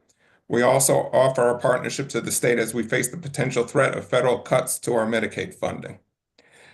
The state has addressed the long-standing inequity in the nursing home rate system by completing the phase-in of an acuity-based rate system and a true rebasing of the underlying rates based on the 2019 cost report year. We're extremely grateful for this modernized rate structure that has brought a level of financial stability to our sector. However, as confirmed by the recent rate study, it is vital that these rates are updated on a predictable schedule to maintain the integrity of the acuity-based methodology and the resulting rates. For this budget, that means applying the statutory required inflationary rate increases. We urge the committee to fund these increases as providers cannot afford to fall behind again. Leading Age Connecticut is extremely supportive of the residential care home model, as many of our members offer this level of service within their continuum. Residential care homes provide a level of supportive housing that fills an important gap in our continuum of aging services. For the same reasons stated above for nursing home rates, we urge the committee to apply the statutory required inflation increases to the residential care home rates. Leading Age Connecticut members provide the full continuum of long-term services and supports, including a wide range of home and community-based services. A strong network of home and community-based services is needed to achieve a successful rebalanced system of aging services, and we support these strategic efforts to build and fund a sustainable network. Therefore, we were extremely interested in the results of both the Medicaid landscape study and the second phase of the Medicaid rate study. As you know, the landscape study recommended that the state take a closer look at the way long-term services and supports are coordinated in the community, and we support the funding that's been proposed to implement this recommendation. For years, we have worked to rebalance our system with long-term services and supports, and now that we have nearly reached our goals, we agree that the timing is right to take a close look at how we deliver and coordinate our community-based services to see what might be done to make the home care program experience and outcomes even better. The rate study revealed that Medicaid provider rates for home and community-based services are woefully inadequate and inconsistent. We've known this for years, but now it is validated. While we appreciate the limited amount of funding that was proposed to increase these rates, it's not enough. Similarly, the funding to address minimum wage increases is appreciated, but is being applied to inadequate rates. We respectfully ask that the committee establish a plan to immediately address the fee schedule deficiencies and to schedule periodic updates as recommended by the study. Finally, we appeal to the committee to consider whether the small amount of savings attributed to the increased state-funded home care cost share is worth the burden it will place on the older adults who rely on the services and supports provided through the program. Thank you for this opportunity to testify. Thank you so much. Thank you for your testimony and for being here tonight. Thank you. Is Mark Schaefer? Yes, there he is. Go right ahead, Mark. I am. Good evening, Representative Gilchrist and Walker. Excuse me. Good evening, Representative Walker, Senator Austin, Representative Nucci, Senator Summers, and members of the committee. My name is Mark Schaefer. I'm Vice President of the System Innovation and Financing at Connecticut Hospital Association, and I appreciate the opportunity to testify this evening concerning House Bill 6864. CHA opposes the provisions of the governor's budget that deal with the hospital tax and Medicaid supplemental payments. The first of these policies calls for a $140 million increase in tax payments and a corresponding increase in supplemental payments to hospitals. The state will net $94 million of additional revenue on top of the $500 million they already get from the tax program under the existing settlement. The second policy requires DSS to make supplemental payments to hospitals in the amount of $110 million to offset $100 million in reductions in the state's payments for state employee hospital services rendered to state employees. Together, these policies would increase the state's net gain to nearly $675 million through a combination of the hospital tax and the discount. These policies, in our opinion, perpetuate the narrow aim of using the hospital tax solely as a means to balance the budget. As such, they're fundamentally unsound and will harm hospitals, patients, employers, and insurers. So why are they harmful? They do nothing to address the accelerating growth in the Medicaid shortfall, which has risen in recent years to $1.4 billion and is growing. According to OHS, the Medicaid shortfall is 79% higher than the national average. This, in turn, undermines the affordability of commercial insurance by increasing the burden of hospital underpayment that must be borne by employers and their employees. Furthermore, it jeopardizes hospitals' ability to sustain access to care for underserved patients. We also have serious concerns that these policies upend 7 years of financial stability and predictability enabled by the settlement by granting the state the authority to modify the distribution of supplemental payments without legislative oversight. Finally, this proposal misses an opportunity to use a tax to advance important public policy goals, such as those set forth in Section 17 of Public Act 23-171 to improve the long-term health and well-being of individuals enrolled in the Medicaid program and affordability for all. That is the role healthcare taxes play in the vast majority of states throughout the nation. So we believe, I'll wrap up after making just 2 recommendations. We believe there's a better way to use the Connecticut Hospital Tax Program in the context of a comprehensive Medicaid redesign. First, to use the hospital tax in combination with other sources of revenue, such as the discount, to reduce or eliminate the hospital shortfall and provide for annual increases.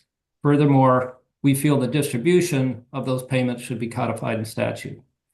Second, because of the role that multi-sector health partnerships can play in addressing the root cause drivers of poor health in the Medicaid population, we recommend a financing and accountability framework that provides new investment funding for hospitals and their community partners, and an arrangement in which the 100% of the savings from the investment in place-based solutions goes back to providers and hospitals and community partners. We welcome the opportunity to engage further on a comprehensive solution to support these goals. Thank you. Thank you, Mark. Thank you for being here and for your testimony. At this Thank you. point, I'm going to turn it over to the amazing Representative Jane Garibay. Thank you, Representative Gilchrist. I just want to remind those that are still on that if you are signed up to testify, you must accept the invitation to be promoted to panelist when prompted. Please do so immediately upon the first request. If you miss your turn to speak, you forfeit your spot and will be moved to the end of the list. If you anticipate an issue with your turn, please notify the administrator in advance. Without prior communication, we cannot guarantee your place in order. The next is Amy Evison. Yep, you got that right. Thank you. So good evening, Appropriations Committee, and thank you for your commitment to this lengthy process. I'm here to talk about investing in child mobile crisis services. I believe it's a critical public health imperative. And my name is Amy Evison. I serve as an Associate Vice President for CHR. I oversee the child mobile crisis teams for Central Connecticut. Our team provides life-saving mental health interventions for children and families in crisis. In 2023, thanks to state and federal funding, our mobile crisis services expanded to 24/7. Since then, we've served over 3,000 children across 21 towns. We work alongside schools, police, urgent care centers, and hospitals to care for the most complex and high-risk children.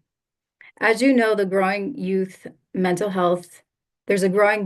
health crisis and a school violence crisis. 34% of the children we serve, which was around 1,000, presented with suicidal ideation or self-harm. You may know suicide is the second leading cause of death for youth aged 10 to 24, and 1 in 4 students today report suicidal thoughts. It's notable that every suicide impacts an average of 136 people. So our interventions of those 1,000 children protected over 136,000 people from terrible grief and loss. At the same time, we face rising school violence. We served 138 children who made threats of harm or violence towards others. That number is increasing each year. In over 80% of school shootings, the attacker displayed warning signs. Our team can address those issues before they escalate into a tragedy. Firearm deaths among children and teens have risen 50% since 2019. And there were over 300 school shootings in 2023, the highest ever recorded. So we must recognize mental health crisis intervention as a frontline tool for preventing suicide and school violence. It's a vital but under-resourced system. Despite our impact, we just have 14 full-time staff covering 21 towns. It's equivalent to a single small fire or police department responding to emergencies across 24 communities. If we were fully funded, crisis teams would be stationed in every town, school district, police department, and that would allow for faster response and better outcomes. The majority of the children we serve also need ongoing care, so I'm also recommending that you fund the full system of care, which includes early childhood, parenting programs, wraparound supports, domestic violence services, in-home clinical treatment, and flexible funding to support families who need housing, food, and transportation. The youth mental health crisis is escalating, and school shootings are at an all-time high. Connecticut's Children's Mobile Crisis Team saves lives every day, but we need continued investment to meet the growing demand. By funding these services, you're not just helping children, you're preventing suicide, reducing violence, and protecting entire communities. Thank you for your time and consideration. Thank you, Amy, and thank you for all that UNCHR does. Thank you. Sharon Heddle. I see Sharon. Yes, I'm here. Go ahead. Thank you. Okay, thank you. Good evening to the Appropriations Committee. Thank you for staying so late. My name is Sharon Heddle, and I'm the Executive Director at Disabilities Network of Eastern Connecticut, serving New London and Windham counties.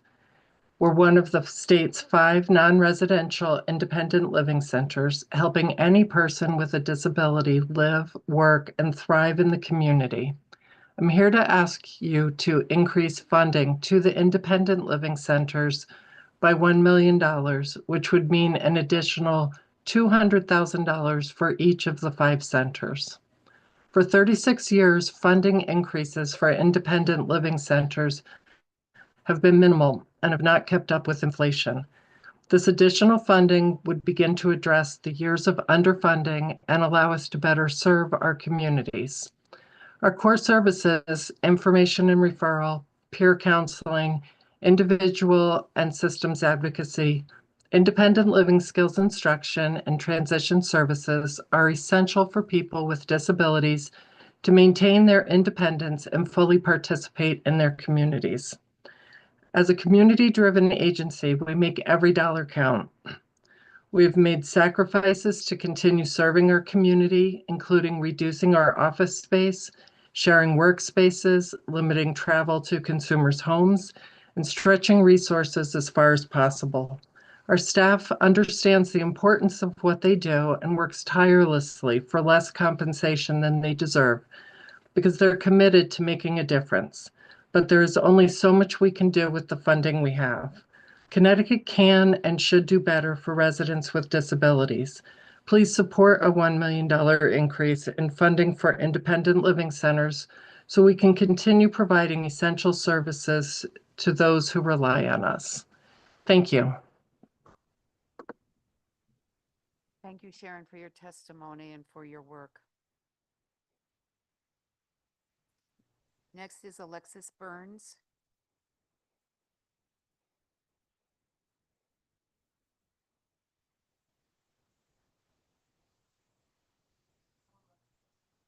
Okay. Marlene Ciccarella.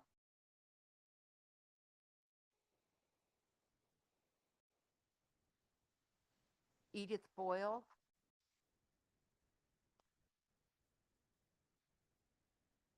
Mark Navaroli. Maya Guyton. Hello. Hi. Good evening, Senator Austin, Representative Walker, and honorable members of the Appropriation Committee. I'd like to start with, I've been watching since 11 a.m. like all of us today, and it's a Friday. These children should not have been here. They should have been in school. Instead, we have them out here testifying to save programs that help them grow their passions for pursuing higher education. Yet here I am as a college student mentoring those same students to be able to afford their passions, stay through their graduation. It frustrates me that at 13 years old, these kids are involved in a fight that we should be protecting them from. So I'm here for them, but I'm also here today to urge you to protect and expand funding for Medicaid services like the Medicaid Waiver Home Care Program. My name is Maya Guyton, and I'm a personal care attendant from Danbury, and I care for my older brother. Like I said, I'm also a student and work 2 jobs within my school. My most proud job is a mentor program. It's called Crear Futuros through the Hispanic Federation. And though I'm not Latina and do not come from an immigrant family, I still care a lot. Just because it doesn't affect me directly doesn't mean it doesn't matter. What's important is that there are more kids from Connecticut that graduate college, and the more educated young adults can come home and can contribute to their communities in really big ways. I emphasize this because I believe your positions on the Appropriation Committee and as our representatives should look the same. Consider the Special Olympics, for example. My brother Kenny does not rely on Medicaid services anymore. However, that does not mean he will not be affected by this. He's part of programs that keep him and his friends active and engaged in the community, and the Special Olympics is a big one. Many of the coaches, the volunteers are family members of people with disabilities. They come out of pocket a lot to make these teams, practices, games, meets great.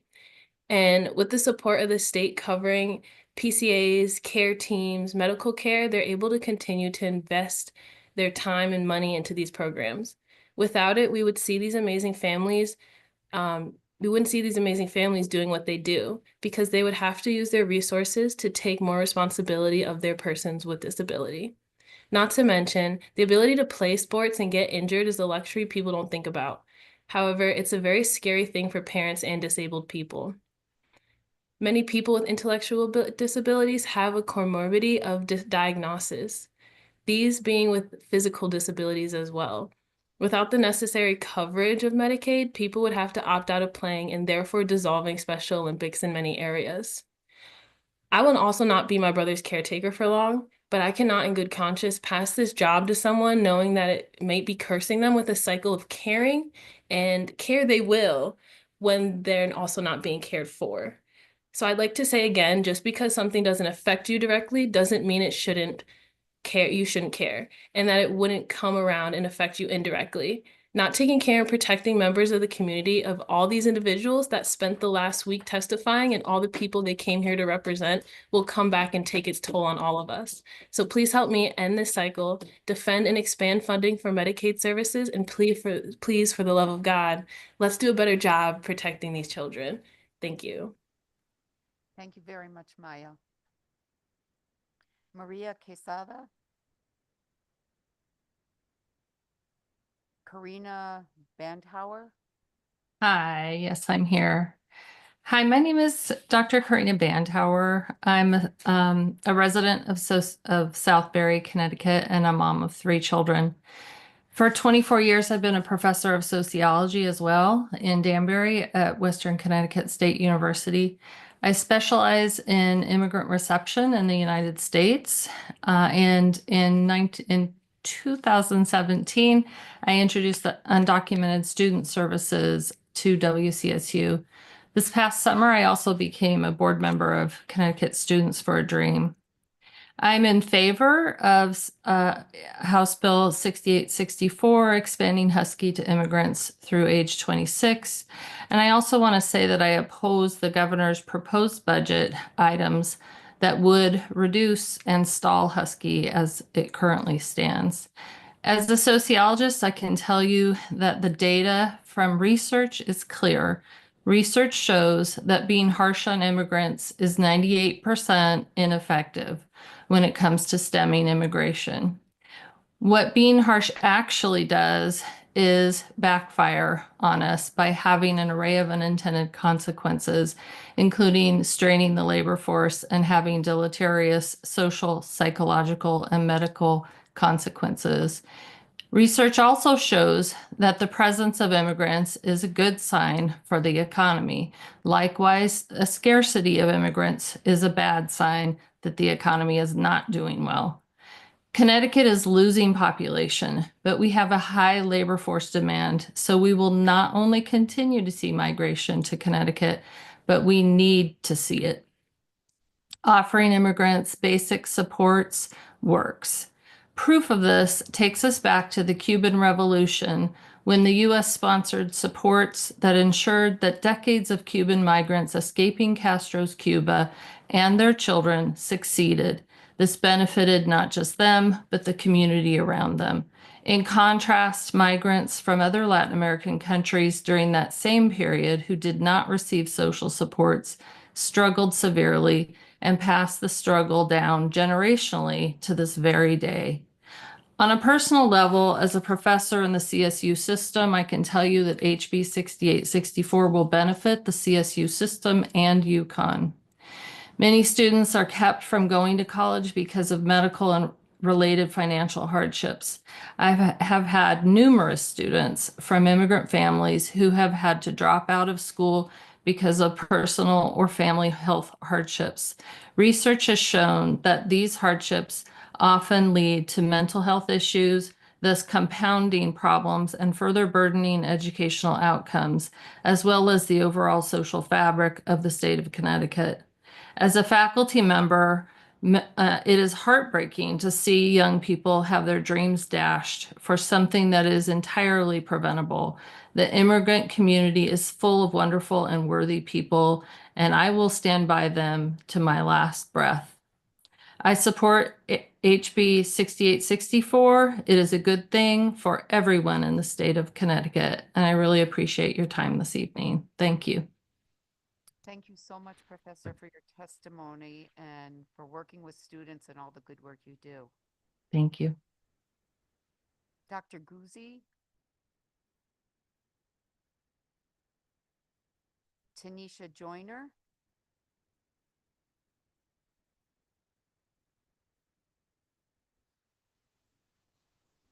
Please unmute, Tanisha. I apologize. It's been a long day. Sorry as well. Thank you for being here. Good evening, Senator Austin, Representative Walker, and honorable members of the Appropriations Committee. My name is Tanisha Joyner, and I'm a personal attendant. I live in Stamford, Connecticut. I'm here today to tell you that you must find a way to provide additional funding to the Department of Developmental Services and the Department of Aging and Disability Services. They help fund important services like home care. I've been a PCA now for 4 years, caring for my grandmother. When I saw my grandmother needed more help, although I did it outside of being paid for it, just out of love, despite me working 2 jobs, I decided that I needed to step up and do more to help her. She was not getting the proper care and being taken advantage of by other PCAs that did not actually, take care of her as well. And based off of the fact that they lacked caring because they were not getting paid or compensated well, and going through other mental issues and things of that nature. I quit my jobs to take care of her full time after COVID. Caring for my grandmother means so much to me, and I would do anything for her. I clean for her, fix for her, whatever she needs. She's a cancer patient and survivor. Every day, she's able to she worries about me and wants me to be okay as well. Unfortunately, as I have been a PCA, with her assistant, with me assisting her, we are up to 20 an hour. But that has also caused me to lose insurance where I have no kind of health insurance. So I'm unable to take care of myself at times, although I care for her. And it could be a struggle, just like all the rest of us PCAs and home care workers and caregivers around, as you've heard other testimonies as well all day. My grandmother just recently had to be placed in the hospital because she had lack of oxygen. There was nothing there in the home that I could provide for her to help her. So she had to be admitted.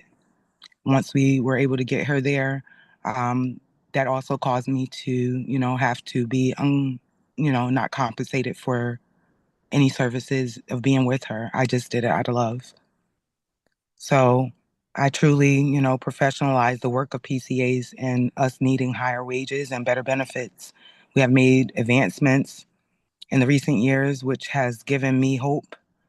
And that's why I do what I do and stand tall. And I ask that you guys, just really take into consideration everything. And I appreciate everything that you do.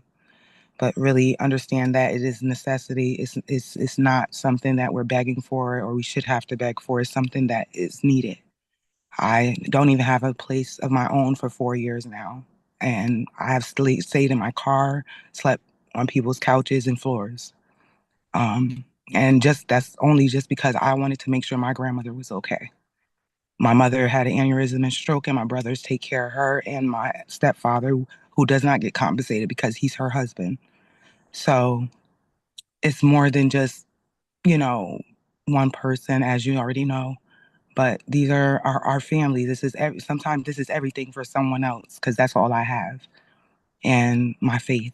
So please stand behind us, and I hope that you support and be able to, help us in these uncertain times by supporting this with ensuring that their Medicaid services are fully funded and our consumers and our lives, they depend on it. Thank you. Thank you, Tanisha. Thank you for sharing your story. Xenia Castillo. Thank you. Russell Schwartz. Good evening, Senator Lesser, Representative Garabay, members of the Appropriations Committee. My name is Russell Schwartz. I'm the Vice President and Director of Operations for Avon Health Center and West Hartford Health and Rehab. My family's been providing care to our communities for over 50 years and employ more than 350 employees. We are also currently members of the Connecticut Association of Healthcare Facilities. I'll just paraphrase since my written testimony has been submitted. Currently, Connecticut nursing homes are being reimbursed on a 2019 cost report, and the inflation that we've realized between 2019 and 2025 has not been properly reimbursed. Over the last 10 years, the state of Connecticut has rescinded the statutory inflationary increases that we're supposed to be getting. Most skilled facilities have between 70 to 85% of their residents funded by Medicaid. Medicaid is certainly the largest payer of services in our state. As our costs have been increasing, our reimbursement has not kept pace with the cost increases. Certainly, we've all experienced costs going to the grocery store, trying to buy eggs, milk, and so forth. My payroll costs are up 8 to 10%. Insurance costs, utilities between 15 and 30%. I've had to resort to using agency staff because of an ongoing staffing crisis. Agency costs are at least 50% more than what I would normally pay for staff on my own payroll. So we've had continued recruitment difficulties, which fortunately after the new year, we've been seeing some easing of that. The reimbursement system that the state is currently utilizing for skilled nursing facilities is under a case mix system. Yet there's a little factor at the end. Once we categorize all of our residents and get our case mix, the actual case mix factor is reduced by something called the neutrality factor. So right now, facilities are having their rates artificially deflated by 7 or 8% because of this neutrality factor. We're certainly looking for the state of Connecticut to properly fund skilled nursing facilities. There have been a number of closures throughout the year. Access is becoming more, a little bit late. Access to facilities is going to continue to become a problem as more facilities have closed. And I'm just asking the state and the Appropriations Committee to properly fund our facilities as we go into the future, with the state of Connecticut having the highest senior population over 80, 84 years old. I appreciate everybody staying up late this evening and wish you all a nice weekend. Thank you for your time.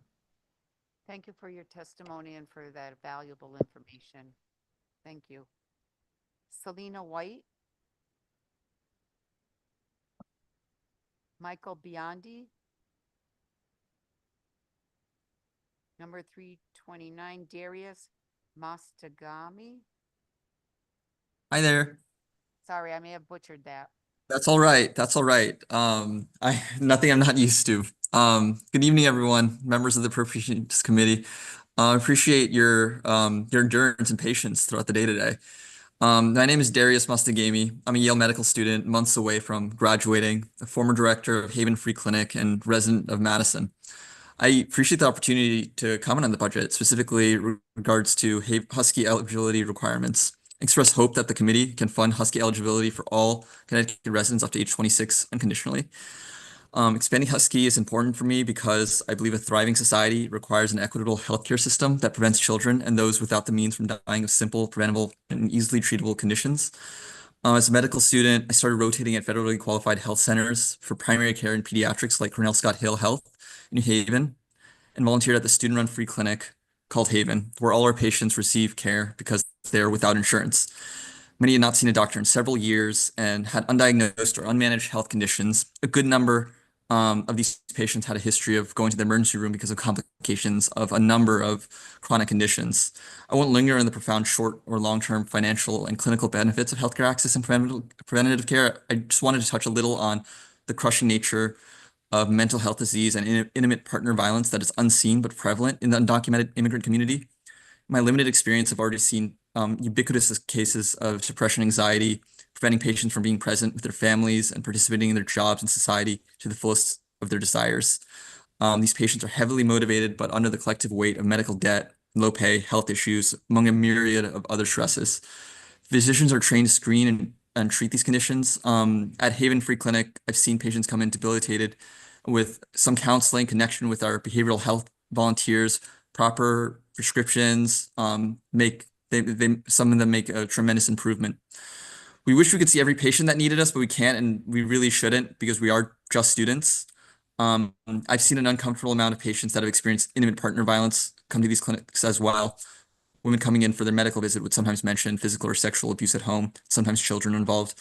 At Haven, we connect patients to the necessary medical, legal, and mental health resources. If children are involved, we of course ensure the proper authorities are involved to ensure the child's safety. However, so many abused adults and kids are living in the shadows without proper recourse because they don't have a trusted medical provider to give them a hand. The connection between a physician and a patient is sacred, and brings these patients out of the shadows, even for the things not obviously medical. Expansion of Husky invites a hardworking community that lives within our society into our society, enjoying the same basic benefits the rest of us take for granted and that they deserve. So I beseech that the committee fund Husky for eligible Connecticut residents up to age 26 without restriction. It's a privilege speaking with you all tonight. Wishing the best. Thank you so much, Darius. It's good to know we have a future doctor with a lot of passion. Thank you. Brian Lynch. Yes, I'm here. Hi. Good evening. And I do salute your stamina, both you and Senator Lesser. I greatly appreciate the opportunity to chat with you and address the concerns of the Connecticut Association of Optometrists. I'm a practicing optometrist in Brantford, Connecticut. And I will paraphrase my written statement that you have in front of me. A recent survey done by the Connecticut Association of Optometrists found that 90% of its members participate in the Medicaid program.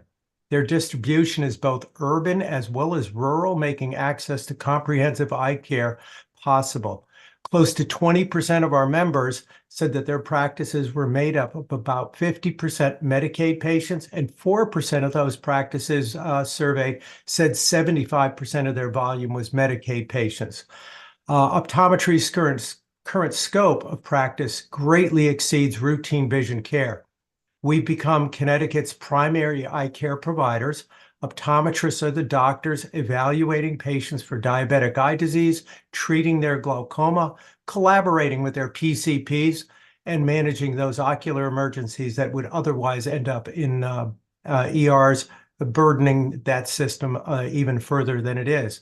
According to DSS in fiscal 2024, 70% of the eye care delivered to Medicaid participants was done by optometrists. Also, according to DSS, optometrists had performed approximately 120,000 non-duplicated services. DSS reports that they paid out about $13 million for optometric care last year. And this dependency will only increase over time as the number of ophthalmologists participating in Medicaid continues to decline, as well as the number of ophthalmologists retiring increases over time. Despite Medicaid's reliance on optometrists, we are reimbursed 10% less than the ophthalmologists when performing the same service. This is a DSS regulation, not statute, and it is the only insurance plan in our state that differentially reimburses eye care providers who are delivering the same service. The recently commissioned Medicaid survey proposed that providers should be reimbursed based on procedure, not licensure. The same disparity did exist previously between both orthopedists and podiatrists, OBGYNs and nurse midwives, and it required a legislative fix, which is what we're looking for. It is our hope that you will increase reimbursement to all providers. Ideally, this would encourage providers to remain in the Medicaid pay program and those who have left to please come back.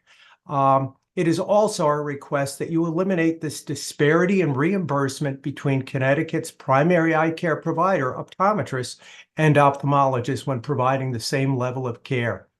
That's all I have for you. Thank you very much, and good luck. Thank you, and it was good to meet you earlier in the day. Thank you. Testifying. Monica Bajarado. Buenas noches, estimados miembros del Comité de Apropiaciones de la Asamblea General de Connecticut. Gracias por la oportunidad de testificar sobre HB 6864 para el presupuesto de servicios humanos. Mi familia y yo estamos a favor de que se debe aumentar la financiación de Husky para nuestra comunidad emigrante y pido de la manera más comedida al comité que financie la cobertura hasta los 26 años, muy independiente del estatus migratorios. Soy Mónica Fajardo, tengo 50 años, tengo 3 niños menores de edad, mi primera hija tiene 16 años, ella viene atravesando un problema de salud mental con una anorexia muy depresiva. Ella está asistiendo por ahora a una psicóloga y también a un nutricionista. Me da muchísima pena, miedo de perder este seguro porque luego no sé qué hacer, cómo seguir tratando la salud de mi hija. Muchísimas gracias por escucharme y sepan entendernos que necesitamos el seguro de Husky. Muchas gracias. Good night. Dear committee, good afternoon. My name is Monica Fajardo. I am 50 years old and I am the mother of 3 children. My oldest daughter is 16 years old and she has been going through a mental health issue, especially depressive anorexia. She is currently receiving medical care from a psychologist and a nutritionist, and you know those expenses aren't cheap. Therefore, I kindly request the Appropriations Committee to fund eligibility for Husky for all residents of Connecticut, regardless of their immigration status, up to the age of 26, and to create a plan to open access to all immigrants of all ages. If Connecticut wants a future that includes healthy families and a stable, prosperous, and growing workforce prepared to meet the needs of the future, it must ensure that these people have access to healthcare and medical insurance. Thank you for your time.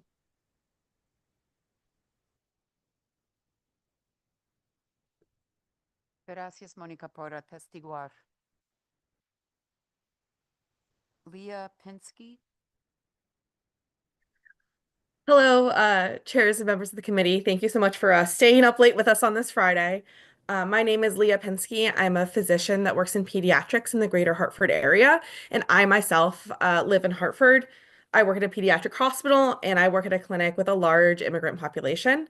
I'm asking for you to fund Husky for all income eligible Connecticut residents, regardless of immigration status, up to age 26. I am also here in strong support of increasing Medicaid reimbursement rates so that current Husky recipients can have better access to care. As a healthcare provider, I have seen the success of Husky, and I'm thankful to be one of the many physicians that is able to provide preventative care to our most vulnerable patients, children, because of Husky. However, I've also seen the tragedy and waste that happens every day when Husky falls short and our state falls short of its commitment to the protection and well-being of children. As a pediatrician, I can tell you that 16 is not an adult and that these adolescents need regular checkups with their pediatricians. However, many at this time do not have access to them because of Husky's policies. Allowing these children to stay on Husky will not only lead to healthier children with less days of school missed, but will actually save money overall for everyone, decrease emergency department wait times, and free up precious resources of pediatric hospitals. I can show all of this in the example of one preventable illness, asthma. Asthma is something that everyone has heard about. You know someone who has asthma. It's a common childhood illness. With good control, kids with asthma can live happy, healthy lives. They can go to school. They can hang out with their friends. However, to control asthma, you need medication and you need to see your PCP regularly to help titrate that medication. However, there are children in our state that aren't able to see their PCP regularly and afford their medication because of our current policies. These children need to go to the emergency department because their asthma is poorly controlled. That takes up space in the emergency department and is a disservice to these children. If they have a really bad asthma exacerbation, they might need to be admitted to the hospital, and I have seen children admitted to the ICU. I don't know if you have ever had the unfortunate experience of seeing a child in a severe asthma exacerbation, but it's not for the faint of heart. A child will basically stop breathing. Their lungs become so tight that even with a stethoscope, I'm unable to hear any air movement. They become limp and unable to move because the CO2 is stuck in their body and is literally poisoning them. They sometimes need to get intubated and have a tube put down their throat so that machines can breathe for them. It is a harrowing experience that I would not wish on my worst enemy. And it is a tragedy that any child has to experience this. By expanding health insurance to all income eligible Connecticut children's, we can prevent these asthma exacerbations.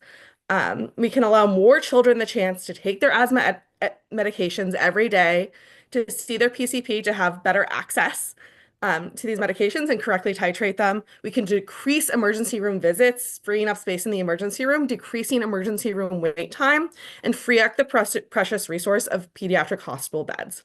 Thank you so much for your time, and thanks again for staying up so late to hear from me. That will be all. Thank you for staying up so late. And it's good to know we have another a future doctor in the house. Thank you. Marana Parcharana? Sorry. That's okay. Hello, my name is Miranda Peckiana, and I live in Sandy Hook, Connecticut. I was so moved by what Dr. Pinsky just said, and I also am advocating for House Bill 6864 as part of the Human Services budget. I strongly support increasing Husky funding for our immigrant community and urge the committee to extend coverage through age 26, regardless of immigration status. It is equally important to protect the progress made in covering children up to age 15 and pregnant individuals. Increasing reimbursement rates for providers is essential to maintaining the quality of Husky for all Connecticut residents, both immigrant and non-immigrant alike. As a 31-year resident of Connecticut, it is my responsibility to look out for my neighbors. This is especially true of immigrants who live in this state, most of whom have far greater struggles and fewer advantages than I do. It is not hard to imagine how difficult it is to leave your country of origin and start again where opportunities are limited for you and your family. Add to that the realities of racism, working some of the toughest jobs for low wages, and the constant fear of deportation. No one in this state should be one surgery or broken bone away from financial ruin. Ensuring health care for all residents is not only a moral obligation, but also a public health necessity. Preventative care reduces the spread of disease, minimizes emergency room costs, and promotes early intervention, ultimately saving the state money in the long run. Immigrants contribute significantly to Connecticut's economy through work, taxes, and consumer spending, and their ability to remain healthy is essential for both their personal success and the state's economic stability. Additionally, many young immigrants are pursuing education or entering the workforce, and access to healthcare is crucial in ensuring they can thrive. Denying healthcare access exacerbates inequities, places unnecessary burdens on hospitals, and undermines our state's commitment to fairness and social justice. I respectfully urge you to support policies that provide equitable healthcare access for all, regardless of immigration status. I asked the Appropriations Committee to allocate funding this year to expand Husky eligibility to all income eligible Connecticut residents, regardless of immigration status, up to 26. I asked the committee to develop a plan to extend healthcare access to all immigrants, recognizing that healthcare needs do not stop at age 26. Finally, I request an increase in Medicaid reimbursement rates, a necessary step to ensure that current Husky recipients can effectively access the care they need. Thank you so much for your time. Thank you so much for your testimony this evening and for sticking it out. Next we have back to Joyce Irwin. Joyce, I see you there.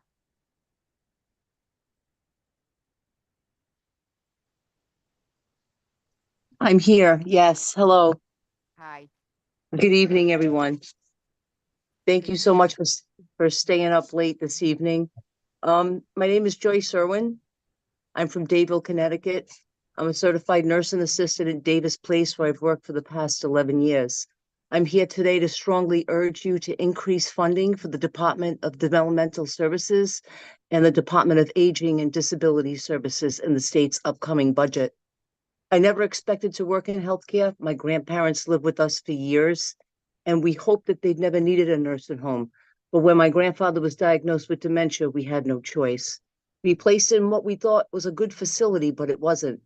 The care was heartbreaking to witness. My mother and I did what we could to help him and the staff make his last days comfortable, but in the end, he passed away alone. The experience had a profound impact on me. I found my calling. I left my 17-year career, took a significant pay cut, and went back to school to become a CNA. It was worth it to dedicate my life to making a difference in the lives of others. When I think about what I used to do, balancing checkbooks, processing payroll, there's no comparison. I had it easy before. My job now is tough, not just physically, but mentally, emotionally, and financially. I see more suffering and pain in a week than most people see in a lifetime. Heartbreak, sadness, and death. But despite that, this is what I'm meant to do. I make a difference every day, and that is a beautiful thing. But it's frustrating working short staff. It makes it nearly impossible to provide the quality care I want to give. We're constantly running from resident to resident, trying to meet their needs. But it's just not enough time. When people think of nursing homes, a lot picture a little old lady sitting quietly drinking her tea, but that's not the reality of my job. I work on a rehab unit, and the residents I care for have a broad range of high acuity needs. We have residents detoxing from alcohol, drugs, those with dementia, post-surgical patients, critically ill and unstable residents, and even hospice patients. That's right. I work on a rehab unit, but I also take care of hospice patients. Short staffing is really bad. I've had shifts where I was responsible for 15 critical care, time-consuming residents by myself. The workload is truly overwhelming. I wish I had more time to spend with each resident. When I walk into a room at the start of my shift and I see their faces light up because they know I will do everything I can for them. Some reach out and grab my hand, asking me to sit with them just for a moment. So many are lonely. They just want to talk and tell their stories from the past. And while I find a few moments for them, I wish I could do more. At least once a week, I walk into a room and someone has passed away alone. It's a horrible thing to see, to die alone. I think of my grandfather. More and more, our seniors are dying alone. This should never happen. These are our parents, grandparents, our loved one. It breaks my heart when I'm unable to be there for one of my residents. The nurses and CNAs at my facility are doing their very best, and we need your help. The only way to address short staffing in nursing homes is to pay caregivers a competitive wage that will retain them in the long run. Nursing home workers like me need a pathway to $25 an hour. Only then can we address staffing shortages and finally give our residents the care and time that they deserve. Thank you so much. To all of you, thank you for staying up so late, and I hope you all have a nice weekend. Thank you, Joyce, for you staying up and taking the time to testify. The residents you take care of are lucky to have you, and hopefully we can Thank make you. it better. Thank you so much. Take care. Mm, Woo! Oh my fucking Contessa word. Jenkins? Contessa Jenkins? Contessa, we see you in the attendees where you're our last person for the evening, and we just want to make sure you have the opportunity to speak if you're with us still, if you could accept the promotion to panelist.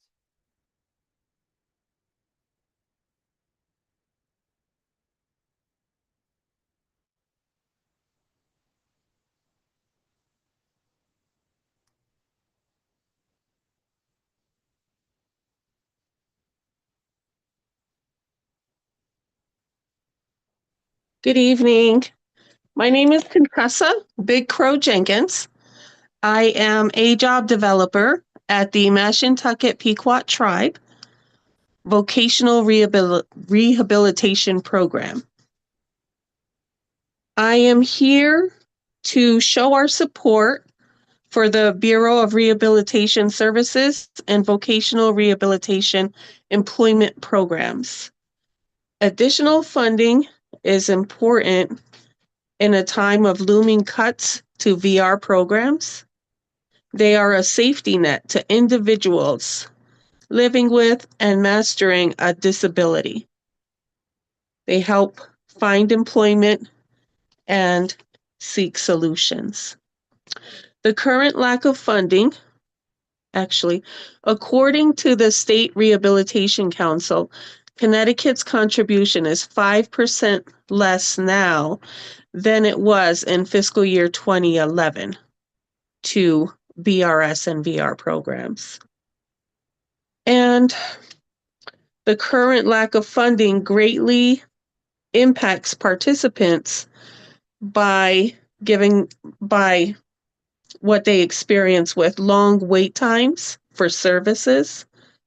There are labor shortages, turnover, and community providers are closing down or shutting down.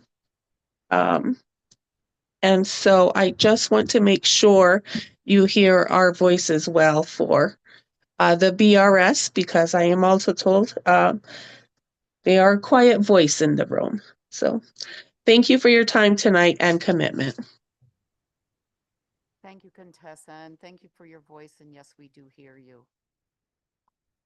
I think we are all set. I want to thank everyone that's still on for coming and testifying, and to my fellow legislators who stayed on during the night, and Rep. Gilchrist and Senator Lesser, who, kept everyone moving. So thank you so much.